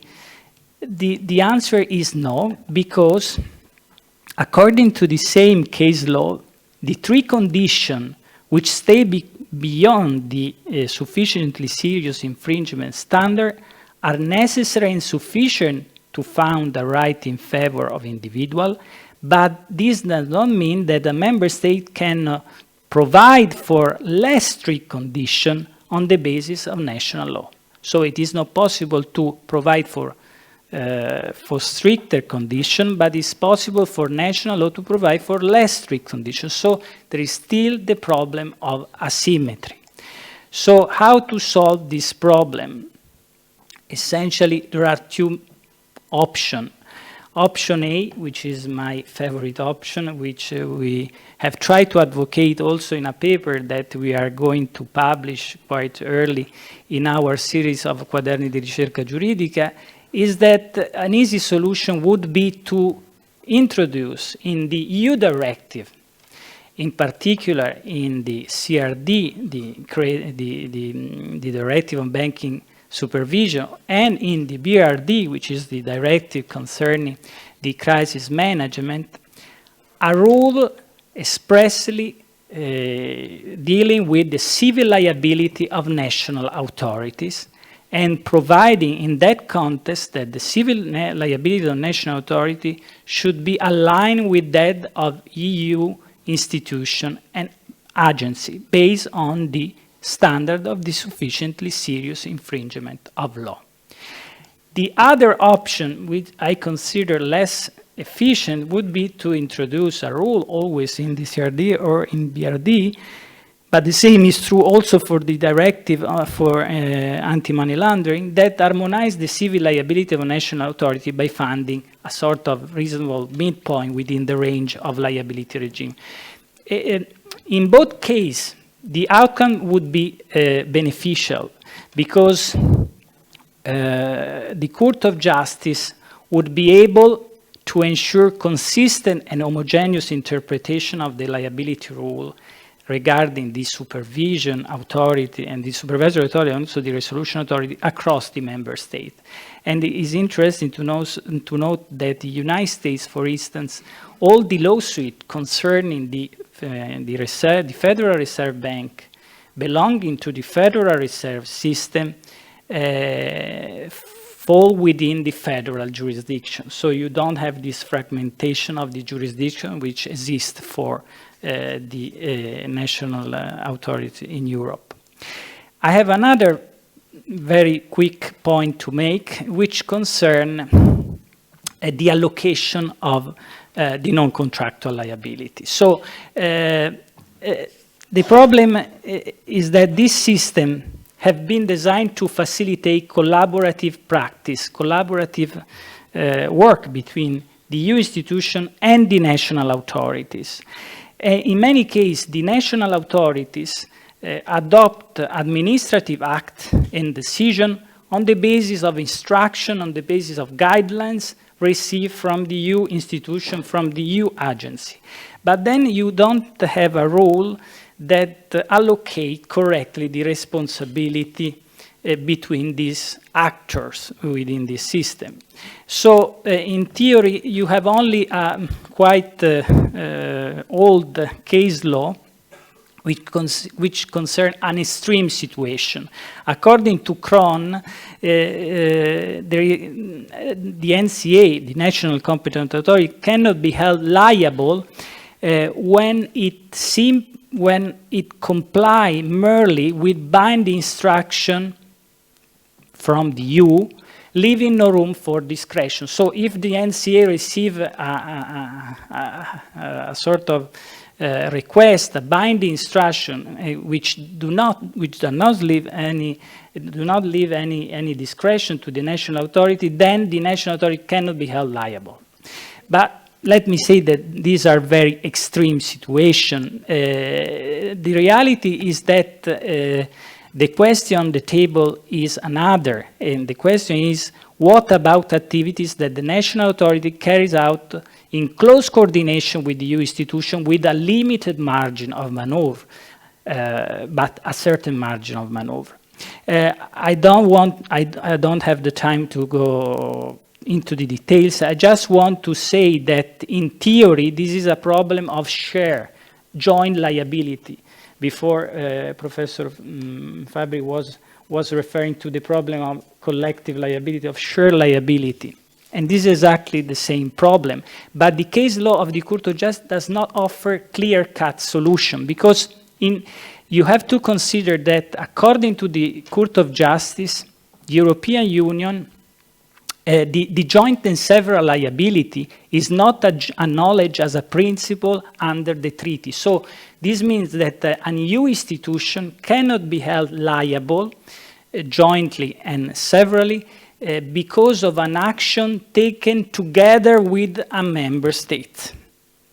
It is not the contrary is possible in the sense that according to the national law, a national authority could be considered and could be held liable jointly and severally also for an action taken together with an EU institution. But for the EU institution, this is not possible. So let me say that we have a precedent, but I don't want to describe it. The problem is that in the reality, what it happens is that the injured party, the party that has suffered the harm, would probably bring the action against the national authority before the national judge, also in relation to action that are attributable both to the national authority and to the EU institution. Okay? So in the SRM, you have a rule that tries to fix this problem. It's a very interesting rule. The academia has not dedicated any attention apparently to this rule, but it's a very interesting rule because it essentially provides that the SRB, the authority, the EU agency, should compensate the National Resolution Authority for the damages which are the consequence of an act or omission committed by the National Resolution Authority in the course of any resolution scheme, and that obligation shall not apply only where the act or omission constituted an infringement of this regulation, of another provision of EU law, of a decision of the board committed intentionally or with manifest and serious error of judgment. We could wonder whether this is a rule only pertaining to the internal allocation of the cost of the liability or a rule also affecting the liability regime vis-à-vis third parties. My answer is that it's a rule which concerns the internal allocation. Is an internal redress scheme with, developed with regard to a supranational system in favor of the national authority for those cases not covered by the case law that I was mentioning before, the Crown case law. In other words, cases where the national authority might be held liable vis-à-vis individual, although implementing with a certain margin of discretion a decision adopted by the SRB. And this is very important in the SRM mechanism because, as you see in the picture, the SRB is the agency that adopts the resolution plan, the resolution scheme, but then the implementation of the resolution scheme is up to the national authorities. So the decisions that affect the third parties are decisions which are attributable directly to the national authority. So this internal redress scheme is very important in order to remove potential disincentive for the national authority to swiftly implement the resolution. I conclude with a picture. The last picture referred to the SSM, which is very famous. It's the single supervisory mechanism. It's a puzzle. I cannot describe it. It's impossible. But simply to say that this puzzle has not a rule that mirror the article that I was describing before.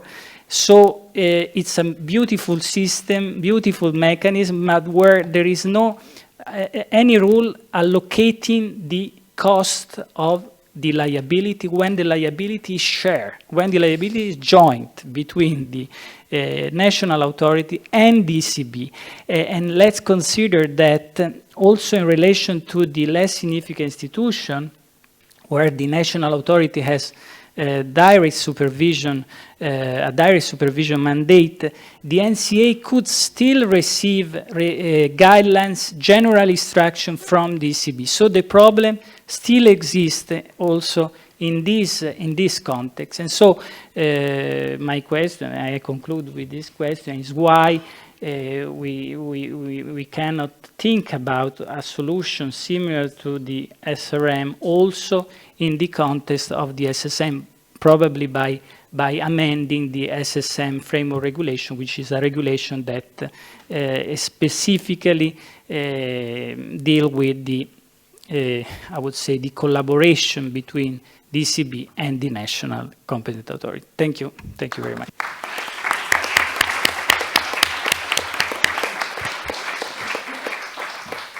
Thanks a lot. We are running out of time, so we cannot combine all of this, but there will be many things to say, but we have no time for that. So I'm very sorry I have to close the panel with no further discussion.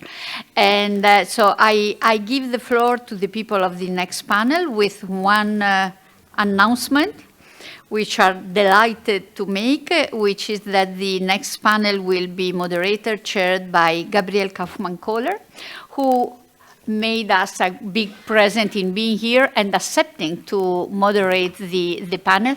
Gabrielle is one of the most well-known arbitrators in the globe, so especially for those youngest that are here to follow the certificate is a real big occasion. She's Emerita Professor of the Geneva University. She's also member of our executive committee. And with all of this, I give her the floor. Grazie, Gabriella.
So let me start. Yes. The later we start, the later we end, right? So let's try and get started, and thanks for being still here at the end of the day for this last panel. Thanks, Maria Chiara, for these nice introductory words. I'm not sure it's a present to have me moderating this panel, because I really stepped in 2 hours ago, and I do not know what my colleagues on the panel will say, so I will discover it as they speak, like you. But I'm very pleased. I'm pleased to be here, and I don't want to, at this late time, I don't want to monopolize too much time. But let me say that it is very, it's very nice to be here today. It was a glorious launch last year of the Romatré Unidroit Center. It's not that difficult to launch one and hold one good conference. It's much more challenging to keep going over time. And so it's very nice to be here a second time, which I suppose is a prelude for many other activities of the center. The first speaker will be Professor Ulrich SCHROETER. He's a professor of private law at the University of Basel, a university that is really close to my heart because I did my PhD there many, many years ago, and I also grew up in Basel. So it's nice to have him on the panel. He will speak about risks in the context of supply chain disruptions. There's one thing that I can certainly do efficiently, even unprepared, is control the time. And so it would be nice if we could still have a few minutes for the audience to ask questions. So I would ask the speakers to please remain within their 20 minutes. And you have the floor.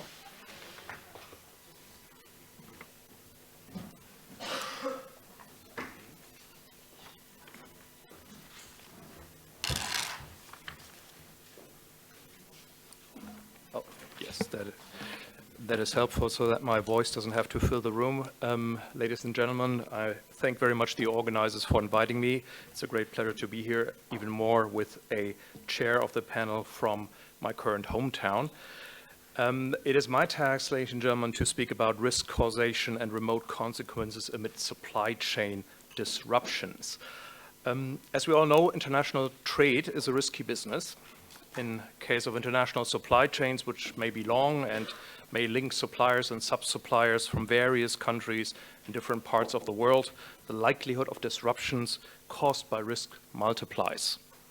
This in turn raises the question about the liability for damages, which is the subject of our topic today, in disputes concerning remote consequences of risks.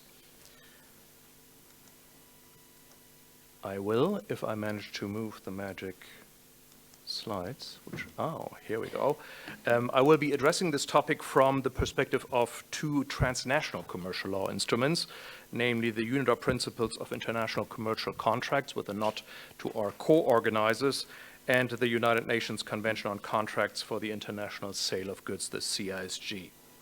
My task is made much more easier by the fact that both instruments' approach to risk, remote consequences, and causality is very similar, indeed almost identical. When I prepared my presentation, I was unaware what Dominic, Spencer Underhill, and Pascal PICHONNAZ would say this morning, so I was unprepared for their position to it. Some of the positions they presented reminded me of what I will tell you today, and as a little game, I will at the very end of my presentation, within my 20 minutes, I hope, take a vote among the audience.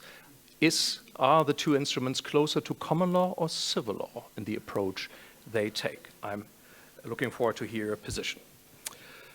Looking at supply chains, those can be disrupted by various external risks primarily, Some are factual in nature, war, pandemics, weather phenomena, or piracy, and others legal in nature, so-called regulatory risks that we have heard about today, as export-import prohibitions or economic sanctions. Most risks are local, but some have a global reach, COVID-19 or global warming, although also these global risks may affect different locations within a supply chain differently. Each of these risks is not a breach of contract in itself, but a possible reason for a breach of contract. Remoteness, again, between risk and consequences may exist in a factual sense or a legal sense within a supply chain scenario. In a factual sense, such remoteness can occur in a supply chain in at least two respects. On the one hand, a risk may be remote from the non-breaching party that suffers loss. For example, when a risk emanates in an upstream sub-supplier within the supply chain. On the other hand, the consequences of a risk may be remote for the breaching party. For example, when loss is incurred by a buyer's downstream customer. In a legal sense, by contrast, remoteness may be a criterion that influences whether consequences must be compensated by damages. For example, by excluding an obligation to pay damages for losses that are viewed as too remote. In addressing the liability for remote consequences in supply chains, I propose to distinguish, somewhat unusually maybe, between risk or consequences contemplated by the parties at the moment of contract formation and those not contemplated by them. Oops, that was one too many, sorry. Where the parties have contemplated risks and have gone on to conclude a contract nevertheless, such risks and their consequences have generally been priced in because they were, or at least they could have been, taken into account when negotiating the contract terms, notably the price. In this context, the parties can, and in practice often do, further allocate contemplated risk and the liability arising therefrom by clauses in their contract. In supply chain constellations, sellers may, for example, include a clause that already makes their very obligation to deliver dependent on themselves, having received correct and timely deliveries from their suppliers. Other clauses limit the amount or type of damages owed in case of a breach of contract. As such clauses are typically boilerplate clauses, parties rarely think about in detail what the wording used in those clauses precisely is supposed to mean. The common exclusion of liability for consequential damages, incidental damages, or indirect damages can later lead to disputes about their reach, in particular where they are used in contracts governed by a law in which none of these categories are known. The predictability is greater under clauses limiting the liability for damages to a fixed amount. In a manner of speaking, risk management by express contract clauses resembles the loudspeaker messages that those of you who occasionally travel in British trains or subways may well know. See it, say it, sort it. In light of time, I will skip the complicated cases which we may get to in the discussion and move on to address the liability for risk or remote consequences not contemplated by the parties.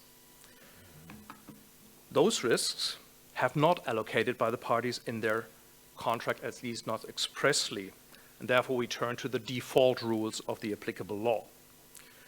In some domestic laws, the remoteness of consequences is an important criterion in this context. Under Swiss domestic sales law, for example, the Swiss Supreme Court looks to the length of the causality chain in order to determine whether a loss is a direct loss, for which the seller is liable in a strict sense, or merely an indirect loss, that he only has to compensate for damages if he is in fault. Not surprisingly, this test is widely criticized for being uncertain and leading to unpredictable outcomes. Under the CSG and the UNIDROIT principles, neither the remoteness of consequences nor the length of the causality chain play any role. Indeed, both instruments combine a relatively low threshold for contractual liability with merely two principles potentially restricting the liability, namely an exemption for non-performances caused by impediments beyond a party's control and a limitation of liability to foreseeable losses. The starting point under both instruments is the rule that each party is liable for any losses that are caused by a breach of its obligations. In principle, it does not matter why an obligation is not performed. Within the contractual framework, each party is free to organize the way it wants to perform its obligations, and this freedom goes hand in hand with liability should the performance be lacking. As neither the UNDERHILL principles nor the CISG use a fault-based system found in some contract laws influenced by Roman law, I promised Pascal that I would try to use Roman law, liability under both instruments does not require that the non-performing party has at least negligently failed to prevent a risk from materializing. In principle, it does not matter which risk, if any, has caused a non-performance and the resulting losses of the contracting partner. However, both instruments, and I have here the wording of the applicable provisions, exempt a non-performing party from liability if the non-performance was due to an unforeseeable impediment beyond the party's control. On the slides, I have called it a theoretical exemption because both provisions have been very strictly applied in case law. It's therefore an exemption that is frequently pled in practice but almost never successfully. The first component, an impediment beyond the party's control, is the least problematic. It has essentially been construed in the same way as on the typical force majeure clauses that we already talked about this morning, and it encompasses, for example, war, floodings, droughts, and storms, or the COVID-19 pandemic. According to CSG case law, also regulatory impediments like export or import prohibitions or economic sanctions fall under Article 79. By contrast, the requirement that the impediment must be beyond its control means that no party can point to its own upstream suppliers in order to escape liability towards its customers. Its suppliers are not beyond its control. The French Supreme Court has recently clarified that a supplier is under the control of a buying company even if the supplier has acted fraudulently, and that a defrauded buyer can therefore not rely on Article 79 CSG towards its customers. It does not matter whether the buyer could have detected the fraudulent behavior or not. It is your supplier, so you are generally liable for the consequences. And even if an impediment is exceptionally beyond a party's control, the party is only exempt from liability if it could not reasonably be expected to have taken the impediment into account at the time of contract conclusion. We already saw that this morning too.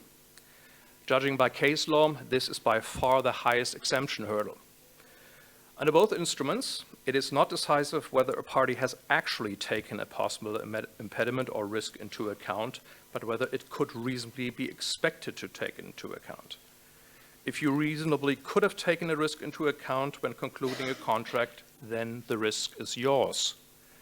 For example, the fact that extreme weather phenomena have become much more frequent in time of climate change. Sometimes it leads to positive effects like the weather outside today, but not always. Those phenomena are commonly known, and although a party may not be able to prevent droughts, storms, or global warming from happening, it can take such risks into account by contractually excluding or limiting its liability potentially caused by such risks. In the area of regulatory risks, the risk that economic sanctions may be imposed on a foreign contracting partner or on the party itself can very often be reasonably taken into account. This is certainly so where an entity is already on a list of sanctioned entities at the moment of contract formation, but may well reach further. In light of such lists, for example, Russian entities being constantly expanded at the moment, it can arguably be said that any company trading with Russia can be reasonably expected to take into account the possibility that a Russian counterparty to be may be listed before the contract is fully performed. The issue may be more complex where entities from other countries are concerned, and therefore it is always a case-by-case assessment.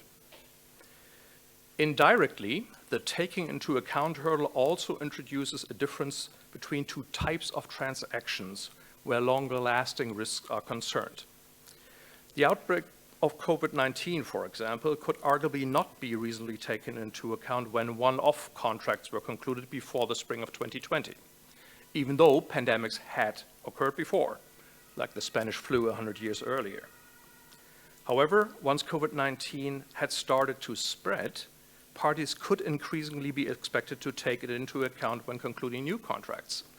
And therefore we saw force majeure clauses in contracts increasingly being supplemented by references to pandemics where they had not existed before. The situation was decidedly different in the second type of transactions, namely long-term contracts that predated COVID-19, because they had been concluded at a time when a pandemic of these proportions could arguably not reasonably be taken into account. Under long-term contracts, parties were therefore more often exempt from liability as under one-off contracts. At the end of the day, both the UNIDROIT principles and the CSG therefore treat contemplatable risks in the same way as contemplated risks that I spoke about earlier. The parties can and should take such risks into account and deal with them in their contract. And if they have not done so, then the non-performing party is liable for damages relating to such risks. And even if a risk exceptionally could not have reasonably been taken into account, the CSG and the UPIC put yet a further hurdle before an exemption. The non-performing party is only exempt from liability if it could not reasonably be expected to have avoided or overcome the impediment or its consequences. Both instruments therefore require active risk management. Don't just sit there, do whatever is reasonable. In case of regulatory risks, notably government prohibitions preventing contractual performances, parties may reasonably be expected to apply to government authorities for an authorization or a license in order to avoid or overcome the impediment, at least if there is a reasonable chance that such an exemption will be granted. In case of factual impediments, alternative shipping routes or alternative payment means may have to be sought. Practically, the exemption provisions therefore operate differently in case of global risks on the one hand and merely local ones on the other. Global risks like COVID-19 will soon be more widely known to contracting parties and can therefore be taken into account, but they are less easy to avoid or overcome because there are fewer alternative performance options. In case of local risks, the relationship is reverse. It is an interesting question and one that was this morning addressed, whether a party can reasonably be expected to modify the contract in order to enable performance in spite of an impediment. Sometimes the parties will voluntarily do so. But can a party be under a legal obligation to consent to a contract modification, for example, to payment in a different currency than stipulated in the contract? I believe that no such obligations exist under the CSG, but I'm less sure under the UNIDROIT principles due to their broadly framed requirement that each party must act in accordance with good faith.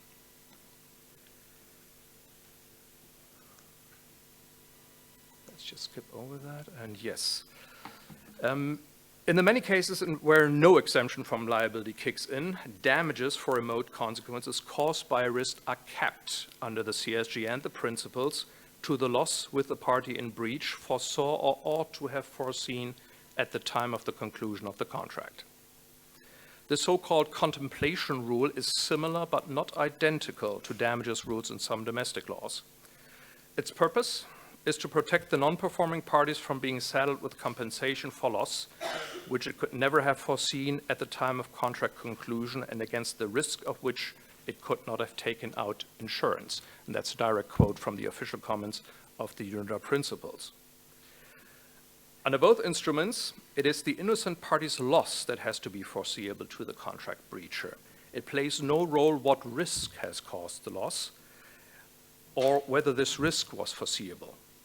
In addition, although causality must exist between the breach of contract and the loss incurred, that's in Article 74, the first sentence, causality is viewed as a simple but-for test, without complicated dogmatic categories and distinctions aimed at limiting liability.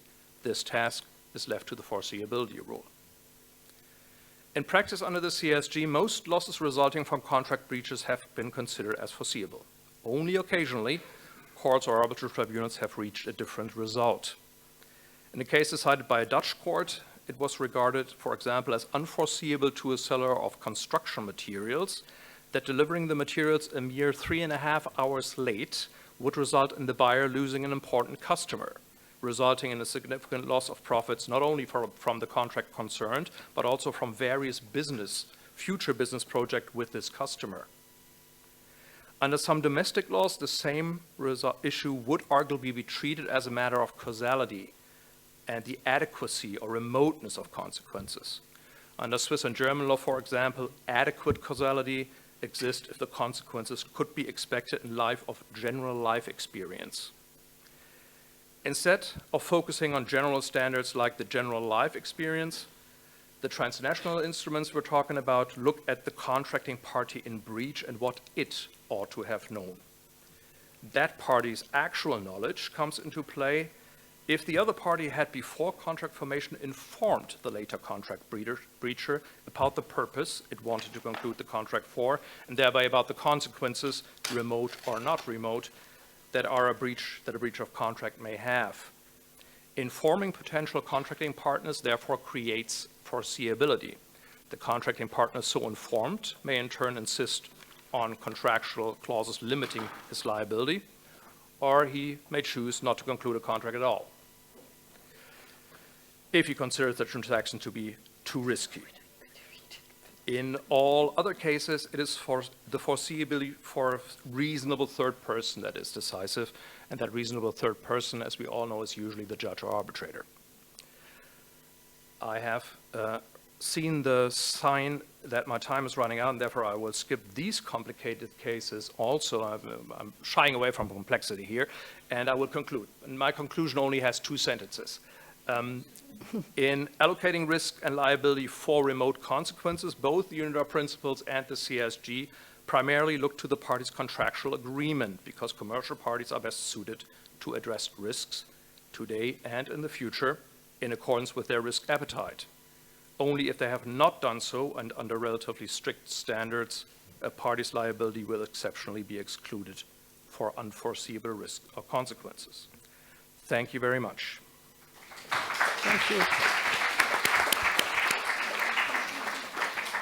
According to my time, not the decisive time of the chair, of course. No, I still have... now you just reached now, because you have not seen that on my paper. It's at 2 minutes. 2 minutes. And oh, you I thought it's was time up. See, yeah, but I had to kind of give a sign, right? Well, so that's what I did. I'm not going to use... Now you can have your vote, because that's I think right. you wanted the vote. That's the only thing I'm left out. So, who is of the opinion that the UNIDROIT principles and the CSG are closer to civil law in adjusting, well, unforeseen consequences, remote risks? There are some of us who believe we're closer to common law. When taking a vote like that in class, I sometimes say, this is like Eastern Germany, everybody has to vote.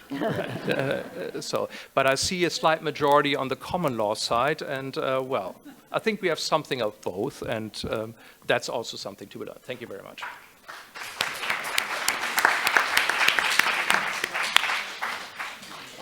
The real interesting question now that we will skip is, does it make a difference that it's closer to civil law or common law? And and why would it be closer to common law? I suspect it's because of the foreseeability test rather than the adequate causation, but maybe we have a little time to discuss this afterwards. And in the meantime, I give the floor to James Hoskin, who's a partner at Chaffett Lindsay law firm. He will speak about risk always in the context of damage quantification, but this time for long-term contracts. Thank you very much, Madam Chair, and thank you to the organizers for inviting me. Now, one's often heard that there is a Chinese curse, may you live in interesting times, which is intended to highlight the danger and uncertainty that comes from living in a time of turmoil. Now, as an aside, historians tell us that actually this is an early case of cultural appropriation. There was no such, nor is there such, any Chinese proverb. An overly zealous British diplomat during the Opium Wars coined the phrase to suit his particular diplomatic purposes. However, putting that to one side, we certainly live in interesting times today. And we've heard about some of those interesting times already, the discussion we just had about supply chain issues. tariffs, economic sanctions, the wars in Ukraine and Gaza, etc. Now, disruption brings claims, claims bring damages, damages bring lawyers and accountants. Any client's worst nightmare, but for me, is the topic of my discussion today, quantification of damages in a time of global disruption, with a special emphasis on complex long-term contracts. And by complex long-term contracts, I mean things like gas supply agreements, concession contracts, power purchase agreements, etc., which plays a big part of my practice. Now, there's going to be two parts to what I talk about. First of all, I want to make some very short comments on the classic approaches to quantification, highlighting the major methodologies and from where they are sourced. And second of all, I'm going to say something about so-called hot topics in quantification arising out of contemporary disruptions from my practice as counsel and arbitrator. And like any good lawyer, I'm not going to make any real conclusions. I'm going to throw questions out to the audience for their consideration and or possibly for Alexis to consider in his remarks. So turning to the first topic, and I want to say something about applicable law. Now, I do this with some trepidation, but from my common law lawyer's perspective, the starting point for true quantification issues should be first identifying and applying the correct private law theory of damages recovery, and then overlaying the evidence, often the expert evidence, of how to quantify those damages. And so for that reason, I'm just going to say a few things about New York law. I'm not going to touch on any civil law jurisdictions, partly, even though it is part of what I do deal with fairly frequently, but I'm certainly underqualified to speak on civil law questions in this room. And I also won't touch on transnational concepts, but I do want to say something about international arbitration and quantification of damages and whether there's a special standalone standard. So let me just say a few things about New York law to introduce some of the concepts that come up in some of the hot topic questions. So none of this should be that surprising for you. Damages for breach are supposed to make the non-breaching party whole. There are more or less three types of damages a party may be awarded for breach of contract: expectancy damages, restitution damages, and reliance damages. One can also talk about a special circumstance of rescission, where for whatever reason the contract damages are unavailable, then parties can invoke the equitable remedy of rescinding the contract and placing the parties back in the same position they would have been in prior to the making of the contract, as if the contract had never existed. And last principle I want to give a very short summary of is that as a matter of New York law, in assessing damages, damages may not be merely speculative, possible, or imaginary, but must be reasonably certain. However, the law does not require that they be determined with mathematical precision. It requires only that damages be capable of measurement based upon known reliable factors without undue speculation. Now, having said that, I want to raise the question of whether, in fact, there is a special standard that applies to questions of damages and damages quantification in international arbitration. While, as I said, from my common law lawyer's perspective, this should start off with a conflict of laws analysis and ultimately application of the applicable law, I would say that it is possible that in the international arbitration context, international arbitration arbitrators often cut corners to arrive at shortcuts to some form of but-for quantification analysis. And you can also try and ground that in certain transnational law principles which are identified by some commentators like Gary Bourne. I secondly make the point, or perhaps raise the question, that in the international commercial arbitration sphere, while again one should apply the applicable law, there's at least some continuity across different legal systems in terms of wanting to place the injured party back in the position they would have been in but for the breach. And the last two questions I'll raise really are in the investor-state context, but I'll leave that topic for Alexis. And the short sale factory standard, which needs no introduction. But I would raise for the audience the possibility that the influence of that standard has in fact now gone beyond public international law itself and has influenced the development of commercial arbitration practice and procedure. So let's talk briefly about some of the common valuation methodologies in disputes arising from long-term contracts. I'm going to mention, depending on time, 5 or maybe 4 common methodologies. They're not mutually exclusive, but they are what one sees most frequently in respect to long-term contracts. So first of all, fair market value, and there are various formulations of fair market value. The 3 basic approaches are a market valuation, which concerns the estimated amount for which an asset or liability should be exchanged on the valuation date between a willing buyer and a willing seller in an arm's length transaction. There is the equitable valuation, in which arrives at the estimated price for the transfer of an asset or liability between knowledgeable and willing parties that reflects the respective interests of those parties. And there is the investment value, the value of an asset to a particular owner or prospective owner for an individualized assessment based on operational objectives. Now, how often do these fair market valuations come up? They are extremely frequent. The example I've used them in most recently is in the context of an expropriation, where the damage may be measured as of the fair market value of the lost asset. And one of the issues that comes up frequently and may be relevant when we talk in a moment about the current contemporary damages environment is arriving at the valuation date, and particularly now where there may be valuation date based on when the damage occurred, but there are certain types of issues which have an ongoing damage, and that impacts when you leave some room for debate about when the actual valuation date should be arrived at. The second type of valuation methodology, the comparable transaction, involves looking at transactions involving similar assets to ascertain the approximate value to be assigned to the asset at issue. This is less likely in a long-term contract, so I won't linger on that.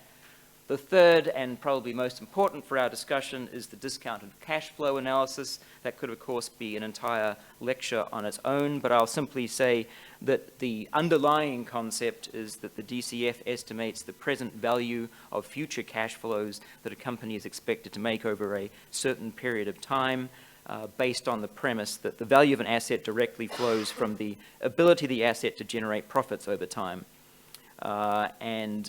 Amongst the, it is particularly common in long-term contracts where there is a predictable cash flow stream, but is open to various criticisms that we may get time to speak to briefly in a moment. And again, I'll just say, because we're about to use these terms in a moment, it does require having identifying what the future cash flow is. There is a discount rate to be applied to that cash flow, which may or may not take into account country risk premium, a concept I'll return to in a moment. And thirdly, there has to be a decision as to what is the appropriate time for the valuation, and in the context of a long-term contract, that's usually going to be the term of the contract, or for how many years are left in the contract at the time of valuation. I'll just briefly also say something about the but-for approach to damages, which is exactly what it sounds like. It tests damages, it compares the actual returns of the claimant over a period following a specified event, typically the breach, with a model of how the claimant would have performed over that same period but for the specific breach. And in the case of long-term contracts, if it destroys or impairs the long-term investments, then one typically measures the damage incurred by a projection of the future income after the breach and compares it with the hypothetical future income without the breach. And I'm going to skip ex ante and ex post for the sake of time. So let's talk then about some of the so-called hot topics. And in thinking about this topic, it occurred to me that the impact that global disruptors may have on the quantification of damages arising from long-term contracts will vary depending on the contractual terms at issue, and there are essentially 2 buckets. First of all, there's where the contract at issue provides for a specific method of quantification, such as a liquidated damages provision or a termination value. And then the impact of global disruption may be minimized, or at least mitigated, by the fact that a contractual mechanism was entered into at the time of contracting. And the second bucket of cases concern where the long-term contract is silent on how damages are to be quantified in the event of a breach, and accordingly damages are quantified in accordance with application of the law. And so we'll look at both scenarios, identify some recurring issues that I've seen in recent cases tied to global disruption, and we'll turn first to the question of liquidated damages. Liquidated damages, of course, are clauses that can help parties quantify the costs of breach ahead of time by contractually agreeing to damages at the time of signing. They're very common in long-term contracts, although one has to caveat here that you need to be aware of the applicable laws, so that in certain jurisdictions, such as New York, you need to establish that a New York governed liquidated damages clause was valid at the time of signing, rather than being an unenforceable penalty. What's coming up at the moment in terms of hot topics? Well, liquidated damages obviously can limit the impact that global disruptions may have on quantification. Instead of having to model or account for the impact of global disruptions on the forecasted damages, for example, the impact of tariffs, liquidated damages provisions provide the parties agreed upon method of compensation at the outset of the contract. But I would say that's not absolute. And it may interact with other contractual provisions, such as a force majeure, for example. And we've seen that, as Ulrich was mentioning, in the COVID-19 context, as force majeure provisions were adapted to include COVID-19, and that has had a considerable impact on my practice in terms of modeling damages and enforceability of liquidated damages. Now, one thing that is coming up in my practice at the moment is out of the US experience and the regulatory uncertainty in the renewables space is delays caused by disruptions in renewables projects and questions about whether those delays can still be the subject of liquidated damages provisions. There has been a lot of advice we've been giving about the impact of force majeure provisions, material adverse change provisions, change of law provisions. So a short point there is that an LD clause of itself may not be the final answer. It's also worth noting that under New York law, in certain circumstances, even where there is an LD clause, the parties are still required, or the non-breaching party is still required to try and mitigate damages. And there's a great deal of scope for argument over what constitutes appropriate mitigation, for example, in the tariff context. The second of these contract clause provisions I'll talk about is a termination value, or sometimes called a redemption price. And some long-term contracts include provisions like this that allow for a prior estimation of the cost of a breach. This is, in my experience, common in older concession contracts, particularly where the price for the services is paid by not directly by the state, but by the consumers, such as in electricity supply agreements. And the inclusion of a redemption price clause means that the underlying contract expressly defines the damage incurred in the event of a breach, sometimes, but not always, with reference to external economic parameters. This makes for easier work for the tribunal, but it does often arise in some complications. And so, for example, to look at an issue that we've just had in our firm, a long-term concession for the operation of a hydroelectric plant in Argentina, where the regulatory environment has completely changed over the 25 years of the concession, and where you have a redemption price built into the contract based on certain economic assumptions, that can create strange incentives either to abandon the project or alternatively to result in a windfall for the state when the power plant is turned back over. So it can be that the redemption price approach can be somewhat of a blunt instrument. And I'd also caution that they do tend to run into public law restrictions on their enforceability. And the last of the contract law clauses I'll talk about only briefly because it's been the topic of an entire discussion this morning is adaptation contractual adaptation provisions, again, common in long-term agreements such as long-term gas supply agreements, and the flexibility that this provides does have some downsides in terms of limiting the certainty of damages that a party can claim. It may limit the non-breaching party's ability to recover expectation damages in case of a future breach. An example from our practice at the moment is a long-term supply agreement for a particular mineral where the adaptation clause was triggered, but where the adaptation mechanism, which provided a repricing mechanism with some broad parameters around it, was worked actually for many decades, but did not work for the unexpected event in which the buyer of the mineral had become vertically integrated and was therefore able to completely control the pricing structure that was to be applied as part of the pricing mechanism, which led to a very long arbitration. Moving then very quickly to quantification of damages at law, and I'll just make a few comments here. Much of the focus, as I said, for long-term contracts will be on a DCF, discounted cash flow analysis, and global disruptors like tariffs, sanctions, inflation, etc., may challenge the non-breaching party's quantification exercise and lead to allegations that the model does not meet the standard of reasonable certainty.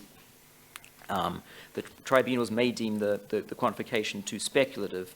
It's a very high standard to meet under New York law, but just to give you one example of that, modeling damages in a DCF analysis in a cryptocurrency case where the value of the underlying tokens had fluctuated greatly, and where there was also in the subject country a threat of regulation, which impacted greatly the but-for model that was being used, and led to a debate about whether the model being used was actually too speculative to achieve what it was supposed to achieve. Another issue coming out of DCF analysis is whether country risk premium already accounts for the impact of certain global disruptors. We have just finished a very large case involving Argentina, which was mentioned earlier by one of the other speakers, where country risk premium was very high, but was able to be established through the large amount of scholarship and data collected out of the Argentina experience. But what about the US in today's uncertain world? What is the risk premium to be attached to a US project? And lastly, just something about mitigation and the impact of mitigation on a DCF analysis or any other analysis for that matter in the world of tariffs. We are involved right now in giving advice on a lot of projects that have been impacted by changing supply chains, and the question that arises is what is the obligation on the non-breaching party to try and mitigate the impact of tariffs, to find alternative suppliers, to basically arbitrage the tariff issue so as to prove that they have successfully mitigated their damages. So I'll skip precision and just make a few concluding comments. First of all, lawyers should be aware of the advantages and disadvantages of contract-based versus general legal damages and make informed decisions at the time of contract drafting. That may sound easy to say and hard to do in practice, but I will point out that in a lot of long-term contracts, particularly in the oil and gas industry, for example, there are standard form contracts with mechanisms that are tried and tested over time. These same considerations that we've just talked about should also be considered when coming up with a damages strategy when a dispute actually arises. And as my final point, I'll say that despite all this uncertainty, there is a long history of damages calculations for long-term contracts that have operated in all sorts of challenging times. And so my concluding remarks is that while we may live in interesting times, for lawyers and accountants, the challenges presented in damages quantification really is not that interesting. For the most point, it's business as usual. With that, thank you very much.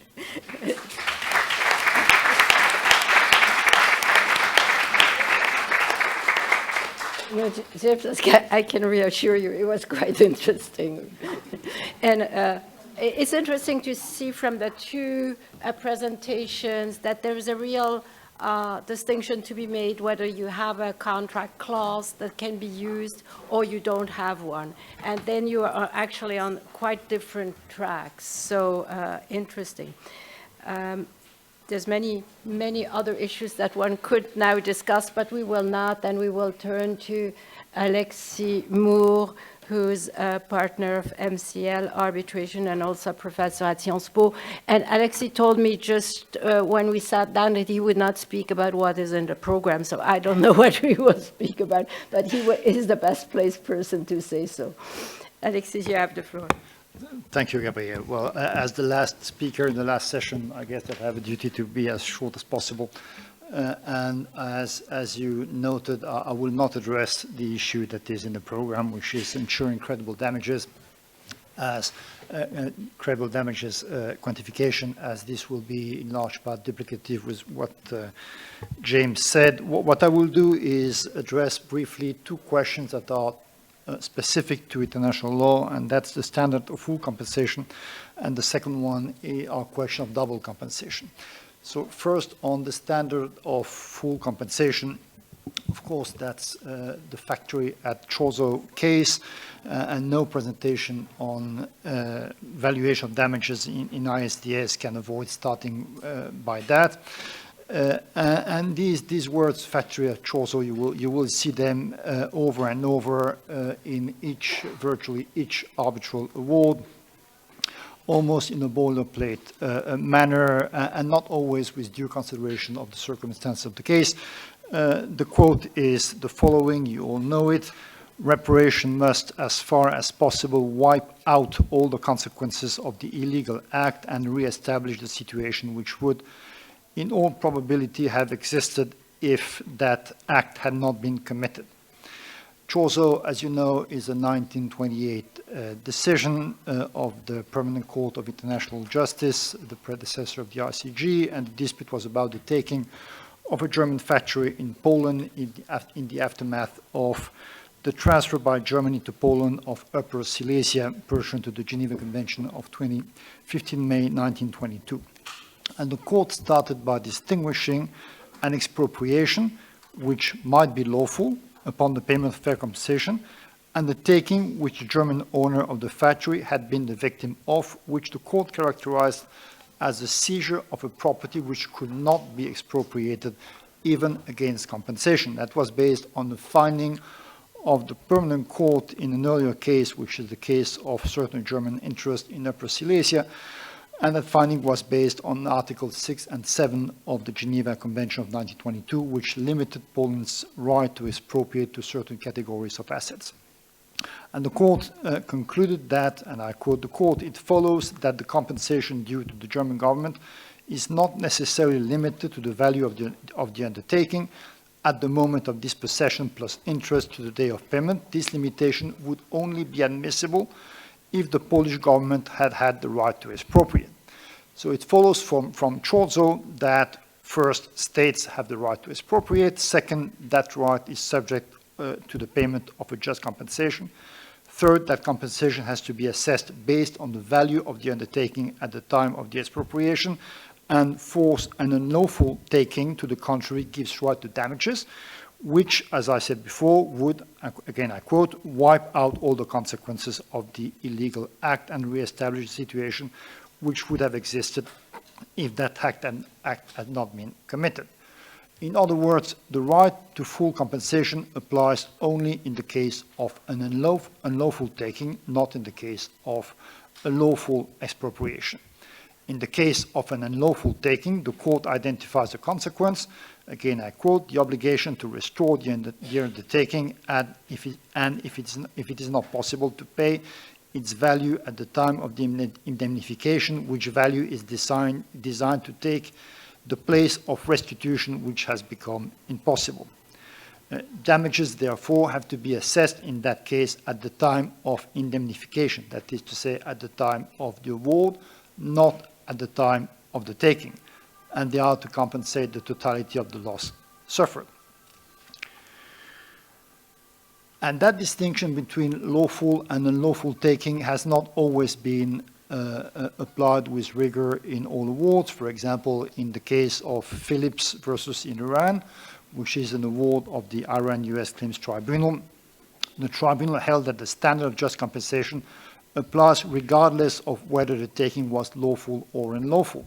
But the vast majority of awards have upheld the distinction between compensation owed in case of lawful expropriation and damages owed in case of an unlawful taking. And the best example of that is ADC versus Hungary. The BIT in this case referred to as the standard for compensation to the market value at the time of expropriation, as determined according to the laws of the host state, which was Hungary. And the tribunal characterized the BIT as lex specialis in respect of customary international law norms on quantum, and said that these norms are reflected by the full reparation standard established in Giorgio. The tribunal further said that the market value standard established by the BIT was only applicable in the case of a lawful expropriation, but was not applicable in the case of an unlawful taking. And it considered further that the taking was unlawful, as it was not in the public interest and it did not comply with due process, and as a consequence, quantum had to be assessed according to the customary international law standard of full reparation and not according to the market value standard established by the BIT. And the main consequence would be, of course, to adopt the time of the award rather than the time of the taking as the valuation date. And the question that arises at this point is, why do most tribunals adjudicating unlawful takings still nonetheless adopt the time of the wrong as the valuation date? And the answer is simply because in most cases, the value declines after the taking. The taking itself will normally reduce the value of the business, and subsequent events, foreseeable or not, may also reduce the valuation. In the case of Casardopoulos versus Georgia, the tribunal first noted that the unlawful expropriation would call for valuation at the date of the award, but it considered that because the value had declined since the date of the wrong, full reparation imposed to adopt the date of the taking in spite of its unlawful nature. In contrast, in ADC versus Hungary, the tribunal noted that, I quote, "The present case is almost unique since the value of the investment after the date of expropriation has risen very considerably, while other arbitrations that apply the Giorgio factory standard all invariably involve scenarios where there has been a decline in the value of the investment after regulatory interference. As a consequence, the tribunal quantified the losses at the time of the award. Similar reasoning was applied by the European Court of Human Rights in the Panikapoulos versus Greece case. Whether the treaty standard or the customary international law standard is adopted can have important consequences, as the full reparation standard will not only allow the investor to claim the added value of the investment between the date of the taking and the date of the award, but also lost profits beyond the valuation at the date of the wrong. If any are proven, so as to re-establish the investor in the position it would have been at the date of the award in the but-for scenario. And that calls for an additional question. And the question is the sole fact that just compensation was not paid at the time of the taking or not fully paid, is that enough to conclude that the expropriation was unlawful, with the consequence that the investor is entitled to the customary international law principle of full reparation? Most treaties provide that expropriation needs to be in the public interest, non-discriminatory, in accordance with due process, and with prompt, adequate, and effective compensation. That requirement has also took place in the famous Hull Declaration to Mexico in 1938. And the question, therefore, is, assuming that an expropriation complies with the condition of public interest, non-discrimination, and due process, but that it is not accompanied by just compensation, does that suffice to make it unlawful? And the answer to that question, again, is in Giorgio. The court in Giorgio, in excluding the lawfulness of the taking, the court noted that, I quote, "It is not an expropriation to render which lawful only the payment of fair compensation would have been wanting." And it went on by saying, if its wrongful act consisted merely in not having paid to the two companies the just price of what was expropriated, then that would be an unlawful expropriation, which indicates that the lack of prompt compensation only makes the taking provisionally unlawful until when compensation is determined and paid with interest. And that is what the tribunal in Tidewater versus Venezuela said in saying, I quote, "An expropriation only wanting fair compensation has to be considered as a provisionally lawful expropriation precisely because the tribunal dealing with the case will determine and award such compensation." Now, I move to the second question. I think I have 10 minutes left, Gabrielle? Yes, exactly. Exactly. To the second question, which is that of double compensation. And why is that question specific to ISDS? It is specific to ISDS for three reasons. The first is the existence in investor-state arbitration of a wide net of multilateral and bilateral treaties, each containing open-ended offers to arbitrate but different substantive clauses.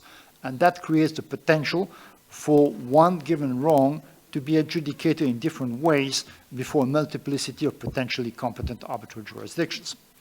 The second reason is the admission in investment arbitration of shareholders' claims, allowing different entities in the chain of shareholding to act potentially based on different treaties. And that is an exception to the rule prevailing in customary international law since Barcelona Traction, and is based on the broad definition of the terms investment that is included in most treaties, referring in general terms to shares. And the third reason is the presence in many treaties of umbrella clauses allowing, based on the so-called elevation theory, claims based on contract to be made before the investment forum. The elevation theory sounds as a bit mystical or religious, but it is not really. It is simply the idea, that I will not discuss today, that the clause obliging the state to comply with its obligations in respect of the investment has the effect of transforming or elevating a contractual breach committed by the state or by a state entity into a treaty breach. That is a theory that is accepted by some award, but not all, and that is criticized by some authorities, such as Zachary Douglas in particular. Now, it is easy to understand how the combination of these three factors creates the potential for multiple claims arising from the same harm to be made. Essentially, that might occur in two different ways, vertically and horizontally. Vertically, different entities in the chain of shareholding may seek redress for the wrong suffered by the local entity by relying on different treaties. That is, of course, not necessarily illegitimate if each indirect shareholder seeks redress in proportion of its minority interest, but it may be illegitimate if the claims are duplicative, for example, in the case of successive 100% and indirect holding owners. The objective pursued may not necessarily be to seek double recovery. It may be to have two bites in at the same apple. You lose a case, but you win another, as in the CME Lauder story, or it may be to put additional pressure on the state, or it may be simply to secure two titles instead of one. The other instance in which double recovery might occur is when the investor seeks redress both before the commercial forum, based on an arbitration agreement included in the contract, and before the investment forum, based on an umbrella clause, and this is what happened in the Gardabani versus Georgia case. The most logical procedural tool to avoid these abuses would, of course, be consolidation. But consolidation is not always possible and would most of the time suppose an agreement by the parties. In CME Lauder, consolidation was refused by the state. In Gardabani, it had been refused by the investor. Another available procedural tool is coordination agreements, whereby the arbitrations proceed before the same arbitral tribunal with common submissions along the same calendar. But this is only possible if the tribunals are the same, and it offers no guarantee that two awards compensating the same wrong will not be issued. In Gardabani, as in other cases, the tribunal accepted to issue two awards substantially compensating the same harm based on the commitment by the claimant in the investment case that it would not enforce the award on top of recoveries obtained in the commercial case. But the problem with that is that it is a personal commitment that offers no guarantee in case of an assignment of the award, even though there are now doubts as to whether awards, exit awards or awards made based on the ECT might be assignable after a recent London Commercial Court decision in Blaskett Renewal Investments. And in addition, a personal commitment will not take away the situation of the state having to face multiple enforcement proceedings, so that the remedy against attempts to multiple recoveries are to be found elsewhere. And that elsewhere is either the flexible application of the concept of res judicata or the theory of abuse of process. Now, very briefly, to start with res judicata, in the first decision would preclude the claim made for the same loss in the subsequent procedure. And that was the situation in the case Aaron Frankel versus Croatia, where the tribunal held that although the parties were not the same, they pertained to the same group, and the condition of identity of parties had to be assessed in a flexible way, and it concluded that they had privity of interest down the chain of reasoning to preclude the claim made in contradiction with the negative award, the award having rejected the same claim made by a company up the chain based on a different treaty. The second possible remedy is the one based on abuse of process, and here I refer to the award made by Gabrielle in OHASCOM versus Algeria, where the tribunal held that the claim made against Algeria, while the same dispute had been settled up the chain of shareholding, amounted to an abuse and was therefore inadmissible. Now, I wanted to quote your award, Gabrielle, if you give me one additional minute, yes, perhaps. For that, I leave you the minute. Thank you. So you said in OHASCOM the following: an investor who controls several entities in the vertical chain of companies may commit an abuse if it seeks to impugn the same host state measures and claims for the same harm at various levels of the chain in reliance of several investment treaties concluded by the host state. And then, where multiple treaties offer entities in the vertical chain similar procedural rights of access to an arbitral forum and comparable substantive guarantees, the initiation of multiple proceedings to recover for essentially the same economic harm would entail the exercise of rights for purposes that are alien to those for which these rights were established. So that is a reference to the classical theory of abuse of right by Plagnol, which I have no time to discuss here today. But to conclude, I would say that to compare these two decisions, Aaron Frankel and OHASCOM, that res judicata as a remedy against the illegitimate attempts to seek double compensation or to secure multiple titles for the same harm has its difficulties. And these difficulties are the triple identity test, of course, and also the requirement that the two decisions be made in the same legal order, which may prevent its application in presence of awards, one award made in a commercial award made based on the contract, and an investment award based on an umbrella clause claims. And this is why, and I think that this is the contribution of OHASCOM to this discussion, this is why I submit that the doctrine of abuse of process as applied in that award may be a more efficient remedy to avoid that an investor ends up being double compensating or obtaining two titles for the same wrong. Thank you. Thank you.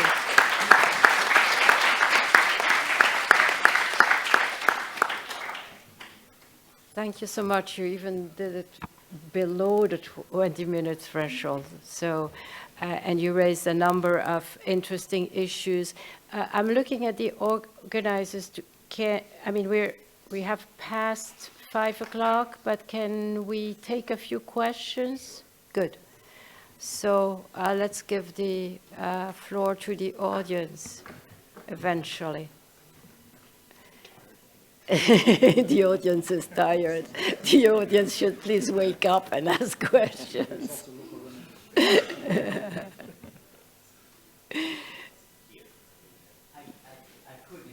Yes, you're welcome. Is there a mic somewhere?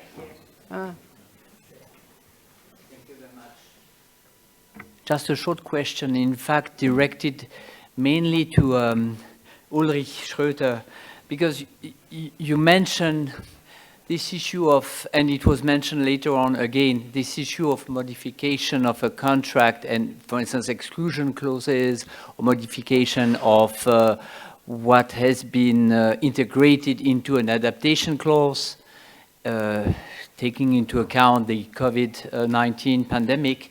I was just wondering, in a long-term contract, would you consider that one party would have a duty based on the good faith principle to ask for a modification of that clause if the contract goes on for a number of years, for instance, to avoid that later on there's a kind of reproach being made that, you know, you did not even try to adapt the contract, and therefore you might be held either liable or limited in your request because you didn't, you know, apply that actively. Well, on the assumption that there is nothing contractual that has foreseen that there may be a modification coming up with, obviously in long-term contracts it's not completely surprising, so in many cases there will be a clause. I do not see that there is an obligation of a party to renegotiate the deal. I think in many cases it would be in the interest of the parties to do so.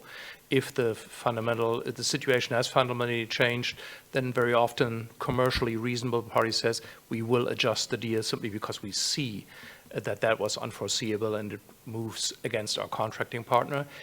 But if you conclude a contract for 25 years, you conclude a contract for 25 years. You get certainty, and you may feel the pain. So without that, and I'm only speaking for the CSG, I would not see that there is any reason to do so. You can enforce the contract as you concluded it. Yes. Yes. Is there no other way of passing a mic? No. Fine. So probably you have to, or you turn and you stand up and you speak loudly. Yeah, but others may have to travel further. No, it's related to your question, actually.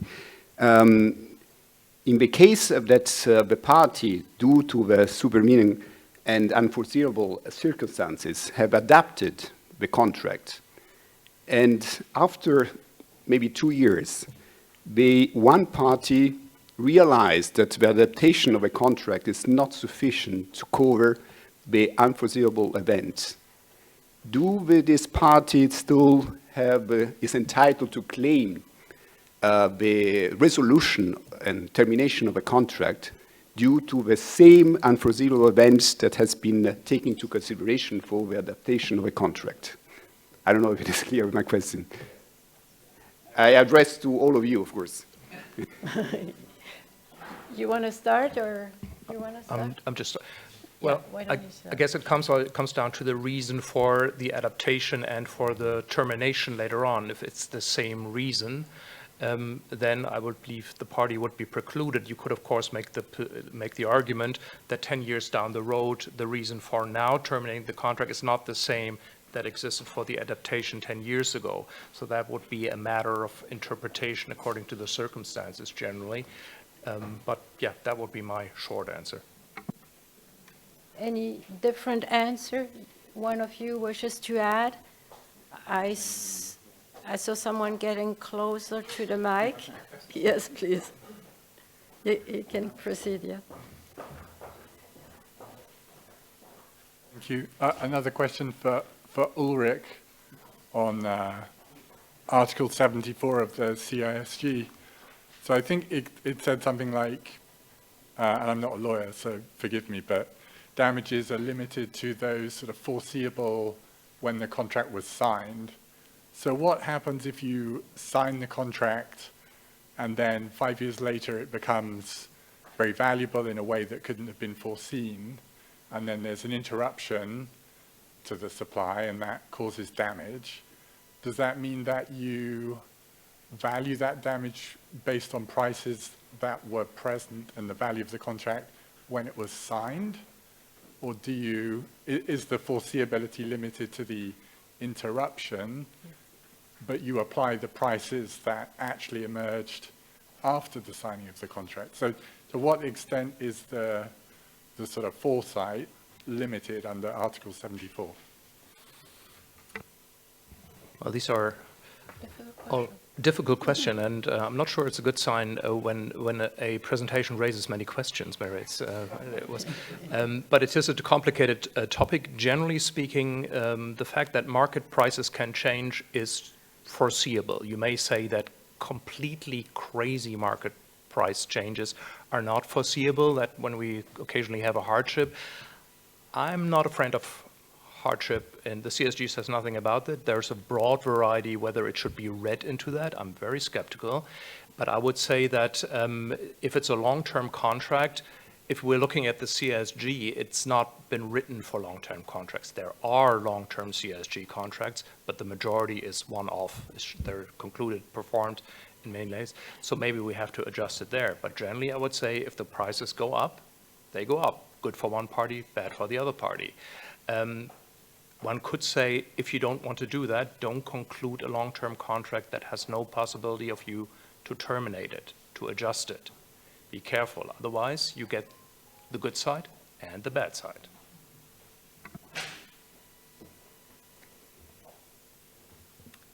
Any other thoughts? Yes, please.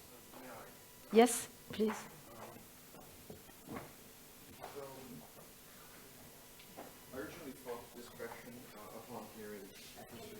Maybe you go a little bit further and then everybody will hear you.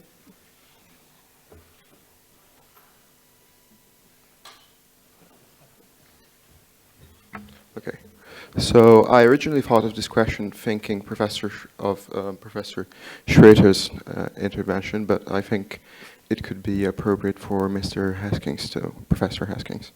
And I was wondering if in our current political climate with growing instability and across various continents, could events such as changes in policy of import and export, such as those we've seen in the United States of America, or a concerning growth in piracy, be reasonably considered unexpectable, unforeseeable? And following this up, could this start a new trend of contracts with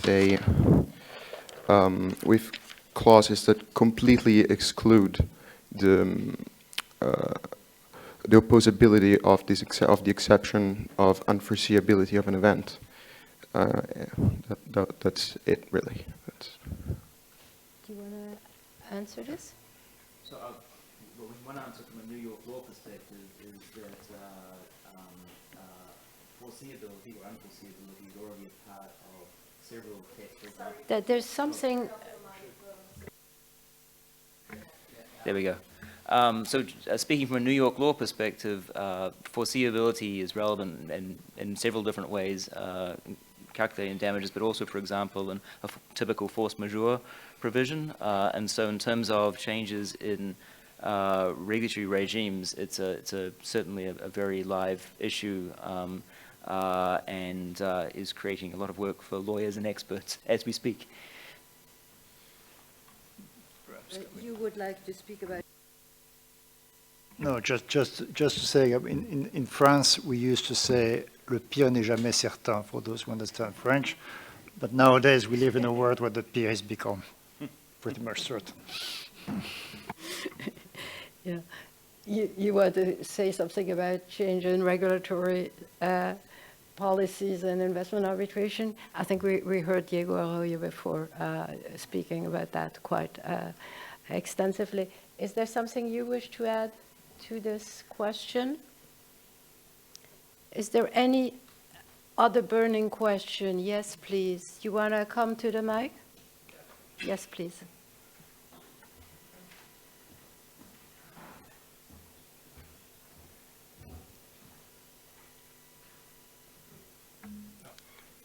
So my question regards the Article 74 of the CSG, and in particular the wording "ought to have foreseen." So if it is a sort of objective test, and how procedurally is it carried out, And which relevant factors are taken into account when it comes to assess these foreseeable requirements? Generally, when I earlier said, well, it depends really what the decision maker considers as reasonable, that of course is not the entire story. It is what, if not, the most important factor is always the exchange of information. If the other party says, well, I'm needing the goods for this, that's the purpose, I will resell them for a significant margin, or this is a contract that's very commercially valuable for me, and the other party knows. If not, you take into account what a reasonable person in the shoes of the other party would have known at the time of contract formation. And there it can make a difference, in particular when you have a contract that involves two parties from very different industries. If you have one manufacturer of average parts, and these parts are then by the buyer introduced in goods that the other party knew nothing about and could reasonably know nothing about, then that may reduce the limits. But generally speaking, if you're looking for cases in which courts have held that certain losses were not foreseeable, you have to look long and hard. There was a recent ICC arbitration that involved the sale of military equipment by an American seller to a Ukrainian company as buyer. It's a published case. And in that contract, the parties had provided that the buying company was the end user of the goods. Of course, it was a commercial company. It would not have used missiles itself, but so the contract says. And when the buyer later on claimed lost profits because the Ukrainian military that eventually used the goods claimed that those were defective, the tribunal held the seller didn't have to know that because the contract says you're the end user. They could rely on that company not selling the goods on. So was the decision of the tribunal, very close to the wording of the contract. One could say a reasonable observer probably knows that they wouldn't store 10,000 missiles in their garden, but the contract says so, and therefore that particular loss was considered unforeseeable on the basis of the clear wording of the contract. Good. I see no other hand, and so I think even if you have more questions, it's always good to walk away with questions to think about. And I should turn to Giacomo, who wants to close. You can close it from there.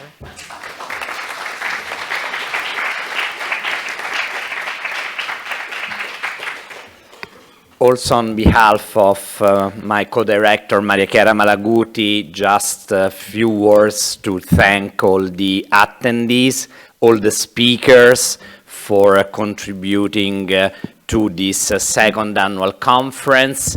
Thank you again to the Bank of Italy, to ICSID and ICCA for supporting this second annual conference, and we still don't have a date, but we do have a topic for the third annual conference, which will focus on international investment contracts. The results of the UNIDRA ICC working group studying this topic will be presented next year, so please stay tuned, and we hope to see you next year. Thank you very much.